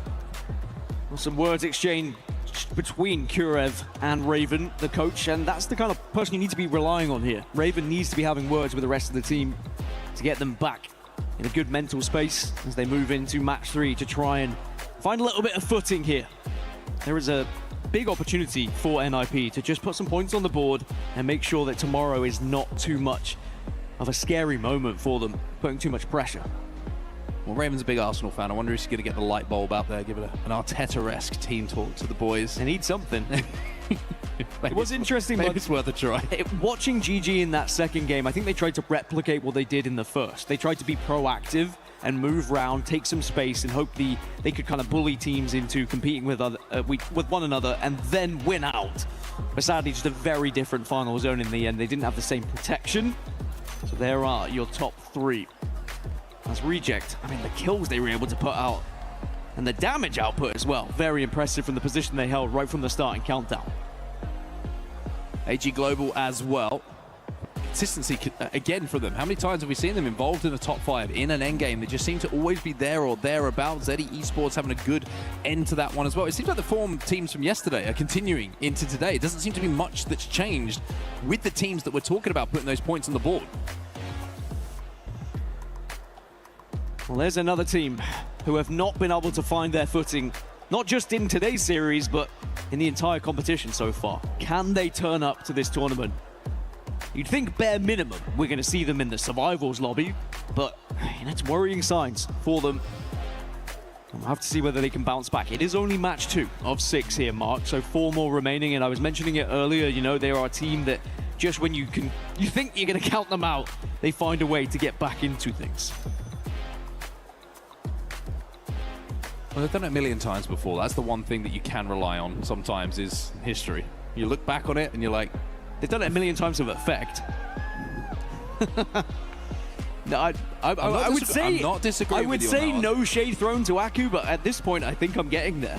And you have to start to wonder, when are they going to be able to turn up? So for Alliance, there needs to be answers. It has to happen soon, otherwise it does get worrying going into tomorrow. Speaking of tomorrow, at the moment, the overall rankings look this way. Liquid still at the top, 118, but with the extra points gained from match 2, Gaming Gladiators now push themselves up into top 3 on set. And again, we've only played 2 matches here.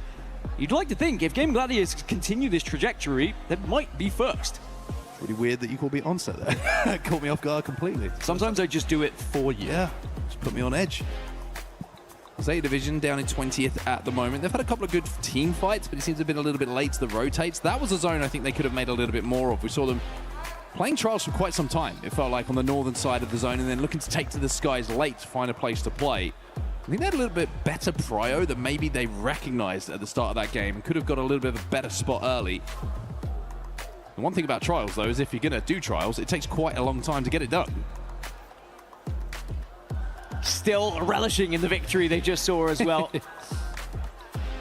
And the amazing thing is, always with Apex, is, you know, a win is such a huge moment. It's not something that every team gets to have on LAN, especially. You know, an online victory is still a thrilling thing to be involved with, but to do it on LAN in front of your fans, in front of a huge crowd, there is nothing like it.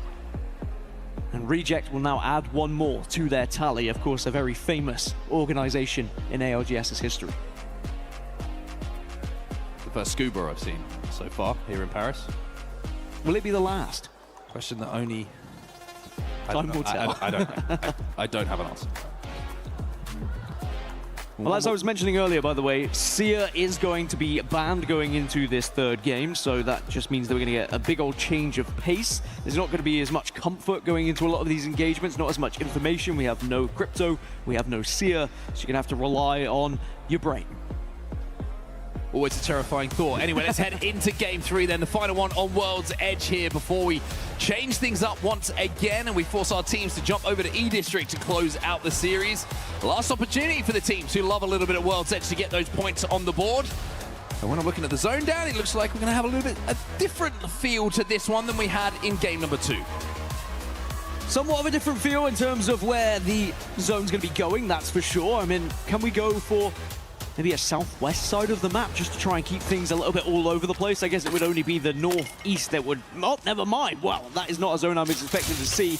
You'll see it shortly on your screens. As, of course, Reject have won themselves Loot Cam as they're going to be playing the Mad Maggie, as is the majority of the lobby.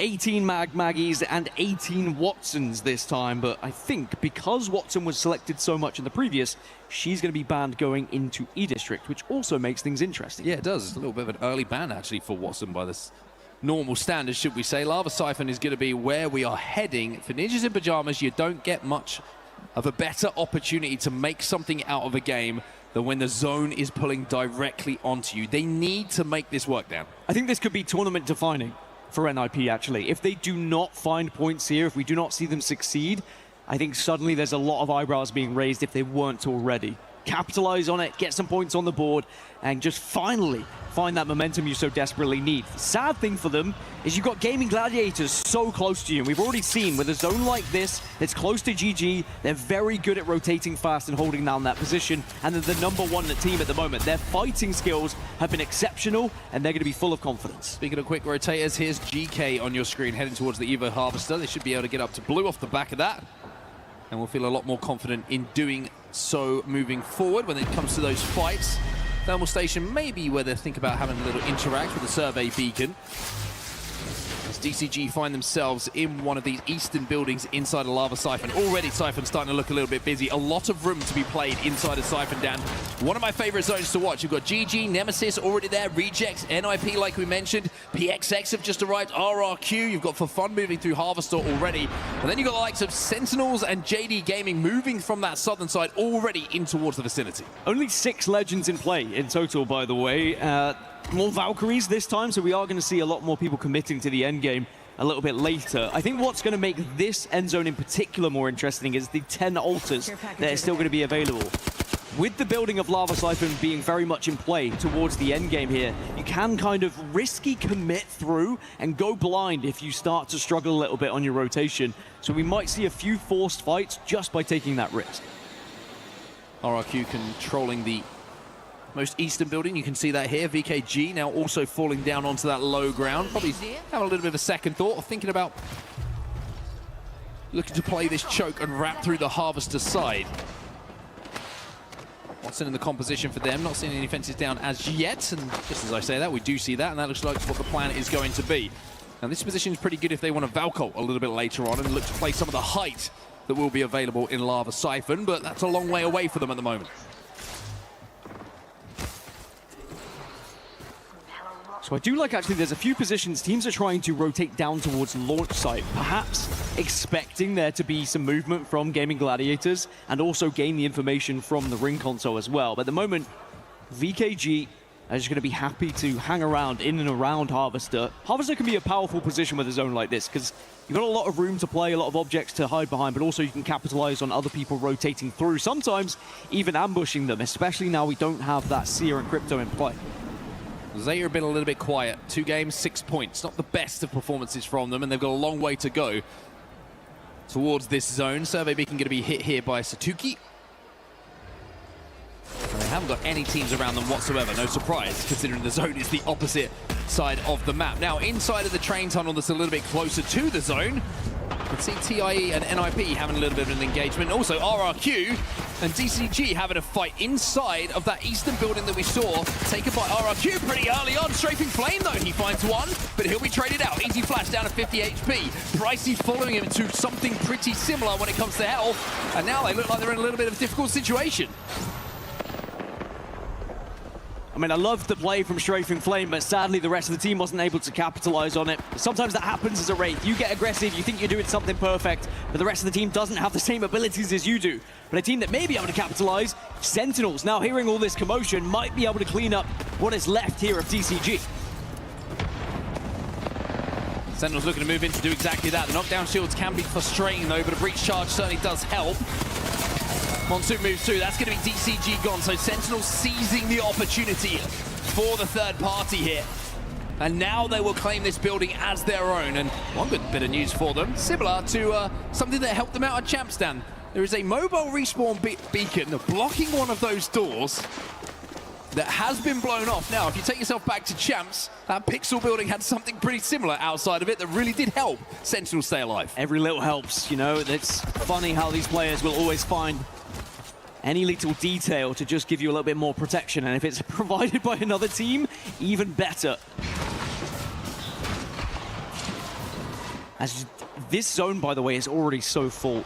Only 4 teams who haven't made their way down towards Lava Siphon at the moment. Which does mean those 4 teams are going to have a very hard time arriving. In particular, though, GK, they're currently looking towards Trinity, and Trinity are actually taking a position around them, trying to surround them, maybe looking like they're going to go for the kill here. And Job's just trying to find a queue here that can get them somewhere safe.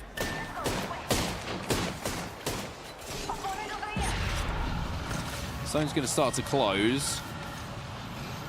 GK are just about safe, but I think Drop wants to reposition here. He doesn't really like the engagement early, especially when it's one of those ones where only one team's gone in the lobby. This is a low reward engagement here. Even if you win this one, you know, it's a couple of KP, but it really just doesn't help you when it comes to those placement points and the rotate that you're trying to make. Trinity being very, very aggressive onto it, though, but it looks like GK have managed to find at least a queue out to somewhere down that low ground. In fact, Dropped is going to have to jump back now. And all of a sudden, they find themselves sandwiched between Elite and Trinity. This is not looking good. Yeah, sadly, Trinity are one of the teams that are on such little points at the moment. They're looking to try and take advantage of any possible points, even if it's KP, even if it's risky KP. And GK are probably saying, like, what do you want? What's your deal? What's your problem? Why do you need this fight? And sadly, Trinity are going to be able to surround them here, and GK may fall. Keon takes quite a lot of damage. Dropped is doing his best to just disappear through portals, and all of a sudden, Keon is left on his own with just a vault in his hands. He can make this a 1v1 though, and he can make this interesting, but GK Esports will be eliminated. Vol's gonna be last alive as Elite now try to move in to clean up the pieces. He's gonna be able to portal out by the looks of things though. You take this one? Get those kills quick. Take it. Take it, I would. I'd commit to it. Well, actually, they've actually seen where the portal is, and they say we might not need to take it because it's so close. A stupid push, if I'm completely honest, by Trinity. That is a horrible one that has ruined the game for GK almost for themselves. And now Zeta Division are arriving. Elite Esports probably very delighted being able to capitalize on really taking up so much real estate off the back of it. But now, suddenly, Elite Esports have to turn around because Zeta also getting involved. The snowball of events that happen just from one push is crazy. Looks like Zeta can't quite find where those remaining members have gone to. Elite have scarpered away to the safety of Harvester. I think it's a pretty smart decision. Everything got a little bit too busy on that side of the zone. Now over to Alliance. Almost feels like it's beginning to be now or never for them. Aku taking a lot of damage here on the Maggie. Gonna have to take the time to get the shields back to full. Now, I'm gonna be safe here on the hill, but what's the next play for them?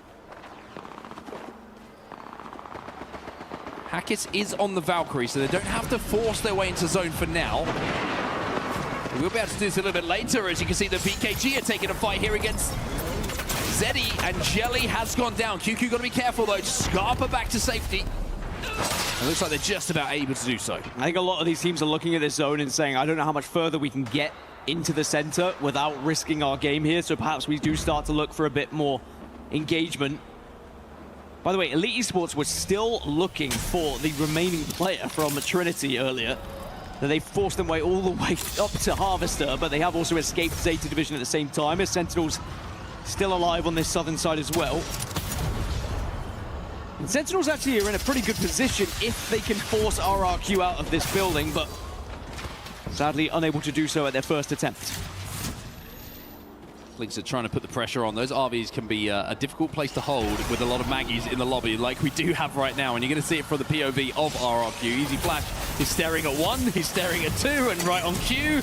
The riot drills become a real problem for them, forcing them to take the portal. But where does that portal go? Not far enough.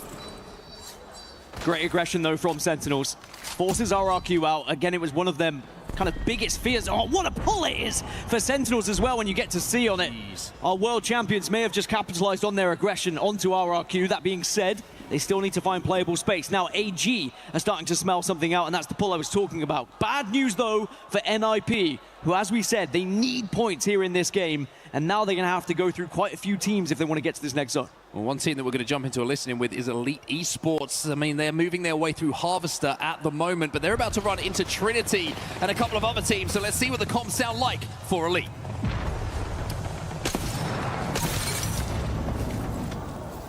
You loot the mythic real quick? Yeah, go. Nothing. Flying? On us. Let it go, mythic. I need to get high, kill up. I'm good. Flying on you, back flying on you. No, I kill down.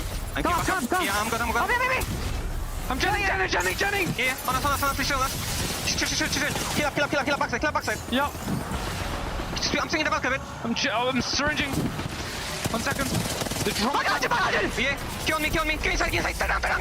I can't. I got started. 100. I'm swinging on the outside. Enemy, 100. Right on. Outside, both outside. Let's go. Enoch, chill a bit. He's swinging hands now. No. Just chill. Kill him now. One. No. Rest him. Yeah, rest me and swap. Rest me swap, we have to go kill him, my ping. We can queue through the tunnel as well, like. Yeah.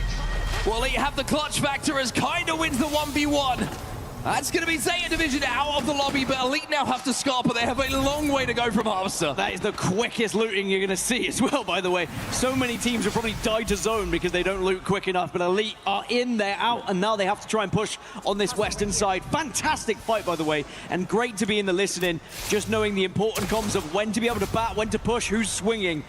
Everyone playing a part in Elite, even if they were knocked to the ground. And who's another team in a great position for another good game? It's going to be AG. They are center zone at the moment.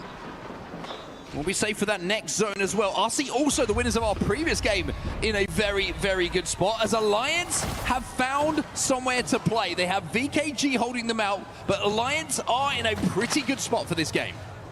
Boy, do they need it. Boy, did they need points, Alliance. Let's go to Kraber. There's Elite now on this western side that I was mentioning. They have a few teams that are in front of them. There's two different ways they can approach this. They can either go a little bit further north and then try and rotate all the way around to try and touch the northern tip and hope that they catch people shadowing them.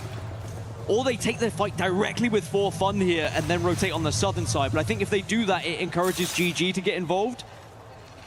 I like this though. Yeah, this is the northern route. This is probably the one I would have taken.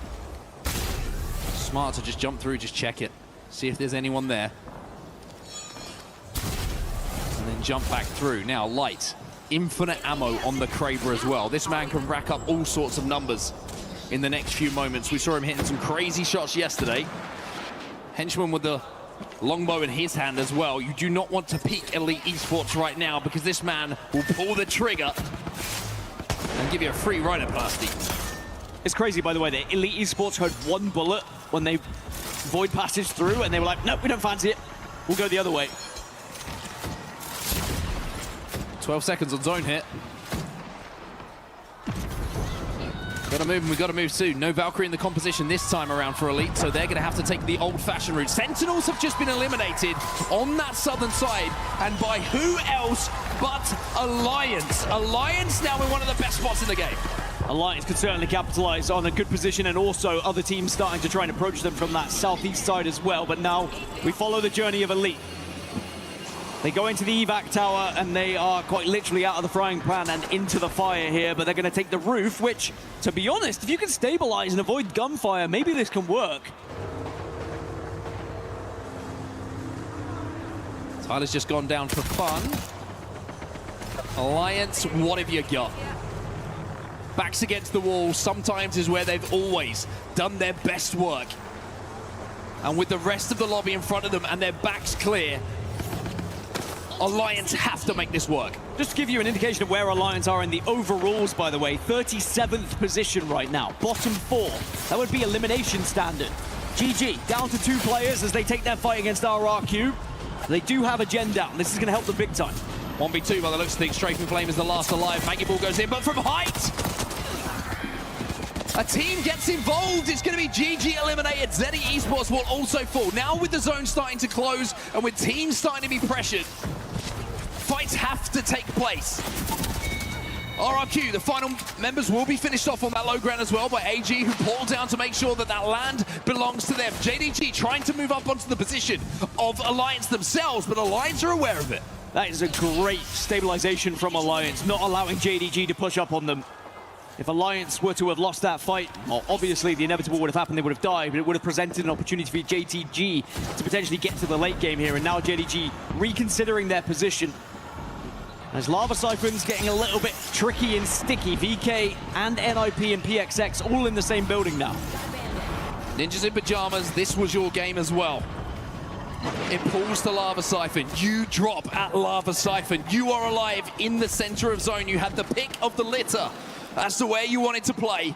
But can you maximize the points now? Light, by the way, still with that Kraber. You just see it in the kill feed there. He's already found a head. Yeah, we've seen how that Kraber can impact things across a variety of games today, as Elite will go back up to the top. And they can actually sit here when the zone does close.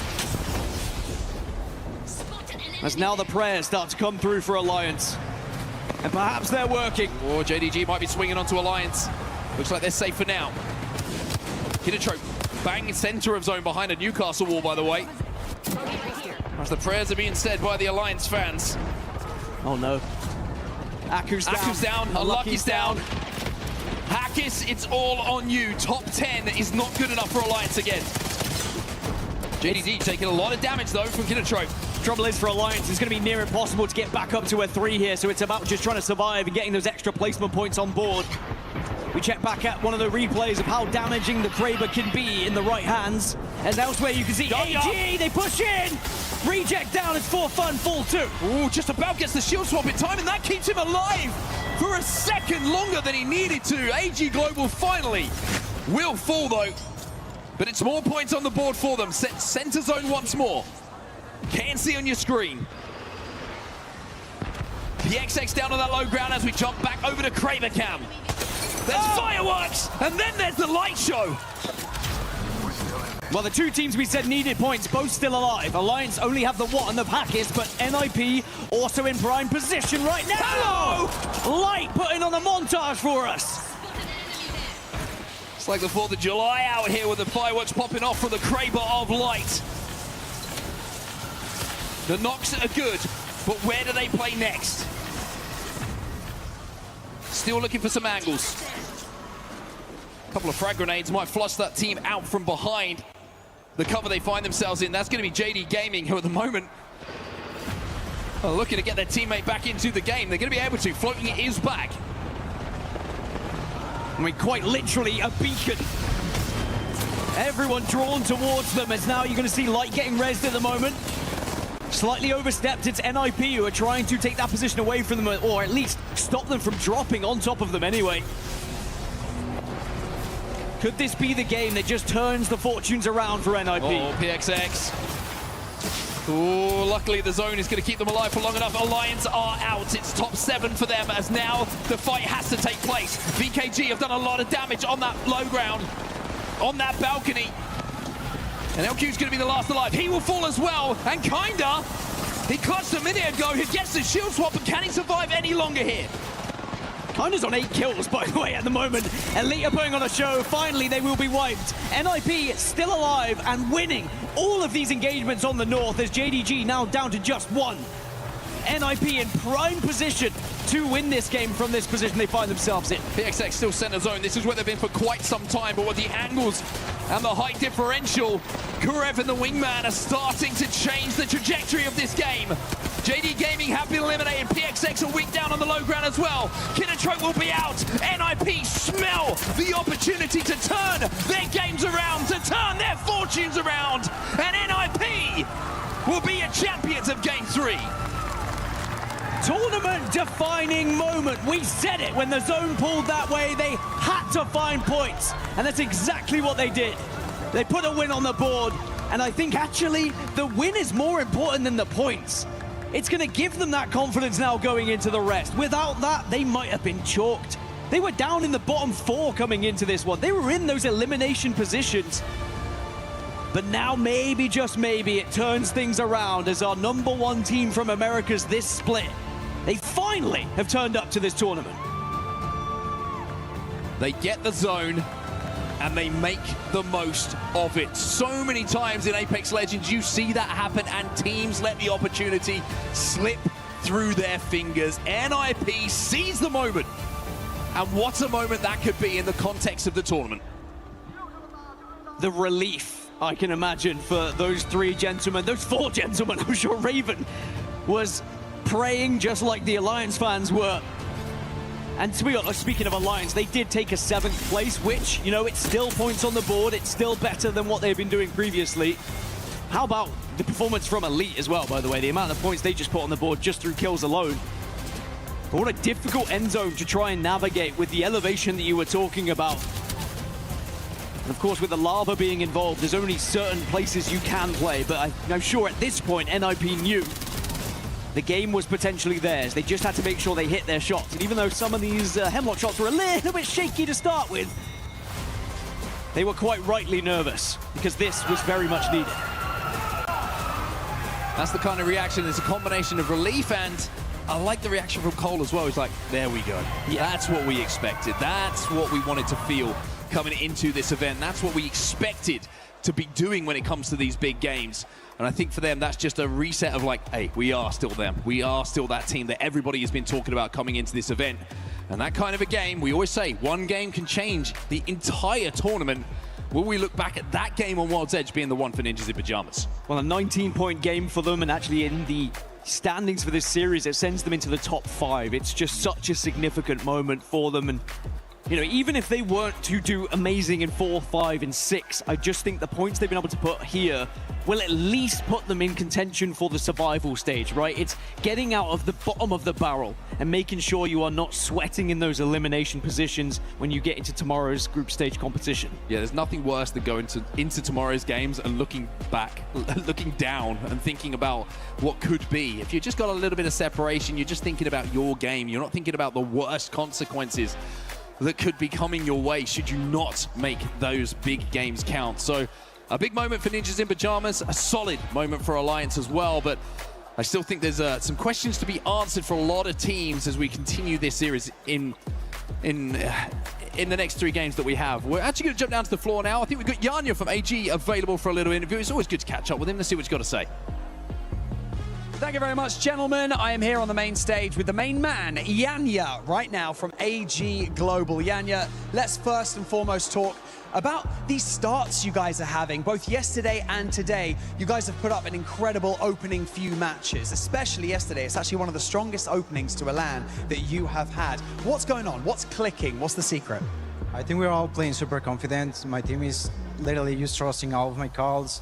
They are playing so well. We are all playing our life. Like, I don't know. I feel like we finally figured out how to play LANs, I guess, again, because we didn't do that great on the last LANs. But yeah, I feel confident on this one. What matters is what's happening right here and right now. Now, I've got to say that you guys, despite showing up to every single LAN, you guys are really underestimated as a team. Why do you think that is?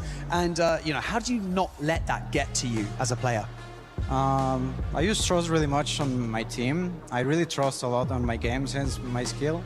And yeah, most of the teams underestimate us because we basically speak Spanish and they just don't understand what we're saying. And so they think that it's a bad play every single time. So yeah, that's why I think they underestimate us. But we always do good, so. You do always do good. That's the point, right? I mean, you guys have all got so much experience, both as a unit, but also individually as well. Now, do you think that your synergy as a team is just improving at every single LAN? Because you guys are playing so well at the moment. Thank you so much. Yeah, I feel like every single LAN, like, we have mistakes and we just solve them for the next LAN. So we are having like a lot of mistakes in the past LANs, and we just figured it out, like almost all of the mistakes. And yeah, I think that's what is making us improve a lot. Well, Yanya, I see you guys going from strength to strength. Congratulations so far. You've still got a few more games to go today, so I'll let you go and rejoin your team in just a moment because we have Rain Day standing by with another interview. Let's do it. All right, thank you so much, Barney. We got Pandas here for Fun Esports, the coach for this team. Now, I tried to get a couple interviews. Talmadge said he doesn't have time for me, but Pandas does, so I'm going to remember that in my book right here. But honestly, he looks stressed, and I think that's what these mid-game, mid-series interviews are about. You guys are making adjustments on the fly. You said that what happened in the bans just now kind of impacted your team. Talk to me about it. Yeah, I mean, we're a Newcastle Watson team, and Watson getting banned this early instead of a Maggie threw a wrench in our system, but I think we can figure it out real soon. You guys are a great team. You guys have proven that you know what to do. Synetic's one of my favorite interviews that we did over the split. I feel like he has that it factor, as well as Tyler, bringing in that experience, and Nags with his energy. What do you feel this team has the most to offer in terms of what they bring to a competitive lobby? I mean, so far together, their teamwork has been amazing, no matter what, end games, early games.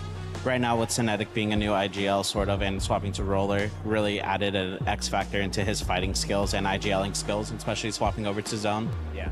Now, Pandas, you know, obviously, as a coach, you need to be kind of thinking 2 steps ahead for your players. Talmadge is worried about it. You are obviously in the same position, but I want to know, what are you doing? How are you staying composed? How are you getting your guys back on their feet, knowing that you're currently 30th overall out of 40 teams here? So it's a bit of a start that you thought you could improve upon for sure, but maybe wanted a little bit better. How do you now keep the composure, get the guys on the right direction again? I mean, I just got to remember what we did in EMEA earlier this year and how good we are, and not to let that discourage them once we have a bad game or two. Awesome, man. What are you looking for? Since you didn't get Newcastle Watson, what are you looking for now heading into these next 3 games? Preferably a Maggie ban, not gonna lie. Okay. Well, bands having a big impact on For Fun Esports. Pandas, thank you so much for taking the time. I know it's stressful out here. These players, it's coming down to the wire, guys. They know that what they do in these next 3 games might decide their fate in this tournament. Play is in our DNA.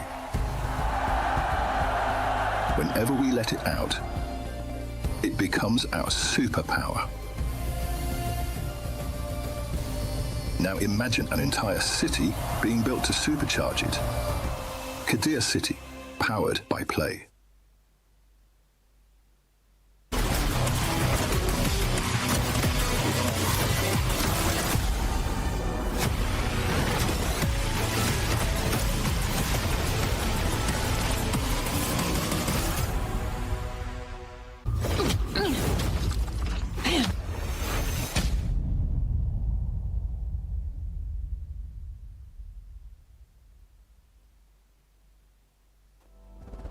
NIP with that performance, pushing themselves out of the bottom 6 teams and actually making sure that they are now in 31st. Yesterday, with this squad lace, I mean, after the series, 18th place with 18 points to that. Today, halfway through this series, is 5th place with 26 points. Damn, I was so worried. You know, they have such an incredible performance in Pro League, right? They were dominating the region. Like, we were all a little bit shocked. We were just sort of chatting about it and we're like, you know what, what's kind of going on here for NIP? But look, sometimes it just takes this one win to turn things around. Still got the extra 3 games for it. Obviously, another day tomorrow to get it there. But look, when you're in contention with these other powerhouse teams, is it going to be enough? Like, they're going to really have to strive for it and pull everything out of the book just to keep it afloat. But I mean, that previous match, previous game, and we've seen it all season, I definitely feel like this is going to be something that, you know, they've got in there. Yeah, honestly, a great series there for Ninjas in Pajamas. And I want to go to you, Graceful, because for this squad, I mean, I just talked about it. Their performance yesterday was very lackluster. It had them in the bottom 6. Now, with this performance here, how do you think that the players are going to be performing in this next 3 matches? I mean, like you said as well, you just sometimes need to get the ball rolling. And once that happens, it really starts snowballing because, as you've said as well, they had a phenomenal season now in Pro League. So if anything, this is just like, hey guys, we do have this. The same way he said as well, we know we played good in Pro League. It doesn't matter if we have a few bad games because we are that good. Let's just get to it. I mean, we saw it happen to RRQ yesterday too. It was rough out there, and then bam, last 3 games switched it all around for them. So, you know, it does just take that one little win. Even RRQ didn't even win. They actually just were getting KP sniped. But, you know, it was something that can be done, but it's going to be tricky. Yeah, absolutely. I mean, I think we talk about some of these teams like Alliance, for example. You know, we talk about getting the ball rolling. It feels like they're pushing a square uphill, and it just seems like, you know, that 7 points might have been the best game that they've had so far. But all it does is it takes one game, but there's a lot of questions that need to be asked. We heard Gasking even mention the fact that they were in the elimination. 7 points is still not enough to get them out of the elimination pool. And this team has been the most dominant pool play or bracket play team in one of the longest times, or group play team, sorry. And for them to lose effect and then to be at the bottom of the leaderboards, it starts to raise a lot of questions about the roster, and you really have to start wondering, when is that going to pick up? Because if it doesn't right now, you don't want to have to go into the final day needing a lot of points, because there are teams that will start to target you. It comes down to, you know, get your biggest competition out of the matches, and if they go in the elimination pool, I wouldn't be surprised to see some of these teams try to push them aggressively or focus them going into the following day when everyone knows where you're going to be landing. They're currently 10 points away from getting out of the elimination pool, at least, or matching it. 10 points away is still relatively significant. I mean, that 7 points was probably their best match of the tournament so far, and that's not much. And with only 9 games left, right, for them to be able to play, it's not going to be enough. Now, Grace, for you, I want to talk about some of the other squads, right? We saw GG being able to perform so good earlier in the day that you got hyped up. You made sure you jumped out of the couch like, yeah, this is what I've been expecting. You've been hyping them up. Yeah, I mean, GD is also one of those rosters. I think everybody, it took a while for them to explode, but Lufka and Blast, like that combo alone, everybody has known for such a long time in EMEA, and they have been showcasing over and over again, as we can see right here, 35 points total, with a super good balance off the placement point as well as kills. And I'm just super excited to see that overall. And with the lead there in second place, you know what? Let's talk about Henchman, because my goodness. I mean, I hyped him up before as well, how some people are sometimes the most quietest, but they're very valuable to the team that a lot of people don't end up seeing. And if people missed it, please go back to the VOD right now. Watch that fight in the middle of the map where he actually pretty much 1v3'd. I think he downed 2 people and even fenced one. Went down, but his teammates got the trade to keep them in the game and just keep scoring up points on the leaderboard. Yeah, and I think another team to point out here is it's kind of a similar story that we had yesterday with Zeta Division. You know, they started off and they were in one of the last positions, and then it took them the second half to kind of bounce back and start getting points. So it'll be interesting to see another team, just like Wolves, all these teams that were the top of their regions going into this and not starting off these series strong. And this is one of those events where, you know, like I said before, you don't have the elimination bracket. Yeah. You can just get eliminated. So it'll be interesting to see if they bounce back as strong as they did yesterday in the second half, and we'll see what happens here. Well, there we have the overall ranking, the performance of Team Liquid earlier. Do we think, Lace, that Elite is going to be able to pass him or not? I mean, we still got 3 more games. Even Gaming Gladiators there just itching behind as well. I mean, you know, if you have a look at this leaderboard and like who we actually have playing right now, there is that opportunity to sort of sneak up there, especially over SAUL. I mean, they had an exceptional performance today, you know, in the previous games. But look, that's 4 points away in 3 matches. That's doable. I think they got it. Yeah. Unless they do a... And then Team Liquid might need to sort of watch out there. Yeah, unless they do a French team yesterday and they only ended getting 2 points. Like We could have just jinxed them, actually. Just throwing them under the bus. Yeah. It was so bad. We got to make sure we talk about it. Yeah, play better to get us to stop talking about it, right? Some of the other squads here, as you can see there, Shopify Rebellion, top 14, right? If this was the case tomorrow, they would be able to move on to the grand finals. That's not a team that's currently playing. They were able to play earlier, though. I mean, one of the things I really got to say here, right there on the leaderboard, Reject. Huge win from them, coming out from them there in Countdown. But the biggest thing I want to say, that one swing they had as a full team, phenomenal. Just immediately wiped for height and then just took the 3v3 and won that game. Like, when you see signs of life, normally it's just like, oh, they got a KP or two. For me, it's that being on the same page, making team plays, and then eventually closing out games. It's really good for them to see them wake up properly. It's really good as well because there's a lot of talent on that roster that has not been to LAN events. As far as I know, it seems like that team is one of the more newer rosters when it comes to being at these big events. So to have them come out, do this well is a very, very big start. Now, I want to see if we can maybe look at the next page because that's when we're going to be starting to see those teams that are just... right there.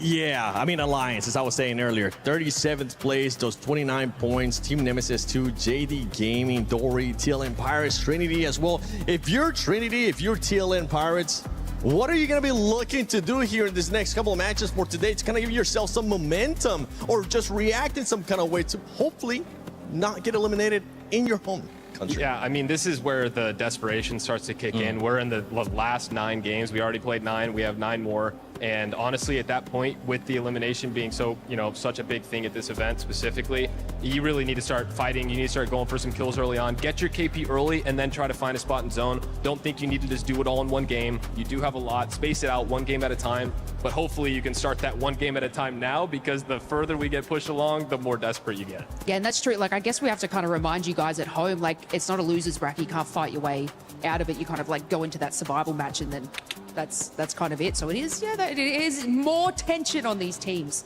They're going to go home, but for like Talon, they're already home. Grace?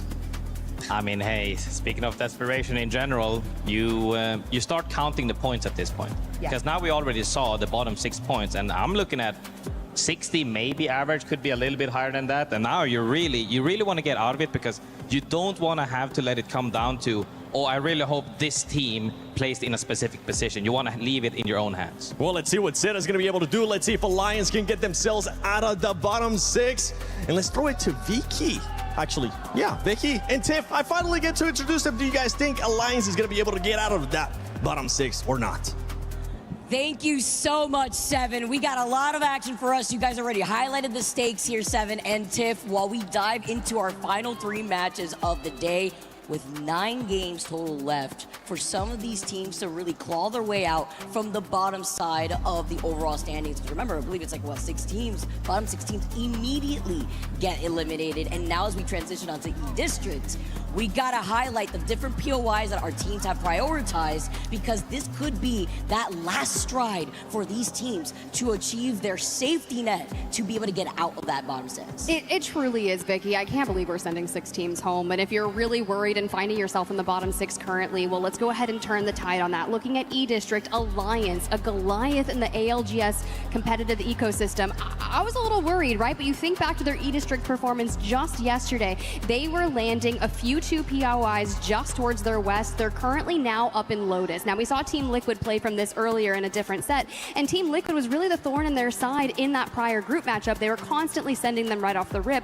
Knowing that Alliance doesn't have to deal with them in A versus C is actually great news for them, considering the first 3 matches on World's Edge did not go to their favor. And it's about ramping up, right, all the way towards E-District and what they were able to achieve. Now, as we get started, everybody, Game 4 on E-District. We've said goodbye to Crypto, Seer, and Watson. It's been interesting because Watson was actually tied in Game 2 with Seer coming out after Reject was able to win with 14 KP. And then against with Mad Maggie, it was Watson and Mad Maggie, but Watson ended up coming out on top with NIP winning that, and Mad Maggie is now available going into this first game on E-District. I love that you're highlighting it, because I was thinking, would we see a Mad Maggie ban in match number 3? Historically, we get that Watson ban in the last game. So knowing that she's out of here on E-District is going to change the pace of play for everyone. Alter's still going to be pretty inevitable and all over the place for the time being. I like the shakeup of seeing a couple of Caustics, the Sparrows making an early appearance, and a few Wraiths peppered in there. Now, the thing about our prior group matching is we saw a lot of Catalysts, and by a lot, I mean 3, but there's definitely more here in this lobby.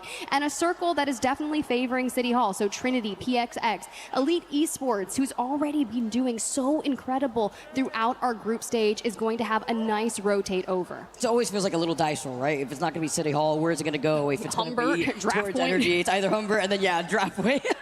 But it's great to at least have seeing a Trinity being a team literally on the bottom end of the overall standings, have some POI advantage. Can they hold their ground is the question, as TIE are already moving up from an evac tower as well as for fun. So they're eventually going to get sandwiched here, because it's the fight for the information off of the survey beacon as well as the rain console that's up on the high ground of City Hall in that very tall building. And we would take a look at Sentinels with round 1 closing in very shortly in the next 2 seconds.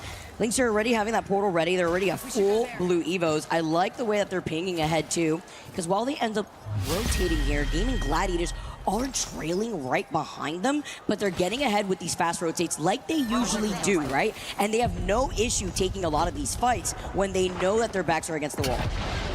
The evac tower being dropped and already focusing on getting out and into that circle. So we'll see and how that works out for them. Teams that are just coming off a fresh win in World's Edge, Ninjas in pajamas, all the way down in Shipyard Arcade waiting for information. And Trinity, who are going to be favored in this circle for City Hall, triple white, have Sentinels landing on their faces. The triple take has been the real nemesis of our group stage. And yeah, Monsoon, that one hurts a bit, but you're not down and out. And this is the issue though, when Trinity, this is their POI, they have like little to no space to work off of, because everybody rotated here quickly, so they're stuck on full whites as Monsoon stays alive.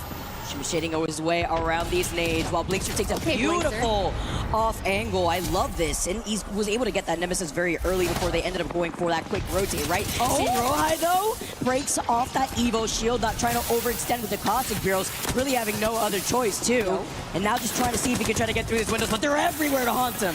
You have activated my trap card, and it's feeling really scary down there with the triple barrels, but they do get in, they destroy them, and lay claim to the lower floor of this building. For Trinity, it's really difficult. You do have that Caustic. You can isolate those and throw more barrels onto this staircase to prevent them from full sending up. But with Blinkster on that Wraith, can easily just portal, enter the void, and siege if they want. And the teams too, just kind of overlapping them with Keon also right there. For fun, by the way, the first team out of this lobby. They've only been able to get 14 points over the course of these last 3 games, and even with game 4 in their pocket now, fortunately seeing him back in the lobby while Sentinels are holding it down inside this building. We're able to get Fun to barrel up in here too, because while they do play this safely, they're calling the zone pool over in this direction with so many other teams like Gaming Gladiators who went for a quick rotate, AGG who's also looking at TIE, and Trinity still managing to stay alive. Just over 60% of our teams currently in that next circle, up by City Hall. Zeddy, you know, when you really start to think about a team that you weren't expecting to perform at this level, this is the roster. And I'm really excited to see what they're doing, because they're exceeding the expectations of teams that we thought of like Alliance, right? But it's Zeddy crushing the field. Tyler FPS, that replay of seeing them be the first team to exit the lobby. Now, here's why this is a big issue for Fun Esports, Vicky, is they are on the cusp of the bottom 6 and being sent home early after groups. Right, because after this game, you only got 8 games left to go to actually turn things around. It's tough when so many other teams are going to start playing a lot more aggressively as these games progress to prevent these teams who are showing that weaker stance in the bottom 6 from being able to turn things around, especially when you deem them as threats, depending on how the POI draft goes when it comes to being in that Survivor round. So you can already see, too, Zeddy already rotating through Energy Bank right behind RRQ, which, by the way, very surprised to see how quiet they've been thus far over the course of these last 3 games. Trying to turn things around on E-District. Alliance too, as RRQ send one of their members to get the Evo Harvester right there closer to that ring console, and Alliance kind of trailing on the other side of that choke. But while we take a look at AG, love being able to hear from Yanya and his experience. This is a team that has gone through so many changes before they get back into being reunited once again. I love seeing how their journey has brought them to, I want to say, one of the best performances we've seen them put down in group stages. You know what? I'll echo that sentiment because usually that is a team that will qualify on the last game of a last series in groups. And to see them starting in a third place on our series today for this one, that's a great way. For PXX, just inside the top 10 on all whites, moving towards that circle, man. We got to get those Evos leveled up. It's rough out here when you're on the sticks.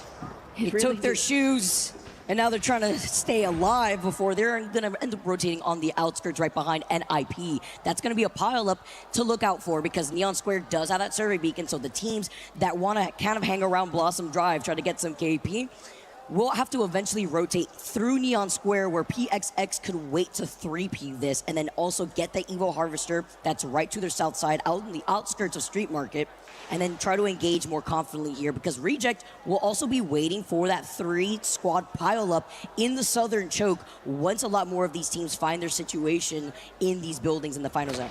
One thing to note when you're talking about that pileup on the southwestern side is Zeta Division is over there on that survey beacon. Now, Zeta is actually one of the only teams to run Bangalore. They threw Yuka F on the Bangalore, and anytime I see Yuka on a Bangalore, things are about to get wild for the lobby. And if you're 17th place coming into the final 2 matches of a series, turn it up. Go back to All Reliable, do what you gotta do.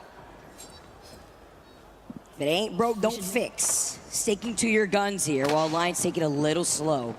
They're feeling the pressure while we take a look at KNC, who are going to prio getting that survey beacon. It looks like they were able to scan the ring console just earlier. You saw it grayed out, so they're going to be able to take that evac tower, get up onto the high ground. With Team Nemesis are also looking to get aggressive. Saker is going to be able to reset here too.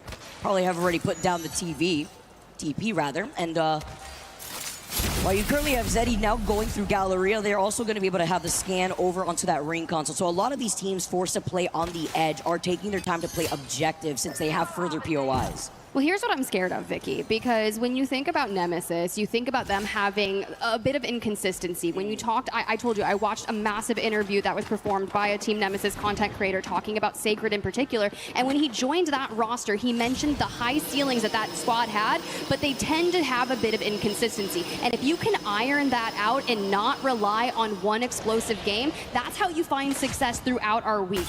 So, still waiting to see that for today, but they did have a solid performance earlier on World's Edge. For JDG, it's a bit of the same, right? They're down in the bottom 6, looking to claw their way out. We talked about Naughty's first year IGLing, floating, being this kind of impeccable young player to come in, and we haven't really gotten to see them shine to their full potential just yet. And we know they got it in them. We've seen it time and time again, but maybe finding those nerves on a land like this,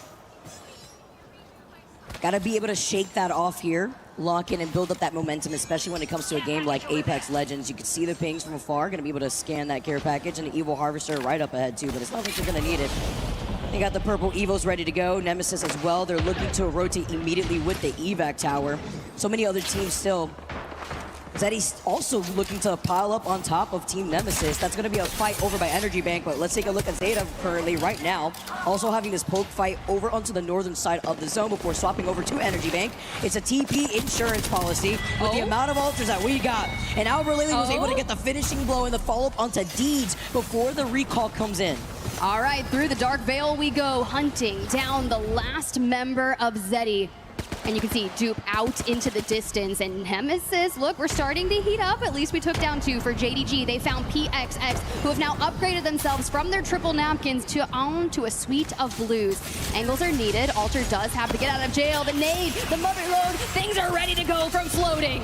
And after we just highlighted how they've been falling behind here, this is an opportunity to change things up. Shui's forced to be out of the fight temporarily. He's going to be able to pop the shield bat in the zone.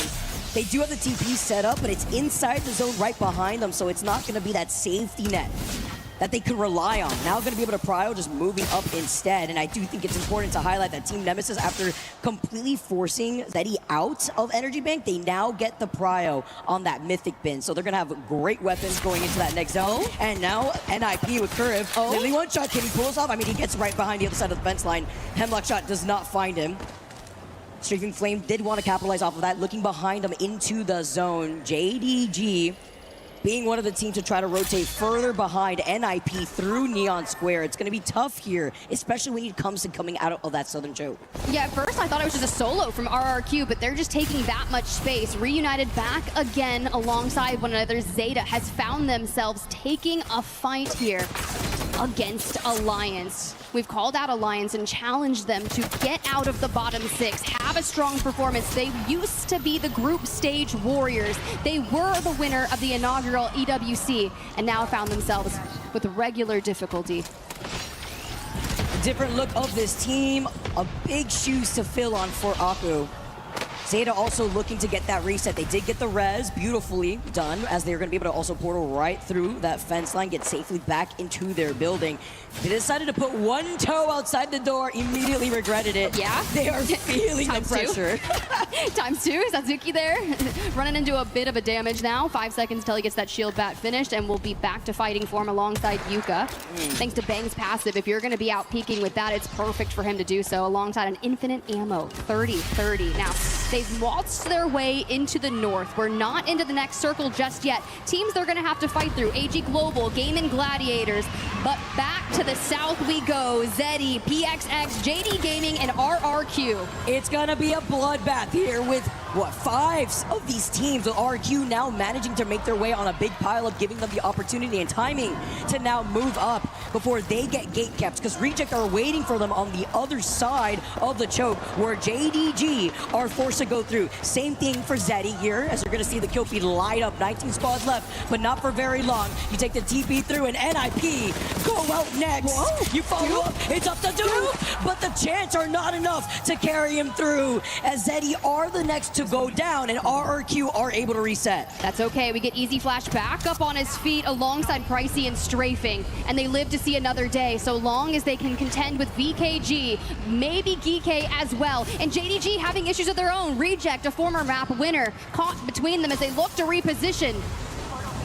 Moving up here though, Yuris having a great performance, having the fans behind him before getting met on the other side of the longbow. Just one. Devo though, just a little one. bit of retaliation. Elite now moving up.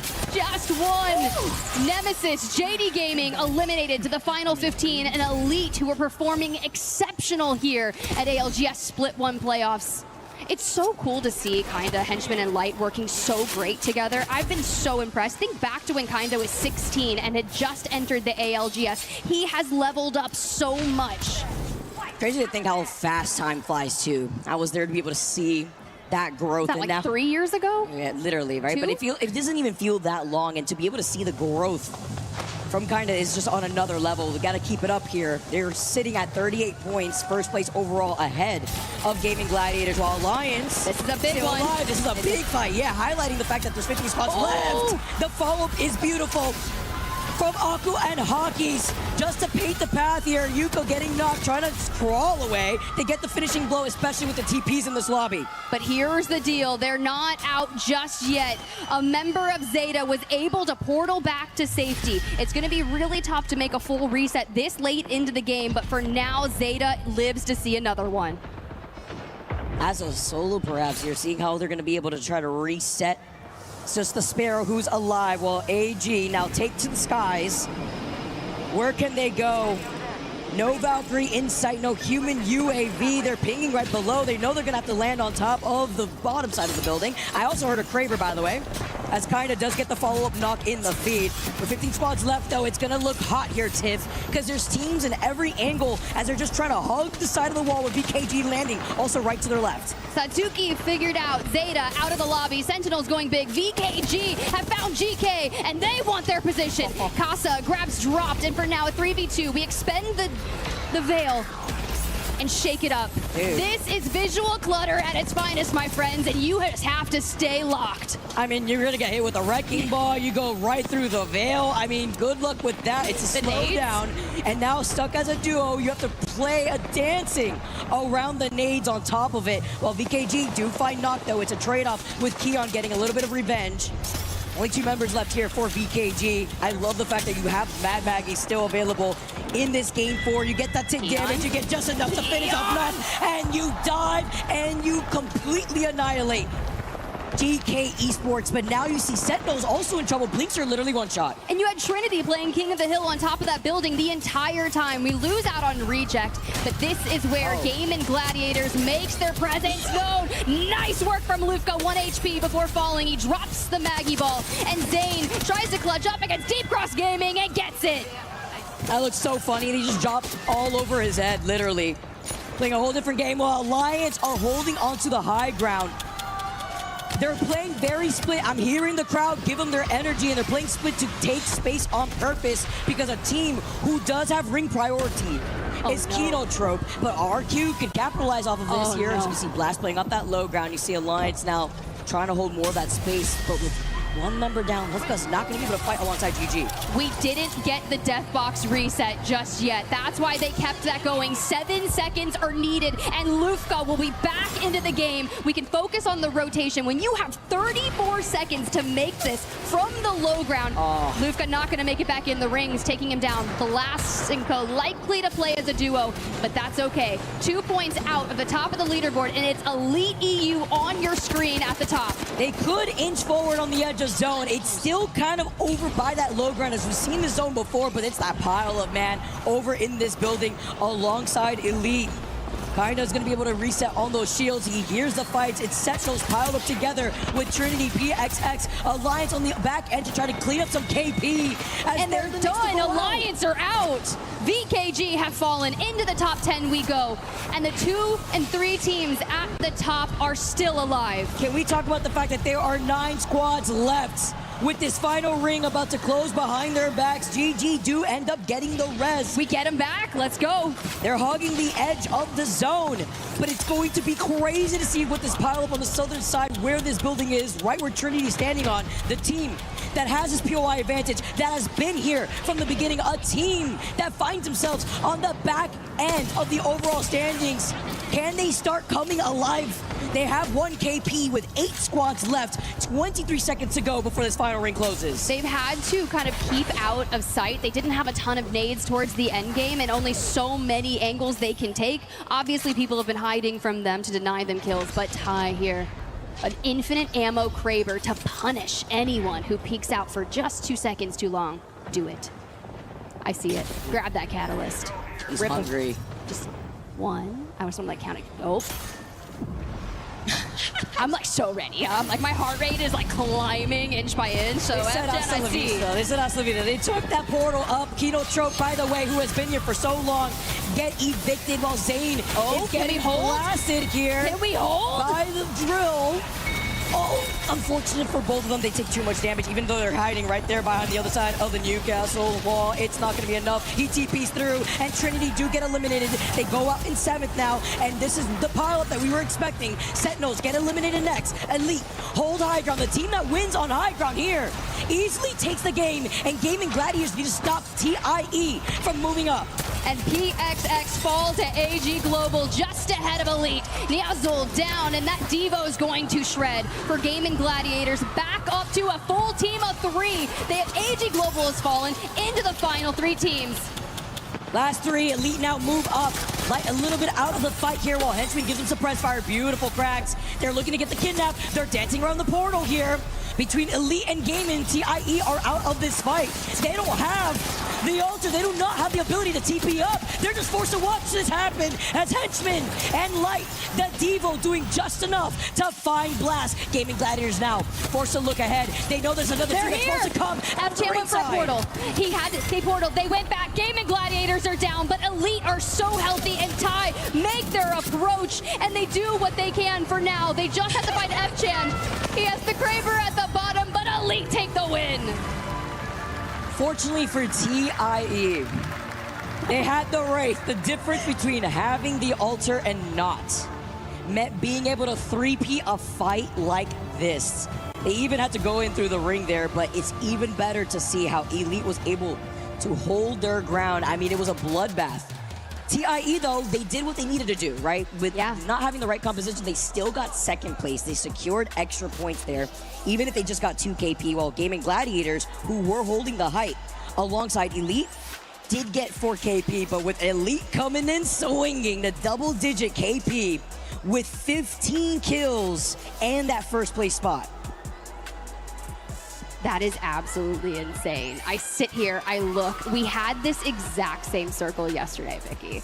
And it truly was the difference between having the altar to yeet them onto the high ground for that. But for now, you think about the just chaosness that E-District brings. And as you look at it, with 2 more maps to go from A versus C, I'm starting to get nervous. I mean, they had 15 kills, Elite Esports. They were, like, Gaming Gladiators and Elite were tied coming into this game. And when you drop a 27-point banger, can we just run that back? There was the portal. We're going to see that here shortly on the left. F-Chan tries to make it. He's so low. Light immediately recognizes it. It's the pressure of having to take ring damage there too, but they griefed Gaming Gladiators. They did what they wanted to do, which was get that second place spot, and there's nothing F-Chan could do. That's why he was just kind of zooming around. He's got the Kraber in hand. It was just a matter of time as Elite are very thankful to TIE for moving up behind them from inside of zone and going to be able to not only harass Gaming Gladiators, who were not expecting it, but allow them to get the placement and then the dub. They were farming that game the way that they're able to clear that side of zone. You look at their damage differential, 1,700. The only team exceeding them in this lobby was Trinity, and they dealt 4,800 more damage than they took, and that's because Trinity perched like eagles on top of that building in City Hall. What helps is kinda, we just talked about this young gun legend on Sparrow who dropped 7 kills in that game alone. Jaguares is the next player who actually dropped 7 kills, but we did see them go out a little bit earlier, as you saw here in our match results, falling in 4th place. But taking that dub means everything. Henchman was right behind them, though, in terms of the kill leaders, as he had gotten 5 kills and Light with 3. So it's a great look here for these players, as this is the first game that we have on E-District between groups A and C. And now with no Mad Maggie in the midst, we saw what that drone was doing for the teams with their backs against the wall, whether it be a fence line or a building, the pressure that that drone was putting in. See, here's the tough part as we kind of go to the other side of that match result, and it's Team Nemesis in 17th place. They had 18 points from match number 1, and that, I think, carried them through World's Edge. So getting 2 points here on this match in E-District, I looked back to yesterday. Throughout the entire 3 games that we cast, Vicky, they acquired 13 points. It's crazy, actually. Considering who's in that bottom 6 side of the overall standings, and now with 8 games to go, we can take a look at AG, and Nizul gonna be able to get that Ryojo pick off too. Yeah, it's kind of interesting when you look back. I just love seeing the alternator plays, especially the aggression. There's a couple people that really favor it, and it's interesting to see. Zane as well. An alternator enjoyer, but that's what the Devo starts to rip. They take down, you see PFX fall, and then we get into that final again. A nice knock there onto Blast from Light, who always has a Kraber in hand. Dude, and he is insane with it too. And you have the gold Devo in hand too, without the infinite ammo, is definitely interesting to see. But when it comes to Elite, they find this consistency on E-District. Let's not forget, in day number 1, literally just yesterday in Group C and D, Elite won in a very similar way on E-District with 5 KP. That's when the Seer was banned out right afterwards, right? But that was when we started off our series with the first 3 games on E-District. That's the big difference maker when it comes to looking at a lot of these legends when they do get banned as we progress through our 6-game series. Now, as they've displayed that consistency on E-District and no more Mad Maggie, we got to see how this Game 5 is looking like, because the likes of Alliance, Trinity, who, again, we highlighted that was their POI, Nemesis, and JD Gainey are still on the bottom end side, while Zero's taking his time to look at the games from the crowd. It just made me think of the content piece we ran on break, and it was like, what is the wildest DMs you've ever received? And you see people on phone, and I'm like, what do we check in the crazy DMs? You never know. But as we... Speaking speaking of the Legends draft, we lose out on Mad Maggie. I think you mentioned this, but it's interesting because oftentimes Mad Maggie goes in map number 3 and Watson doesn't actually get banned until later. So I feel like this is already shifting what we're seeing on E-District, but having Alter just makes everything so freaking chaotic. It does, man. Whether it be the kidnaps or just being able to get into a lot of these difficult rotations where you otherwise would have been held by a team that's holding these chokes on E-District. Can be a little brutal here.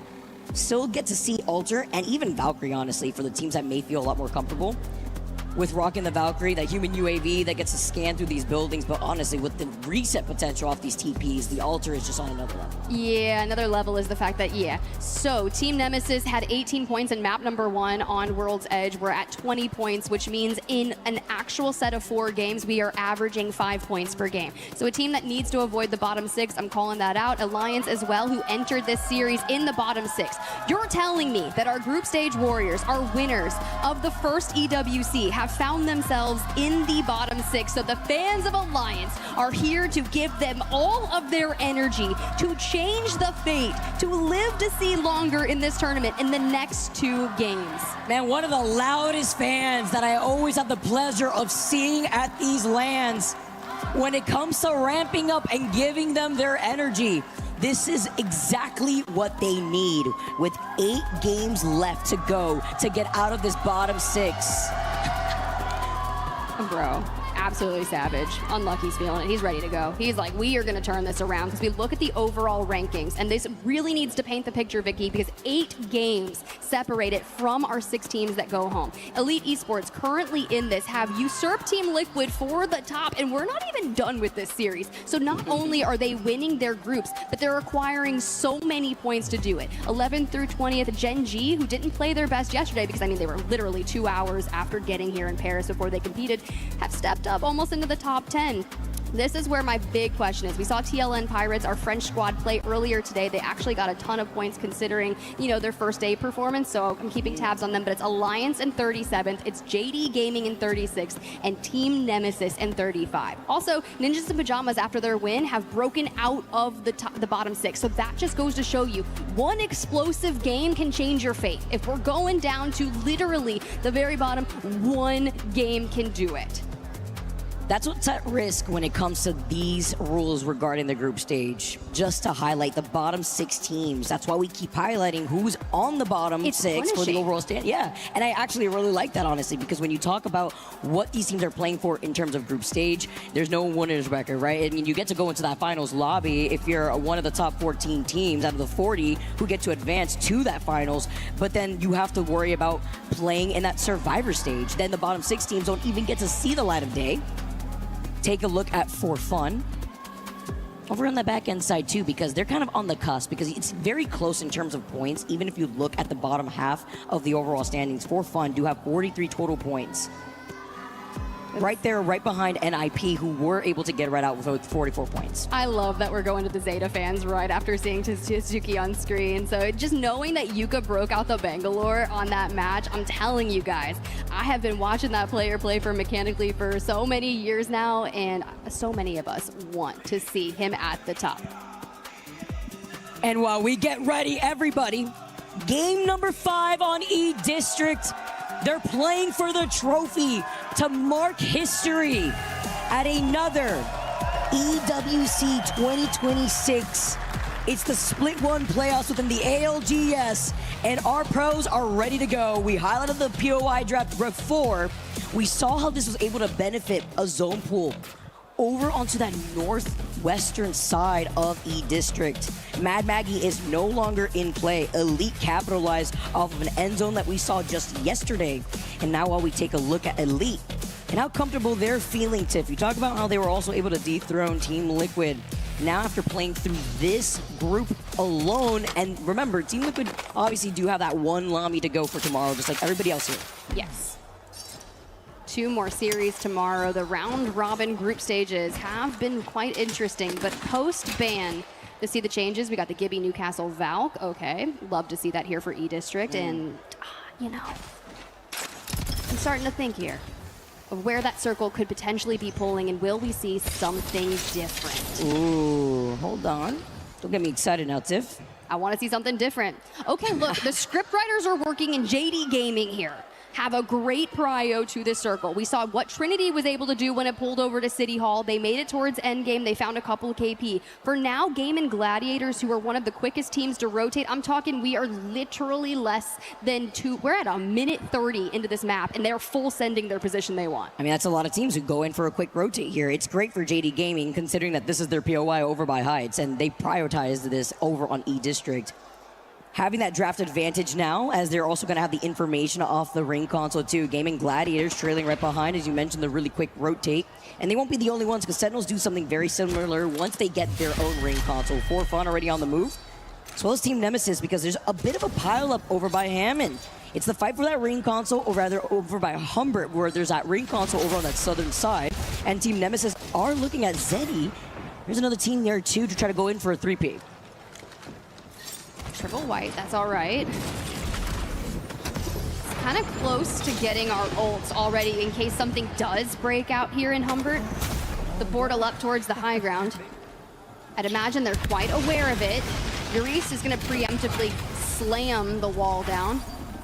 Arufa across the way, but they're not the only ones that are going to be in contention, as so many people have moved the full east. Man, that's going to be a big pile-up to definitely keep your eyes on, because also NIP are right behind them, while TRN, a team who is sitting on the very end of this lobby standings. PXX are looking for some easy pickings as they find Rai again, being one of the first to go down. Just trying to survive here when you lose out on two, leaving them down to a solo, but also considering the amount of ultras that we have. To see if that player does manage to get away, but it's PXX looking to clean that up, only leaving Trinity as a solo with just the Gibby alive. Okay, but AG Global and Kinotrope here now on your screen. Niazo looks to wrap around to see if we can find through the mobile shield we go. The electrified buff is already down. And we've got the PK in hand, Purple Bolt. We portal through, back we go, behind the wall, a bit of safety, but we've already been shredded apart by damage that we have to invest the Gibby ult, the defensive environment to slam hopefully down and keep them on their great escape. Also in the feed, by the way, Team Nemesis, VKG, that pilot that we were looking at earlier before is looking a little grim. Zeddy as well as Reject and IP also in the vicinity, while KNC are looking to rotate on the outskirts of Energy Bank, but would love to see that Humbert Labs pilot that we're going to have with those 4 different teams. AG also looking to get the res here. Nizul's going to be able to get away with that safely for now, but KNC will hear this and try to show face while they bring home Wadis in. Yeah, I'm okay with letting this happen and wait to fight them on the way into the rotation, right? Kinotrope, Deep Cross Gaming. Deep Cross Gaming with a Western POI is likely going to be in the vicinity, but you can see the shots coming through as Yanya takes a bit of damage. We don't have the Mother Load available should the break out, but a Riot Drill will force him outside of cover. Deep Cross Gaming, we talked about it, Roy making an approach, and their comms in particular are very set on like, hey, we can take this fight, let's jump on it, and if your Knuckle Cluster takes down Yanya, you have a 3v2. So we're throwing all of our abilities at them to be able to cross that path in time. Oh, but look who's waiting for them from DCG now, trying to be able to try to hold a split angle, leaving that player to feel the pressure. AG Global now on the run, while Sentinels also farm out. Fine, stay naughty. Seeing if they can try to get that reset. Again, remember, you have to consider the altar as the feed is lighting up right now. It's still that pile up over by Labs that we have hinted at. Sentinels have now moved up inside the building that you can expect a zone like this to pull towards, and unfortunately, Shubi is the victim on the other side of Monsoon's rampage. When you think about teams that get the zone pulling to the top of their head, we talked about JD Gaming in Heights already having that. Now with one player left on that squad, having to full send and a negative rotate to hit a regain. For now, they're okay. But Sentinels, you inherit power position. For Fun Esports have also moved into there, and Deep Cross Gaming still on the trek across E-District. Have found now AG Global, the fight that's been going on, they meet again. Oh my, they were able to get the knock though right before he was able to take the TP. They try to bring him in and then he gets finished because they're going to prevent that from happening. Yanya said no. Not this time around. DCG now just running around as a duo and getting burned in the back.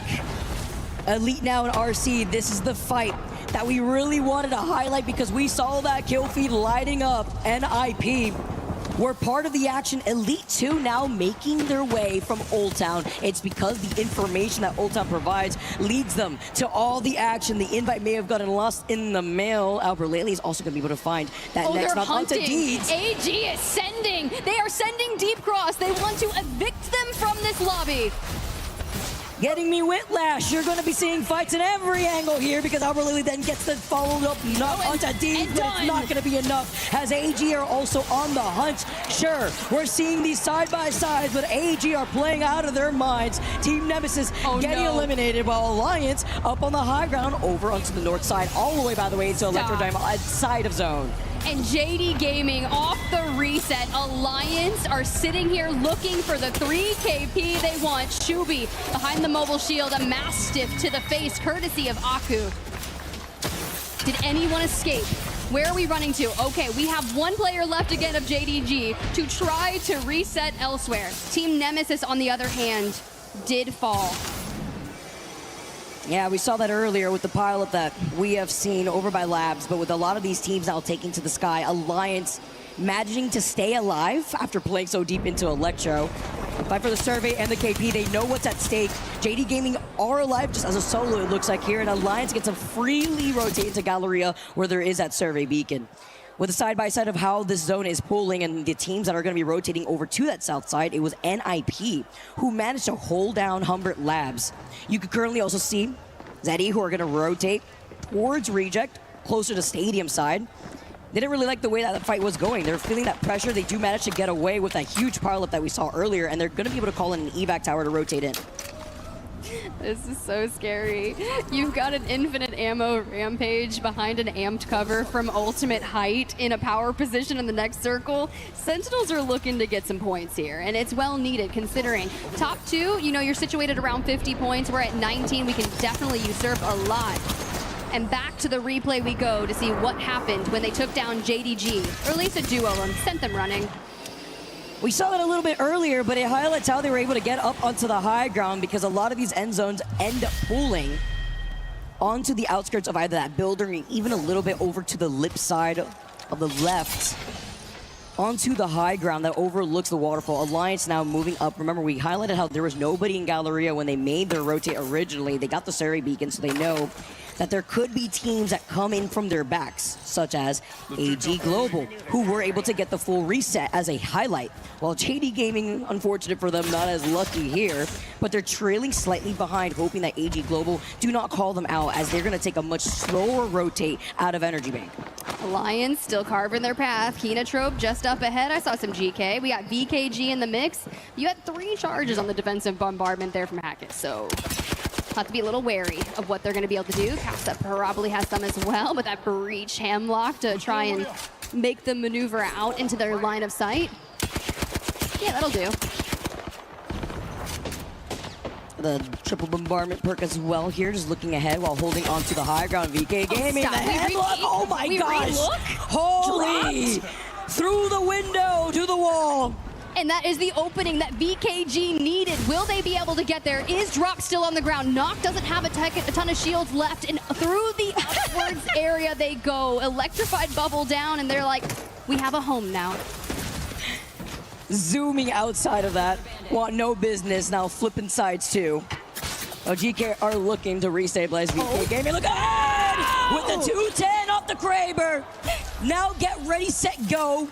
Not committing onto the zipline because they have the TP instead, rocking the Ultra themselves to get up onto the high ground just as quickly. Now trying to fully set it. This is going to be important considering they only have 11 points in total after the last 4 games. Looking to boost that up. They see the Gibby dome though. Not trying to overextend, but just shots from a distance. I'm seeing those charge-up Sentinel shots. Could it possibly be? That would be insane if it was actually Sentinels in the distance, because that's just something Monsoon would do, but having to see if any of these players do get griefed from this POI. GK now moving up onto the roof, not fully sending it after they heard the rest coming in, while Alliance take another fight. They need every point that they can get, and they've got 2 members of Trinity down on the ground, and we're pretty healthy for Alliance here, so the KP is stacking until Volts answers back. We're delaying the inevitable. You may take Hackett. A death box recovery will be likely, but Aku and Unlucky need to unite together. Do not give him isolated 1v1s. It doesn't. And Trinity's down. Trinity going down, it's looking even more grim for this team, and it's looking a little grim right now as Unlucky is the last one alive for Alliance. Booking it because they're one of the few teams that don't get that reset potential, by the way. It's not like they're going to be able to have that altar. Instead, with Unlucky being on that Newcastle, he's going to have to skedaddle away, see if he can get to that replicator right back over to Galleria if he hasn't already used it. Maybe get the res over onto the Moby unless he can get into the edge of zone, but he won't be alone with AGG as well as JD Gaming playing on the other side of that Galleria, and with him being one literally with the white Evo. Shubi unfortunately falls victim. Yanya now looking ahead but not fully committing to the mother load as a suppressed fire does come in from the other player of JD Gaming. I'm sighing because JD Gaming yet again get a full reset and then get full sent by a team that realizes it is a double res. AG Global looking to get to the top of the leaderboard, recognize the fact they can capitalize on that. And now JD Gaming is down to a solo yet again for the third time. It's not been easy, man. Alliance at the very least though. I've been looking to reset, looks like it's a duo. Zeddy also move in from the other side. AGG are fixing their PXX and IP though. Sitting with 26 points, 17 spots still left. It's dome for dome. As Zeddy move up and Curve is trying to lead the way. They're trying to contest him from the other side of this building. But it's so many of these teams as NIP, they lose out on one. JD Gaming, by the way, you mentioned as a solo, finally go down. Linkster's going to be able to pick that up while Zeta's going to be able to find 2 knocks onto NIP. This is crucial, only leaving Cole alive. Oh, but through the dome, Zeta, they come out of another fight. NIP get eliminated. This is big because the 3P, though, is within the vicinity. It's going to be elite, and Zeta have also been able to call that out on where that next zone pool is. RRQ, 19th place in our current series, have recognized the timing of this fight. We swing around straight onto Zeta, and it's easy flash on the opener. A nice disengage for him with a quick portal back alongside the team. They recognize, hey, maybe if we get a quick knock on that, this is something we can invest our time in. Doesn't necessarily go their way. They retreat and recognize we can just go north into the circle. However, though, there's still a lot of teams to fight for such a small space. Well, what came in clutch was having the evac tower right there, because then they would have been forced to be out in the line of sight of RRQ, but AG, we talked about this before, and the way that this pileup is looking like on the northern side of the zone, they can't get a break. Yanya getting eviscerated. Hagwad is looking behind. They saw the dome before and they said, all right, let's go for a reset. It's the insurance once again. Coming in when they need because they put down that TP on the edge of that next zone. It's good call now because round 4 is about to close in behind their backs in the next second. I don't even know if the Knuckle Cluster made it through the bub. I would have to rewatch that, but I love that they disengaged to reset. Still, for fun, in the neighboring building, VKG live yet longer. Good standoff for them. RRQ have to deal with Zeta on the other side. They must go through Zeta to get to circle. An easy flash, repositioning with a longbow, trying to clip the wings off the Valk. Doesn't quite connect. Sentinels were trying to bank on that building that they were holding the high ground for before eventually pulls outside as RRQ. Oh my, one shot literally as he finds the last pick onto Pricey. Easy flash, looking ahead before diving between both of these domes. Oh, but the third party through the wall. Here's Johnny. Blast also following up.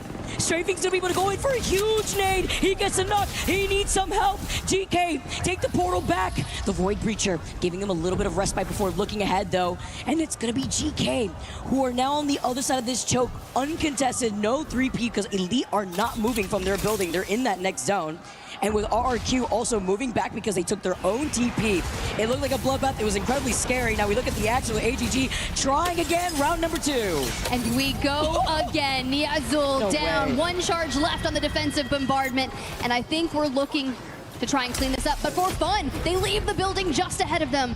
They can't afford to leave that building, VKG, to push AG Global without getting third-partied. It makes things difficult, so you take to the sky. You get the death box res here, too. I mean, if you have to reset, why not reset right in front of their face while VKG take to the skies and get the information off the Valkyrie UAV. 12 squads left. By the way, knocked. is going crazy. AG can't catch a break. Hugwadis is knocked again. Look at this. He's literally shielding him while he tries to get another deathbox res. Yanya, the last one alive after they get the finishing blow here. Hugwadis, can he come back? Nizul didn't look like he had any more of that knockdown shield, by the way, because he had like a white knockdown shield. Oh my gosh, the Kramer! He commits. That is insane to do. No fear. Holding on for dear life. And at this point with RC now getting the follow-up knock onto Tyler. For fun, still playing off this building, and RC giving him some help. Has knocked once again. Not Hugwadis. Arufa trying to do what he can as a solo. The ring is collapsing. We have to go. Game Gladiators earlier had annihilated Zeddy Esports to take their building, so they'll be able to rotate on the other side. You can see them just ahead. But Synetic, Nags, we likely are trying to get Tyler up if we can. We need all our players for endgame and the next battle against Sentinels. But GG, the mother load. Everything invested, the electric bubble. We've got the dark veil down. We want to secure our position. Everything's on the table here. Welcome to the circus. Nade for nade. The Dome Alliance get eliminated. They had one heck of a game though, the way that they were able to survive for as long as they did, but they only got 4 KP as GG Sentinels still alive. 11 squads left. And this is so split up. Really, the less congested side of the zone is the western side, but Sentinels have fought to be here. Look at the house that they've set up with these amp barriers too to add on top of it all, while Kinda finds Lufka. Strafing Flame then gets the Grand Slam, more than enough damage on RQ. Now move up and found GK. And Gaming Gladiators have fallen, and now Kenotrope with a third party onto RRQ. Pricey portals back. They live, they reset. But they're separated. For Fun has fallen, and Kenotrope is still hunting down Strafing. And RRQ is out. Elite have fallen, and Kenotrope are now clearing out the side. 2 KP and climbing. Playing safe to reset and isolated on the northern side of this zone. To their side is Sentinels, TIE, who are running very similar comps, right? And then you take a look at the solos, by the way. The fact that AG Global is still alive, the fuse is another level. RC2, by the way, with a Valkyrie. Playing on opposite ends. Kenotrope, though, are trying to capitalize off of this before moving up. They have the Valkyrie ult, so they probably were also able to get a scan if they could, but they're actually just walking through. They find Rufa, who's trying to hide behind the fence line, sending out that Arc Star here, but not trying to overcommit, especially since it's cleared this side of the zone. 4 full teams of 3, 2 solos. Sentinels with Fun on Rampart, ready to let Sheila rip if we can just get behind an amp cover. But first, you've got to rip VKG off your head, and so many Arc Stars are being thrown. It's like shooting fish in a barrel. Blinkster to fall, and Casa letting the PK rip. The push comes in. Sentinels are out. Into the top 5 we go. Has another dome out here. Sentinels out, as you mentioned, and hiding behind the wall here from the Newcastle. It's going to be KNC TIE. AG is still alive. For how long is the question? With our last 3 full teams reject, get eliminated. KNC are looking ahead, though. They're seeing at BKG. TIE may look at AGG, but a huge A coming in from the other side. All right, I love a good Skynade. Yanya down and out. That was our last solo. You're right, 3 full teams of 3, and Kenotrope, our final boss status. For now, it's Spider-Man meme across. We're all staring at each other. The wall invested to cut them off from Kenotrope, but Ty sends them. Your former EWC champions are trying to stay alive. That is VKG. But currently, Kenotrope are looking at the pile-up in front of them. Can they clean it up as VKG get eliminated? This is all for Kenotrope to take home.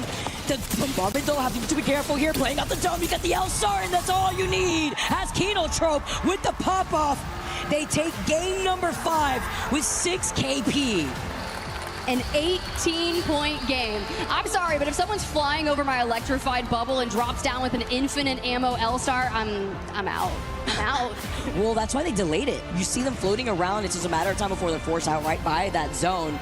Playing it very safe. They knew that they had the advantage the moment they cleared the west side of that final zone. But even getting extra KP, if you're that one lone warrior, the solo left from AGG, you take those and you take the dub on top of it all. That was a really actual good game for them at 15 points. I mean, 6 kills and a win. No, that's 18. My math's bad, guys. My apologies. I'll go take a little class after this. It's been about 10 years. Can't ever do math on live, Tiff. You know how it goes here. It is, and it was spread out really nicely between the entire roster. You know, Chappie there on 3. Did a lot more damage than they took. VKG, though, 7 kills. AG Global with 8. To highlight, too, remember that it's the top 14 teams that have found that safety net to make it into finals. Off that dub alone, Kinotrope are situated in top 14, exactly on that 14th spot. Now it's about holding that and carrying on this momentum, because that was just game number 5. There was all the Gibbies in the world in that lobby, as Gibby was the most picked legend. We won't see him into this final game on E-District. It's actually wild, honestly. That matches, we've seen Gibby bans and usually around map number 4, so I'm okay with seeing Gibby go right now. That just means we're probably going to see a little bit more Newcastle, but for now, we just wait and see. We peruse around VKG on your screen. A nice little performance for them. I said 7 kills, 8 from AG. Reject had a couple Sentinels, though. They were going through it, trying to maintain buildings, take it away from Trinity. 6 kills as we look back on that scenario with VKG trying to survive the onslaught that Ty was looking to send onto them. I mean, like, even just looking at the journey for Sentinels, like, they held that building for so long. It doesn't usually pull on top of that building, but it usually pulls on the outskirts, right? So they wanted to take their chances. As KNC now capitalized off the fact that they cleared that entire side of zone, it was just a matter of time. Again, because we saw the pile-up right there, the nice little pop-off here, too, for Kinotrope, setting them up nice with that 6 KP dub on top of it all. I'm telling you, these group stages, they're the proving grounds, right? And you look at those keys, and at the end of the week, you do not want your key crushed. Knowing that match point finals loom in just a few days' time, we're trying our best to get there, to fight, to be able to be the ones to crush everyone else's keys. That's pretty savage. That's where the dreams are also crushed, Tiff, and that's what happens. Finding your way at EWC, VKG wanted to stay consistent too. It's even crazier to see where Alliance is kind of situated on that bottom end of the overall standings as we take a look at the match results. Kinotrope come out on top once again. TIE also right behind them. I know we got Elite Esports and Gaming Gladiators both fighting for the top, but they're here in 8th and 10th respectively, and about 4 and 5. So if this is our floor game, if this is our kind of throwaway and you kind of bounce back from that, you are likely going to be solidified into that top 14 you were talking about to secure your spot further into the tournament. We talk about the teams that have been lackluster after these 5 games alone that really do surprise me is JD Gaming. And that was a really important fight too at the very end for Zeta Division, who unfortunately couldn't stay alive in that pile-up. And we keep talking about Trinity too for all the right reasons, sitting in 20th place overall. That's despite getting that 7 KP, but being able to claw out of being in that bottom 6 side of these overall standings, it's going to be very difficult when Trinity's sitting at 39 out of 40. JD Gaming at 37 with 38 points. There is that slight gap between Dory, who's not in this lobby, and JD Gaming with 38 points, but it's that disparity that we have to highlight. 27 to 38, something that Trinity would have to climb a mountain or just come back looking completely different into tomorrow's last opportunity of the last 6 set of games. Well, good look here at JD Gaming that you're talking about. You got Floating on your right, Naughty in the center, who's IGLing his first LAN here. They were pretty strong during the Americas Split 1 online, and we always were curious, what was that going to look like as they get to this stage? Now, this is a punishing group series. You're trying to find your footing, and you have to remember this is only their 2nd series that they've played. With 1 more to go tomorrow, knowing that you have to escape that bottom 6, it's tough. They landed heights, the circle pulled heights, and everyone shelled them. Couldn't stay alive with all these quick rotates too, where we take a look at the top 3, but it's very important to note with the damage output that we've been seeing throughout the series from JD Gaming. Floating alone has nearly put in almost 3k damage, I believe, and only securing 1 KP. Just to highlight how safe that they've been forced to play with the quick rotations and how aggressive a lot of these teams have been. But then it's the hand-in-hand notion of the fact that we still have Alter into these legend compositions. Alter has not been banned, and you're on E-District, which is perfect. It's basically like her playground here. You say goodbye to Gibby, and now we get to see how Game 6 plays out for the teams that are so desperate. We'll find out how that's going to play out on the other side of this break.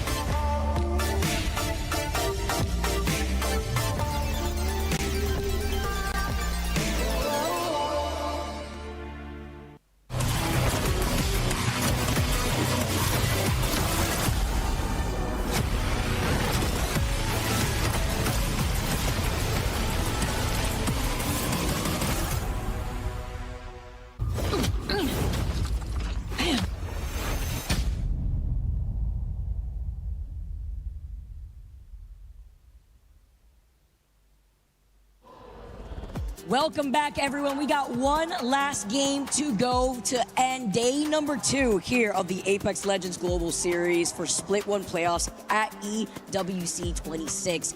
It's been great action, but now there's a lot of pressure on these teams who have just not been able to get anything started, especially when we get to say goodbye to 5 of our last games. I don't like when I have to hear that we have to send people home, and I say that at every LAN because it truly is heartbreaking. You feel like you just got to Paris. You just got to the stage to compete. And typically, that's a different format that we're used to seeing. We don't normally send 6 teams home, and I think that's the beauty of it, but it's also just so incredibly punishing and heart-wrenching. So for the players that show up here, that have put hours upon hours and do what they can to do their best here, because everyone wants to win for themselves, for their family, for the fans that are out there supporting. And yo, that's crazy. They put their face on a chicken. I'm so sorry. It's got to be really motivating, but I saw that. This is the moment, too, though, where if you are one of those players, one of the teams that perform under pressure, it's time to perform now. Game number 6. With 7 total games left to go for these teams to start making a move. Crazy to see who's on the opposite side of the overall standings. Let's see if JD Gaming could do it. Alliance, too, we know what they have the potential to do. Before we get set up here for our final game on E District, our final game between groups A and C. Well, let's have it, shall we? Let's get into the dropship. Let's get onto E District and let the chaos begin, guys, because it is the final match of our day, the final match of groups A versus C. So if your team's not performing at their best, I'm gonna need y'all to send all of your energy towards that stage as we look to solidify our teams that are going to be in the top 14, that are going to avoid having to duke it out into the survival stage and to avoid going home. Which of these teams will be able to find themselves comfy in the top 14? This is how you elevate yourself, K and C. Being one of those teams to find themselves exactly in 14th in the overall standing. Sure, we have an entire day to go for tomorrow, but this is what sets the pace for the way that these teams want to play going into tomorrow's matches. Depending on the legend compositions, which of these legends get banned out first, it highlights if they want to bunker down, play for the final zone, play for positioning here. As we take a different trip, though, this time around, Tiff, to Humbert Labs. And remember that early pileup that we saw from teams that went in for a quick rotate to get to heights in general. And it was crazy to see. It was Team Nemesis who had that survey beacon closer to Old Town Reject, who do land on that northern side of Humbert Labs. But then you also have the Evil Harvester to help benefit them if they were able to split drop there. Nemesis is going to realize real quick when everyone is full sprinting at Humbert Labs. Reject will find some nice fights here as well. Zeddy is looking to carve their path on that eastern side of the circle already. JDG, fresh off an evac out of heights, are full sending. They may run into Gaming Gladiators as you see them on that eastern side. For now, we are going to divert and essentially mirror each other down. To highlight the importance of this too and having the POI advantage by Old Town, Team Nemesis are another one of those teams who are sitting in 36 in the overall standings, trying to claw their way out from being eliminated and just finding themselves in a better spot starting off tomorrow. Sentinels now also making the move because they are getting trailed from behind. Monsoon running for his life. Nemesis now looking at Zeddy for fun. There's a pileup already happening over by Humber, and GK also are going to start making their way too. So Sentinels do manage to get the slight reset. Don't think they're going to be able to get the Evil Harvester, but they were inside of these buildings bunkering down because we got a lot of altars here and a lot of ramparts. That's crazy because it's not like you can throw your bubble down from Gibby. If you're caught out into the open, you just kind of have to deal with it for now. Ty on your screen, F-Chan beginning the portal as he goes further. Zeddy and Nemesis, we talked about that rotation and fighting for those circles earlier. They're just trading blows off screen for now. But here comes all the abilities letting Ty know that someone is looking directly at them. The light arsenal bin being right there, and you can hear the knuckle cluster from afar. Notor is going to be able to heal up safely. Sentinels are going to be able to coexist right underneath them. This is a type of zone that you can expect a lot of the teams who went for a quick rotate to coexist. Not as easy, though, for the teams that will be forced to rotate from the choke that would lead out of Shipyard Arcade, as well as the Western choke out of Labs in general, where NIP are one of those teams to try to clean up and get some KP. They're looking at Zeta as well as PXX. And they're in trouble with Curiv, going to be able to get that knock onto PXX here. Would love to see how that fight is going down on the southern side of Draft Point, where they could fight for the information on terms of the ring console and survey beacon, because Zeta at the moment are just going to be able to not only look at NIP, but they have to worry about their backs with Elite Esports also pulling up. For Zeta, we pull off the Bangalore, onto the Fuse we go, which I think is going to have a more empowering effect on those fights. Ninjas in Pajamas, who did really well to escape the bottom 6 with their initial win, still trying to furthermore their distance from the bottom.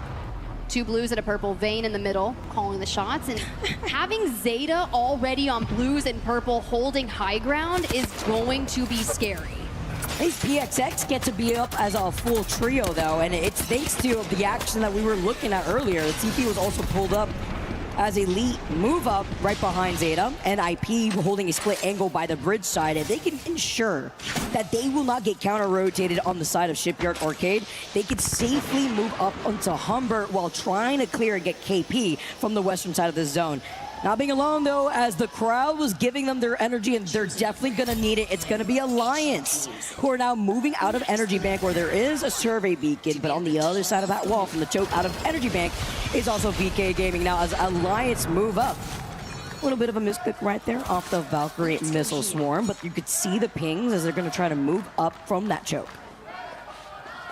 I was curious if they were going to keep on running towards VK Gaming and trail them in, or if they were going to dive to the other side. I'm okay with the timing of their rotation, knowing that VKG and Alliance both hail from the furthermost northern area of E-District. AG Global, on the other hand, who are 7 points outside of the top of our series, are starting to take, you know, they want to acquire as much as they can to boost their Evo shields, but they're not the only one in this area. If they're not careful, Deep Cross Gaming could find them. Honestly, like, if you look at how close it is in the overall standing, it takes one crazy game from Alliance to push themselves up into the top 30. Seeing how that's going to go, too, because there's a slight gap between For Fun and Dog Red, literally 50 to 47. But now with looking at Elite, a team that doesn't really have to worry too much with the performance that they've put on over the course of these last 6 games, NIP have taken to the high ground. This is the part that I was mentioning before, clearing Shipyard Arcade as Elite now wrap into NIP's line of sight. Alliance, though, Hockey's going to be able to find that knock. Alliance want to execute off of this because they wanted to get that survey beacon originally, and VK Gaming are still feeling the pressure, not only losing out on that player originally, but JD Gaming being around them too. So they just take to the skies. They don't want to take the risk because they're also one of the very few teams not rocking out on that altar, so not having a TP reset. The moment Unlucky scans that survey beacon, he's gonna see VKG and JDG.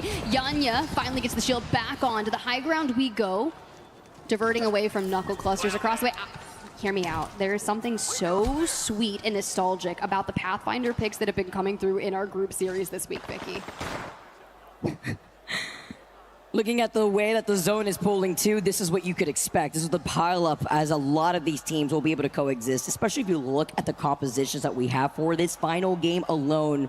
We have a majority of this lobby on altar, but it's the bunkering down from some of these teams as Eddie actually in some trouble. It looks like they lost out on their Valkyrie here, but it's a lot of these teams now. Kinotrip also making the rotate. JD Gaming coming out of Stadium. They will be gate kept by Alliance, but it's a pileup.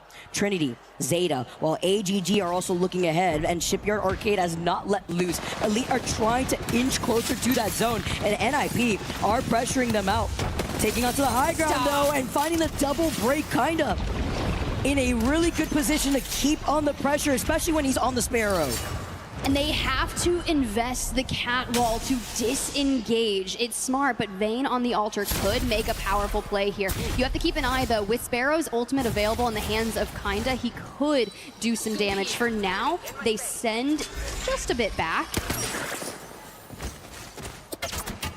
So it does get knocked in the feed too, by the way. So it's going to be the little send-off while Elite actually managed to get away from Shipyard Arcade. They're going to be looking down at NIP on the other side of that zip. AGG, though, holding onto the height themselves and hogging this Evo Harvester all to themselves because DCG say, hasta la vista, we're going back over to Street Market. You could have all of that. And now AG will be able to move up towards Viaduct if they haven't scanned that survey beacon already, but they will be rotating into that next zone, probably from Draft Point side too, because there is that ring console if they haven't gotten it too. So a lot of these teams with GG, we mentioned Luca who just got res, trying to fight for his life, gets the next knock. Shield swap. He prioritizes the shield swap, and he's looking to try to get the res, but Nux is not going to let that happen. Not for free, as Gaming Gladiators get eliminated, the first team to go out in our last game. That was tough. I like that we get the shield swap. I love that we're going for that, but with that peak, the timing, it is inevitable for GK acquiring some well-needed KP.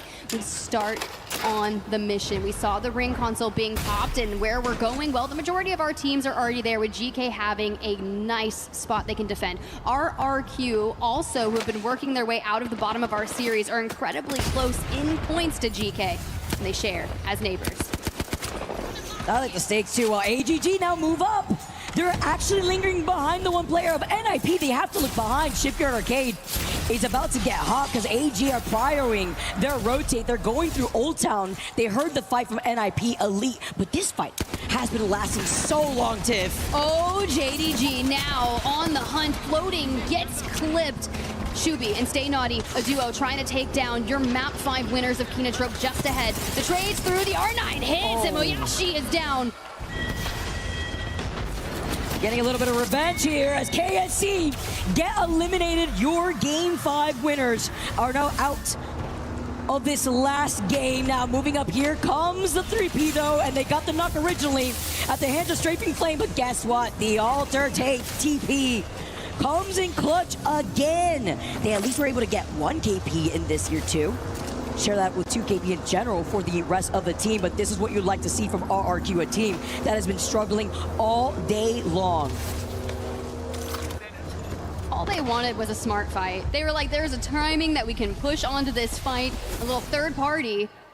But for now, we look back towards the map, we see the circle pull, and yeah, this one's gonna hurt a bit. Because GK looked like they were committing to a solid portion of where that could pull. Instead, it popped straight onto For Fun. Now, talking about explosive games that change the fate of teams, I'm looking at Team Nemesis, who are the furthest south. They have their back clear. The big question is, will Elite Esports decide to clear out the south and rotate and get control of that? That we'll see if Nemesis can hold on. It's the fact that you can't even get your KPs. Thinking about I'm just trying to get some kills, man. That's all. Alter is crazy. Remember when we used to put down 2 portal nexuses, by the way? Anyways, that would cover 2 POIs. Thankfully, we do not have that anymore. Still so strong here, and that's why seeing the domination on this final game on E-District is something else. Deny this KP, deny these points from the teams who desperately need it the most. DCG now looking ahead, it's going to be Trinity, who are also still trying to claw their way, seeing that they are in 20th place in this lobby alone with only 11 points. The crowd by crowd. GG already eliminated, but I know Charlotte's still giving them their energy, considering that GG have really gotten the points that they need to be safe. Depends on how they do tomorrow, but they're looking very good in the top 5 in the overall standings. Elite kinda now moving up. Another team who has been farming within this lobby, but a lot of these split fights, it's a really big pileup though over by Labs, because really in Old Town, Elite aren't gonna be trying to send it onto Team Nemesis. This is kind of like a poke off, so Elite are just gonna sit down over on the edge of this side of zone. We can really look at what's happening on Humbert Labs, where For Fun, Rejects, and AG are currently trying to situate themselves in that building. Zeddy even too are hearing and looking at this fight, but not trying to overcommit, because they're not the only ones in the vicinity. It's also going to be Sentinels and GK. I was really curious what Team Nemesis was going to do when Elite showed their presence, and they moved up the building. For JDG, only a few choices remain for them. You have RRQ and GK. If you jump onto RRQ, Alliance will likely full swarm you from the north. Kind of one of the most wild things about this. So set up you do. Ninjas in pajamas, Dark Veil down, PXX on the right, PETA letting it rip. Cole last standing. We only have 1 set of piercing spikes, and at this point, we are on the run. And you throw it towards Zeta, who are also going to look at this. Zeta, if we get out of here, Cole, you need to send a thank you card, because Zeta will focus PXX. A crazy opportunity for that reset earlier too, right? The fact that they're able to come in, you see the side by side. Love to see how PXX are getting these knocks. If I could see here as NIP get eliminated. And now PXX move up to C Zeta Division. They can get 3-peat with DCG. The follow-up here, the back-to-back off the meatball on the L-Star. BKG get eliminated, and PETA, he gets Sasuke. Mike, is he gonna be the next victim as he takes the TP back right at his feet? PXX have not let loose, Mike being the last one alive. The L-Star might be the MVP of group stages at this point, but Satuki, he crawls back. The reset inevitable, and PXX hits the portal to try and take a different angle. Yanya elsewhere in the kill feed, taking down some members of Tai. Tai has been eliminated as we go for our reset here with Zeta. I'm hearing a death box res. Oh, he breaks it. That's crazy. TIE do get eliminated. You mentioned Yanya before, but they get to keep the dream alive. PXX looking ahead and isolated on this choke. The fact that DCG had to focus on getting these reses, Zeta Division doing the same thing off their own death box reses is crazy. This means that PXX now are uncontested on the west side of the zone. Really, it's up to Elite, who will be able to get that information since there's little to no cover off that rotate once the zone starts closing in behind PXX. 2 kills on the board for JDG. It's crazy what happens when you actually get to play the game and you're not resetting full 3 times in an E-District game. Zeta, on the other hand, gets a full reset, drops the evac, but keep your eyes on Yuka because PXX does not want to let them go. Absolutely not, and especially when Yuka's literally one shot. Where can you land? Where can we go? It's the Hail Mary dive to find some space. They situate themselves on the bottom side of this bridge, but now still having to move up Zeta Division on the outskirts of the zone with PXX trying to harass them. It forces out the portal play to get out of trouble. Trinity right behind him. PXX now move up, hide behind the fence line while Blinkster is popping off. DCG going down at the hands of Sentinels. DCG get eliminated, 14 squads now left, and this is round 4, closing in with a majority of these squads up here on the north side of Humbert Labs. We lose GK at the hands of For Fun. JD Gaming has fallen, no rotation for them. The fight for God Spot is also occurring. Alliance taking shots at Team Nemesis. Elite Esports wanted to get involved but disengaged, and RRQ have set their sights on Zeta and are not letting it go. We have just under a minute before these teams, including Sentinels, will have to make their way through the gauntlet of Southern teams. It's so hard with that pile. We talked about the coexisting. AGG are looking at PXX to not be able to get away, playing on the edge of zone for free because they also will harass them. Zeta may actually help them out if RRQ do not stop them. Positions revealed and an alliance down to a duo, but they've stayed alive for this long. 24 total points throughout the course of the day. In just the last 6 games is crazy. They're trying to crawl their way out, especially sitting in that 13th place spot. We know that they could do better. Being the fact that you also have to worry about RRQs on that northern side next to Sentinels is something else because RRQ are starting to wake up now. I'm scared with the Valks in the lobby that are going to likely look to Valkyrie at the end into the south to avoid rotating through the middle of the map. RRQ, you can see them going towards the high ground. They're going to yeet their way south over Reject, over For Fun. AG Global, see ya. Where do we set our landing course? Is it on to Team Nemesis? Because if we drop on Team Nemesis, Alliance will full send. Getting tracked by the Sparrow Arrow, though. Having to be careful with Team Nemesis now. Hearing that RRQ have landed right at their feet. A team that has struggled today. Has 4 KP in this last game. But with AG also looking at them, you see Elite. RRQ now have to reposition so that way you do not get pinched. And they're going to be in the line of sight of Sentinels. And everyone is full sending. AG Global out, PXX out, Zeta racking up some kills, and Sentinels and Zeddy with the ultimate face-off. The amped covers, v Newcastle walls. Dupe holding steady, Sentinels all up as well, but the infinite ammo in the hands of Blinkster with that L-Star could really change the tide. RRQ do get eliminated. They got some KP in their pockets. It's 5 KP. A little too late while Sentinels uncontested. Zeddy 2 up on the high ground. Team Nemesis, though, have completely held that southern side while Alliance get eliminated at the hands of Blinkster. We talked about Sentinels before. We talked about the pileup over on the northern side of Labs with Nemesis having an isolated fight against Elite. All the stakes, though, on the 14 pileup that we're seeing on the northern side of Labs. We know Elite.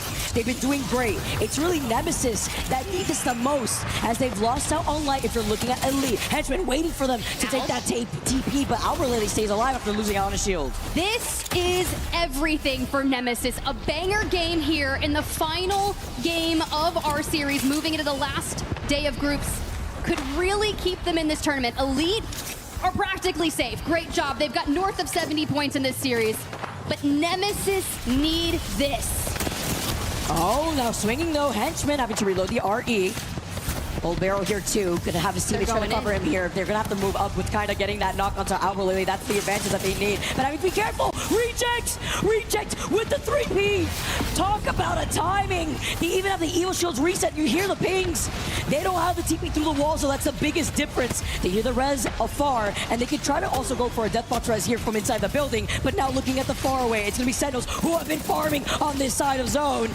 Trying to get the portal reset too, and they're going to be able to play it right underneath Rejects. Oh, and Elite have moved in onto Nemesis. They are doing what they can. Light is down, Henchman's 5 HP, and there's so many teams trying to make it happen, and it's Skittle and Sacred Alive going for the Deathbox recovery to get to a team of 3 as we lose out on Elite.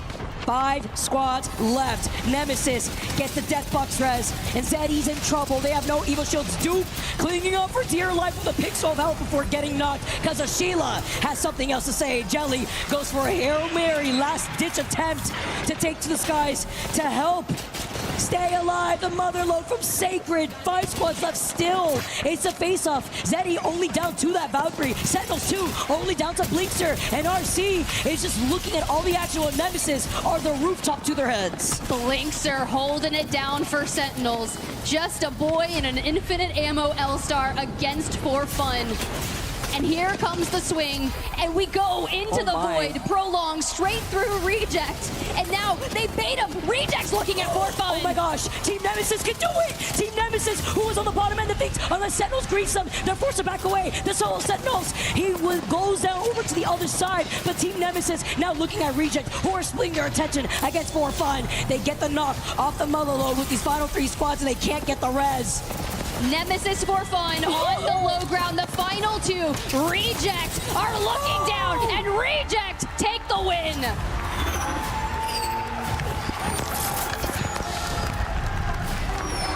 Reject, who can not only say they have 1 win on E-District, they took a win on World's Edge. It was 14 kills earlier today, and you know what? It's almost double digits here in Game 6. 9 kills and a dub, 21 points.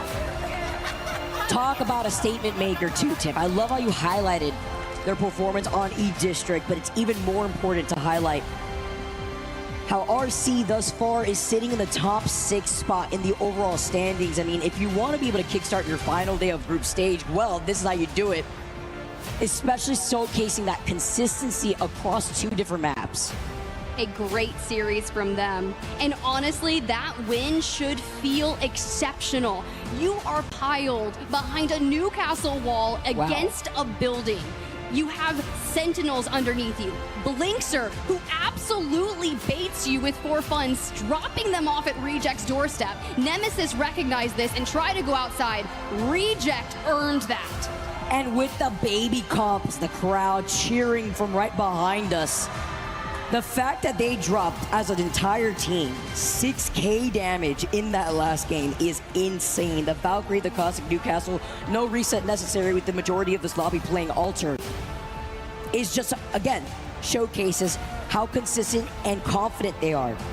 Farufa's gotten, 11 KP over the course of today, 7.1k damage in the last 6 games. Axe is right behind him with 11 KP themselves, 6.8k. Yurice being the perfect anchor and trying to help support these 2 amazing players. And this is what you like to see here. I just want to shout out Nemesis while we had him on the screen there, because that last game shot them from the thralls at the bottom of the leaderboard into top 5. And you talk about a team that knows they need to change their fate, holding down as we look back at it. This is where Sentinels basically yeets out, drops For Fun Esports at the feet of Reject and tries to hold on. Gets eliminated. For Fun and Nemesis are now down on the bottom. You've got Alb behind 2 purple knockdown shields. Yurice throws the mobile shield, leaves Axis and Arufa up on the high ground. They don't split individually. They leave 2 and 1. They clean up the lobby. It is just the power positioning. And to highlight your point on Nemesis too, I think it's important to talk about the young, talented player that is Sacred, because in that 1 game alone, he dropped almost 3k damage with 5 KP. The fact that he was able to do that, because, okay, we've talked about the consistency from Reject, but what is at stake here is that a team like Team Nemesis in the overall standings was literally at risk of elimination. They were on the bottom 6. Sure, they have a whole other series to play tomorrow, but it's only 6 more games to go, right? And you don't want to feel like your back is against the wall. They went from like 36th, 35th overall now going on to 27th in the overall standings. That is what one game could do and how tight those scoreboards are looking. We said it when we came up here, and it is literally the power of one explosive game, but Reject have earned this. 58 points on that leaderboard, but guys, we're gonna send it down to the stage. We got Kinda waiting. We need to hear from him. The boys are absolutely frying. I've got Kinda next to me from Elite Esports. Kinda, you boys are absolutely frying. You guys are playing so incredibly well. One thing I want to touch on, Graceful, one of our analysts and beloved pro player as well.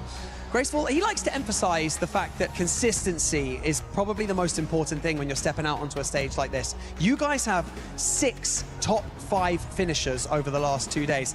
How does it feel to hear that? Well, I didn't even know that, honestly. Honestly, I'm pretty happy with our performance overall. We've been pretty disciplined on our games, pretty consistent, as he said. Shout out to Graceful, my guy, my G. But yeah, just pretty happy with our team. We gotta keep it going, you know?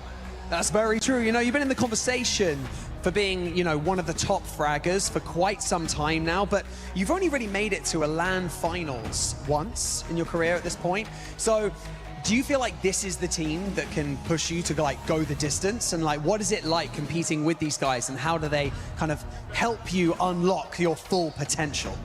100%. I feel like this is the team. We're gonna go into finals, and I feel pretty confident we're gonna win this time. And yeah, shout out to Michael, my coach. He's a GOAT. Yeah, always keeping us on top, on good vibes, you know. And yeah, shout out to Lai and Hench for being the best teammates I've ever had. And yeah, just gotta win it all. What is it about their, like the dynamic between the team, you know, with Light and with Hench? Like, what are they doing that kind of helps you, you know, compete at your highest level? Because you guys are just, it's like you've unlocked a new level of yourselves. Well, Hench and me have been competing now for 2 years. We've been playing since AWC, the first one on 2024. So me and him are pretty, you know, we have good vibes. We know each other for a long time, so always happy to be around him. Light now has been with us for over 8 months, if I'm not mistaken. Maybe more, maybe less, who knows. But yeah, always happy to be around Light. He's an insane IGL. Just a good guy, yeah.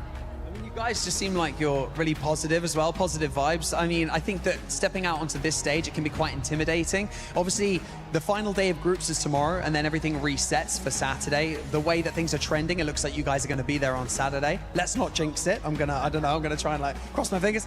But at this point, how are you guys staying positive, staying motivated, staying locked in before you step out onto this stage? Because like I said, you know, this environment, it can get under people's skin. Yeah, but honestly, this tournament I'm feeling pretty consistent. Even though I changed my controller the first day I started playing, I changed my controller. Don't know why. Don't ask me why. But I was feeling pretty good, so I just did it. It was meant to be, I guess. Because we're doing pretty good, so I'm happy about it. But yeah, just Michael just being the GOAT, always keeping us motivated, and having good mentality is always the key to success. That's true. Good mentality. Now, finally, before I let you go, I want to inform you that you are officially our top fragger in the lobby. So you've absolutely steamrolled everyone. How does that feel? Well, that feels amazing, of course. I've been shooting pretty good, getting a lot of kills, getting a lot of damage in. The boys also getting me into a good spot. And just gotta do my job, you know, gotta shoot forward, shoot straight, and keep going.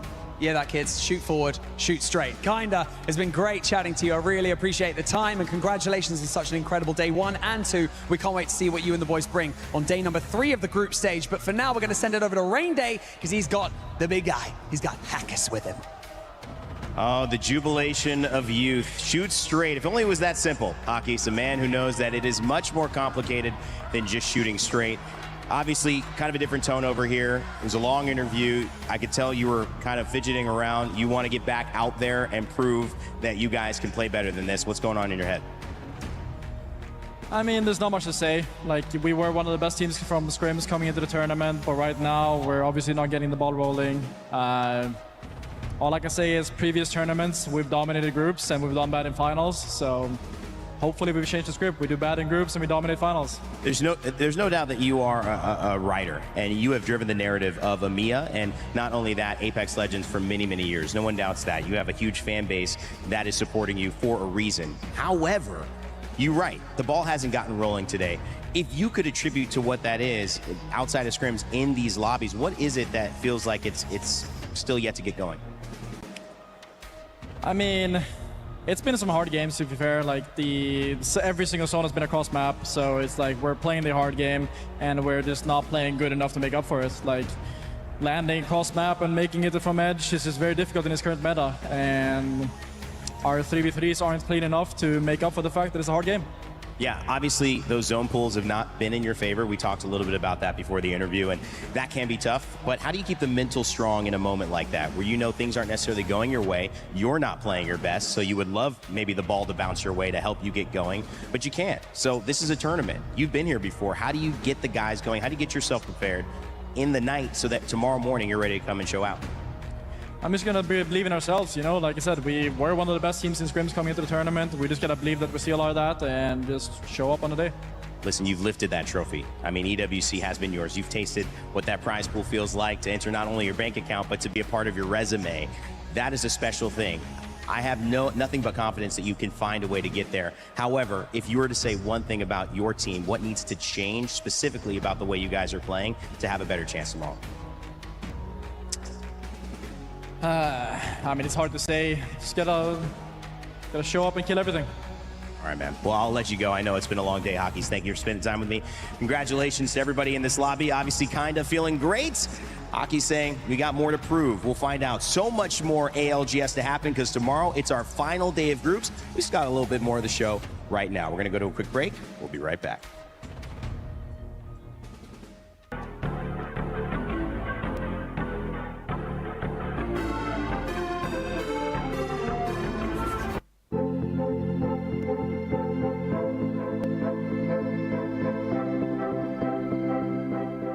He can come in here and play my game. Let's go. He knows nothing. Let's go! Tyler 1, you're done. Raw energy. Powerful, blow the house down. 2 days done of group stages here at ALGS, and they think we're done too. But we're not done quite yet, because some of the squads definitely were able to stun us. I mean, we just heard from Hockey's 2 snipe, and you could tell too, like the body language.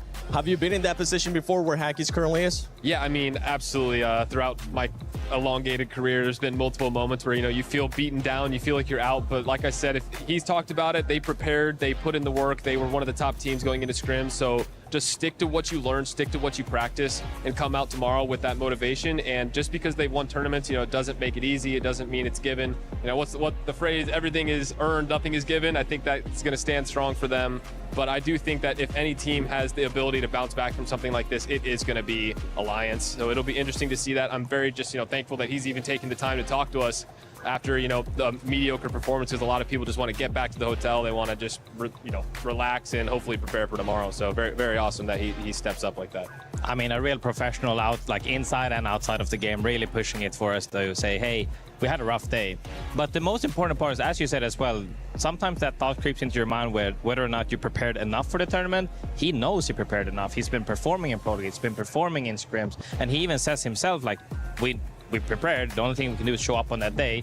Maybe the new day is today. Yeah, I mean, you know, we've watched these teams before. You know, we're talking about NIP and their sort of comeback here. I was even going to say, you know, VK Gaming and their sort of comeback. I mean, he's still got tomorrow. You know, he's still got tomorrow. And yeah, have to hard agree with you guys. Like this team can do it. If anyone in those sort of bottom brackets, it's Alliance. And if you're in one of those situations that Alliance currently is, right, coming into tomorrow, what are you expecting out of the first 3 games of this series?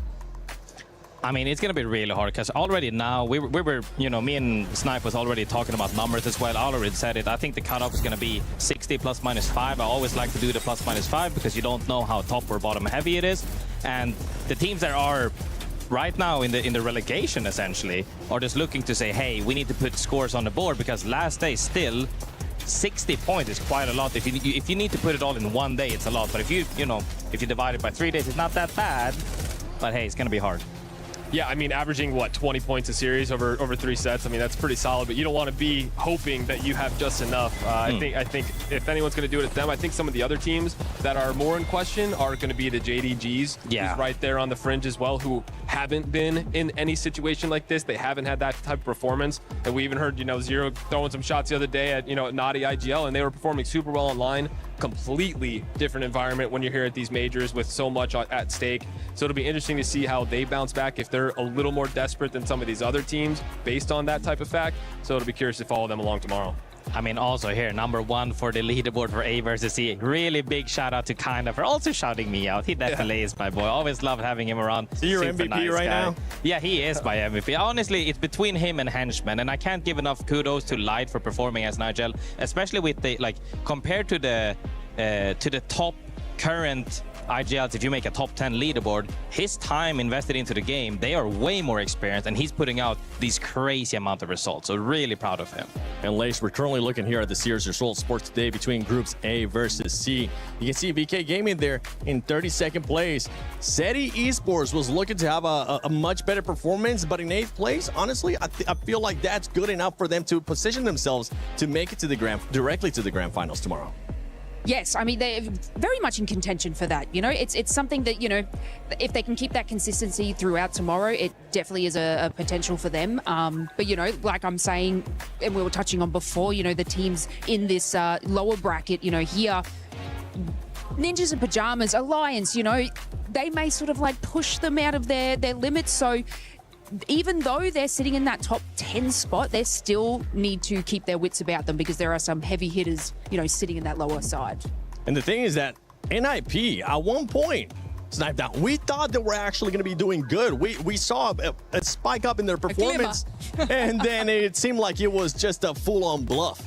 Yeah, I think they had a really good game 3 before the halftime. It seemed like that was going to set them up to move in. And right now, I mean, they might be safe out of the elimination pool, but when it comes to the fringe of the top 14, I don't think that they're safe in any sense whatsoever. I'll be really interested to see what the stats look like when all teams are accumulated points going into tomorrow, so we can give you guys more of a detail, and we're going to make sure that we're focusing along at those teams at the middle of the pack moving forward, because it's going to be very interesting to see how that is, because it's always so tight right at that cutoff. I mean, that's really the thing as well. You know, I always love to touch on every team that's doing really good, and it's always fun to see your favorite team do good, and everybody deserves that kudos. But what I really want to focus about is who's actually going home and who's going to be struggling, because at this point now, especially if there's the teams that you expected to be top heavy or sent home for some reason, all of a sudden, you know how we talk about some teams play better in good lobbies?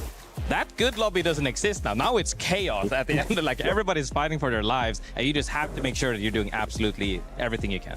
Yeah, so we got to keep an eye on that, like that middle section for sure. Like, this is something that's make or break. And, you know, I did want to sort of touch on again, like, yeah, you're not going to be able to fight your way out. You've got tomorrow, and then you've got survivors to hopefully put you in there. But yeah, we're going to send a lot of people home, and I'm a little bit worried about that, Seven. I'm hoping it's not going to be JDG. I mean, that's one team. Oh, is this your favorites? Yeah. No. My favorites are currently towards the top. I'm not going to say who it is. Oh. Yeah, stay tuned for that one. We'll find the winner. I'll let you guys know. Whoever gets the most money is who I'm picking. Dang it, you spoiled it. You spoiled it. That's the one I was going to go with. Whoever takes home those 600K. By the way, just keep in mind, once we're done with this, we will have the official ECW opening ceremony. So stay tuned for that. There's going to be some amazing performance, and I can't wait to see what Esports World Cup has been cooking up for that opening ceremony, because I know last year it was pretty awesome. There you go. Now you have that countdown right there, but we're still going to be talking about ALGS right here. Out of everything that we have seen so far in this last 2 days, is there anything that has surprised you in a good way? Is there anything that has surprised you in a bad way, Graceful? We always, with you, I mean, even Barney just mentioned it too, we talk about consistency. That's probably the fact that the consistency, despite the meta being so aggressive and like crazy with Seer and Crypto. I was going to say terrible when you said Seer, but that's... I mean, crazy. Yeah. I mean, crazy. Use nicer words. You could call it insane. Yes. Insanity. even then, you know, I feel like people have been showing consistency. I mean, look at Elite Esports, even Team Liquid as well, and you know, so many GD as well. So many teams are showing consistency despite this chaotic meta. And we haven't even seen that many Axles. We saw a glimpse of Axles for like 3 games in a row in one of the sets, but overall, not too much as people have been expecting. And something that we've been noticing too is we've been getting a lot of teams getting 2 wins in this series. And was that something that we were kind of expecting coming in here at EWC, or are you actually surprised by it, Snipe? I mean, I'm surprised a little bit by it. I think that last series specifically, it just goes to show us that there are certain teams that are really on fire. You know, you had Zeta in day 1 that came back, or yeah, I believe it was Zeta won 2 in a row, and then you had S8UL. Yeah, S8UL the other day, and right here we just had. Oh my gosh, why am I drawing? Reject. Yeah, He's going blind, honestly, everyone. And I think Reject's one of the stories that's more fun to watch just because the players on that team haven't had as much success at LANs. Like, some of them have never even made a grand finals before. And so it's really interesting to watch them along as they ended up second in that APAC North region. And it's always fun to watch Uris, who came from North America in general, moved over, swapped to the regions. Yeah. And to see them start the series strong and end the series strong is something we actually haven't seen as much. Usually some teams start strong, finish weak. We've seen that with Falcons. Liquid started really strong. They held consistency throughout, but a lot of these teams, it's interesting with the bans and everything, because when you have the ability to work with every character at the beginning, you can play your best comps. You can play everything that works out well for you. And then when those slowly start to get taken away, you start to see the teams who are more consistent as the series move on. Well, let's talk about the Game 3 winner of this series, right? NIP. I kind of briefed that in a little bit, but I kind of want to deep dive a little bit more with it, because this squad, as we're talking about with Alliance too, they're currently there within that. Actually, Alliance currently is not within the cusp of elimination. But one team that is going to be NIP, as we're looking at the overall ranking right here. Elite Esports right there, 138. We'll actually go back to the NIP conversation. AG Global. I mean, this is one team, a massive surprise to some people, Grace. I mean, they said it themselves. People are doubting them, their skills, even though they have consistently performed over all the years as well, I would say. But now, nobody can doubt them. They were actually popping off and hunting people down. Even got a cheeky reset as well. They've been super good. Yeah, I think one of the biggest differences with that AG team is usually at every LAN, they have to make some desperate, heroic attempt to make it into the grand finals, but they end up winning game 6 or something with like a 30-point win. Exactly. And it projects them into the finals, whether it's from the loser's bracket or the winner's bracket. But for the first time in what feels like forever, they are sitting at the top of the leaderboard. They are above the point threshold that usually gets you through. So pretty much they're in the clear, and tomorrow can just be mostly about ironing out any issues they feel like they might have, and hopefully staying consistent in moving forward with that, because, you know, they have been dominating, and this has been a fun team because this team has been together or rotated through the same amount of players multiple times. So it's awesome to see a team that has so much tenure together succeeding. Yeah, no, if we even look at like RRQ, you know, I've been harping on about them too, you know, an excellent performance in our first sort of group stages today. Like, very questionable. I sort of expected like a little bit more from them, but they've kind of cemented themselves nicely there. But, you know, we move a little bit further down here, and you know who snuck up? VK Gaming has snuck up, I think it's about 12 placements just from like today's performance. I think coming out of match 5, there was this situation, Kino Troop, you know, they probably weren't going to win it in the position that they were in match 5. You know, they did have like that sort of team swing on the back, but like just I guess bringing in these kind of kills and the placement points that they have been getting, like they've moved a lot today. You had some actual questions in regards to one team that we're currently seeing on the screen, and it's none other than GK Esports in 20th place. You thought that the performance was going to be going down, and honestly, Snipe Down, you predicted that to a T. Yeah, honestly, this GK team, like I said, they're not going to come out and dominate a lobby and be a team that, you know, wins a lobby by 20 points. They're not going to do what we just saw in that last lobby. They're not going to pull the liquids, but they're consistent. The problem with where they're at, though, is their consistency. They need a good amount of points going into tomorrow, and I don't know if they have the firepower around their team, because everyone on that roster is relatively passive. You have Noct, who is actually the kill leader for that team in Pro League, and Noct is one of the more reserved controller players overall. So I think that's something that they might need to figure out going into tomorrow. Those placement points weren't really coming as much as they usually do today. So they might need to find more opportunities to take fights, either it's around edge or third party, and then get into zone after that instead of just strictly trying to get in right away. Well, let's take a look at that last page, because that's the one that we're going to have to worry for some of those squads. I mean, we've been talking about it for a minute, right? Alliance, they were able to get themselves out of it. Ninja and Pyjamas currently in 34th place there with those 45. And just keep an eye on how close everything is, Grace, between that 31st place, even earlier too, all the way down to 37th. I mean, it is close, but it's also, they don't really need that much points. If they can average about 6 points in the series, they should be, you know, realistically make it through and not go home. However, for the teams on the far bottom, especially looking at Dory, Trinity, TLN, Pirates, they're looking to drop. They need a lot of points just in case, and that's also dependent on how the rest of the series goes. But it's doable. Like all of these teams, this is the thing as well. While some teams might look in quotes weaker or they had a bad run, they all made it here. Just making it here alone proves that you're already a part of the top elite. So if they can just regain their focus, who knows what happens. I really hope for the best for them. If you're currently one of those teams in 38, 39th, and 40th, right? You just mentioned you got a lot more points to make up. What are you going to be looking to do tomorrow? I mean, you're going to definitely have to hope that some of those teams towards the top as well above you don't end up performing well. Are you going to be going a little bit crazy too, maybe trying to hunt somebody else down? Yeah, I think when it comes to game 1 specifically, I think you play it normal. You try and, you know, get some placement. You try and get some kill points.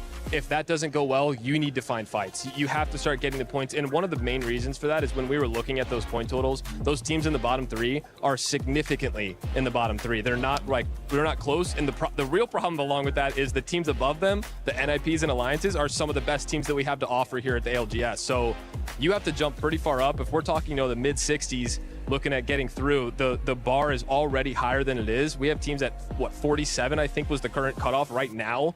And it'd be really shocking to not see them move up. So we could see a 70-point cutoff with the point differential that we're already at, since we are pretty top heavy. I mean, we might have to see some miracles, but what we're going to be seeing right now is the STC recap for today. In case for some reason you joined us late, you forgot to set an alarm, it's okay. We'll let it slide. Make sure you don't miss that tomorrow, okay? Make sure you set a couple more alarms, just like some of us, myself, had to do to wake up today. Because, and just to recap too, I mean, we'll show that gameplay too, but Series 1, we had Falcons, Dinos too. I feel like Dinos was a pleasant surprise too in the first series. Y'all doubted me. No, it's probably just Rose. No, look, there was no doubt. There was no doubt. But yeah, what a turnaround. This is why I knew, you know, I have faith. I know it's crazy. And I know, you know, these guys break down the points and they're like, you've got to get about this much. But like, I've seen some crazy stuff. And that's kind of what Dinos did. They sort of pulled it out from somewhere. And like we've always talked, you get that momentum and it's just insanity.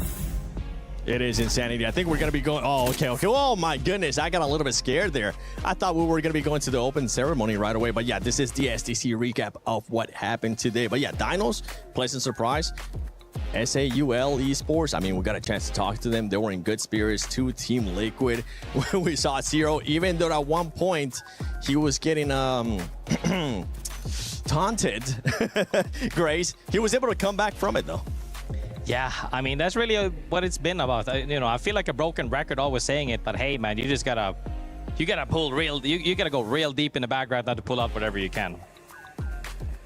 Yeah, honestly, I mean, I think tomorrow is going to just be one of those days. It's going to be really fun to follow along with some of these narratives that we have. You know, we already have the Falcons Liquid narrative that we've been following along, and now we have the Alliance narrative. It'll be curious to see. I mean, Aurora also hasn't done that well. Middle of the pack, yeah. It's very interesting to see how neither of Aurora or Alliance have performed to their standards at this event. They're both sitting at that bottom. I think Aurora was in 30th. You have Aurora #1 in the EMEA, then you have Alliance right after, who's in like 35th, and it's really interesting to see, and we'll see if the grass is actually greener on the other side.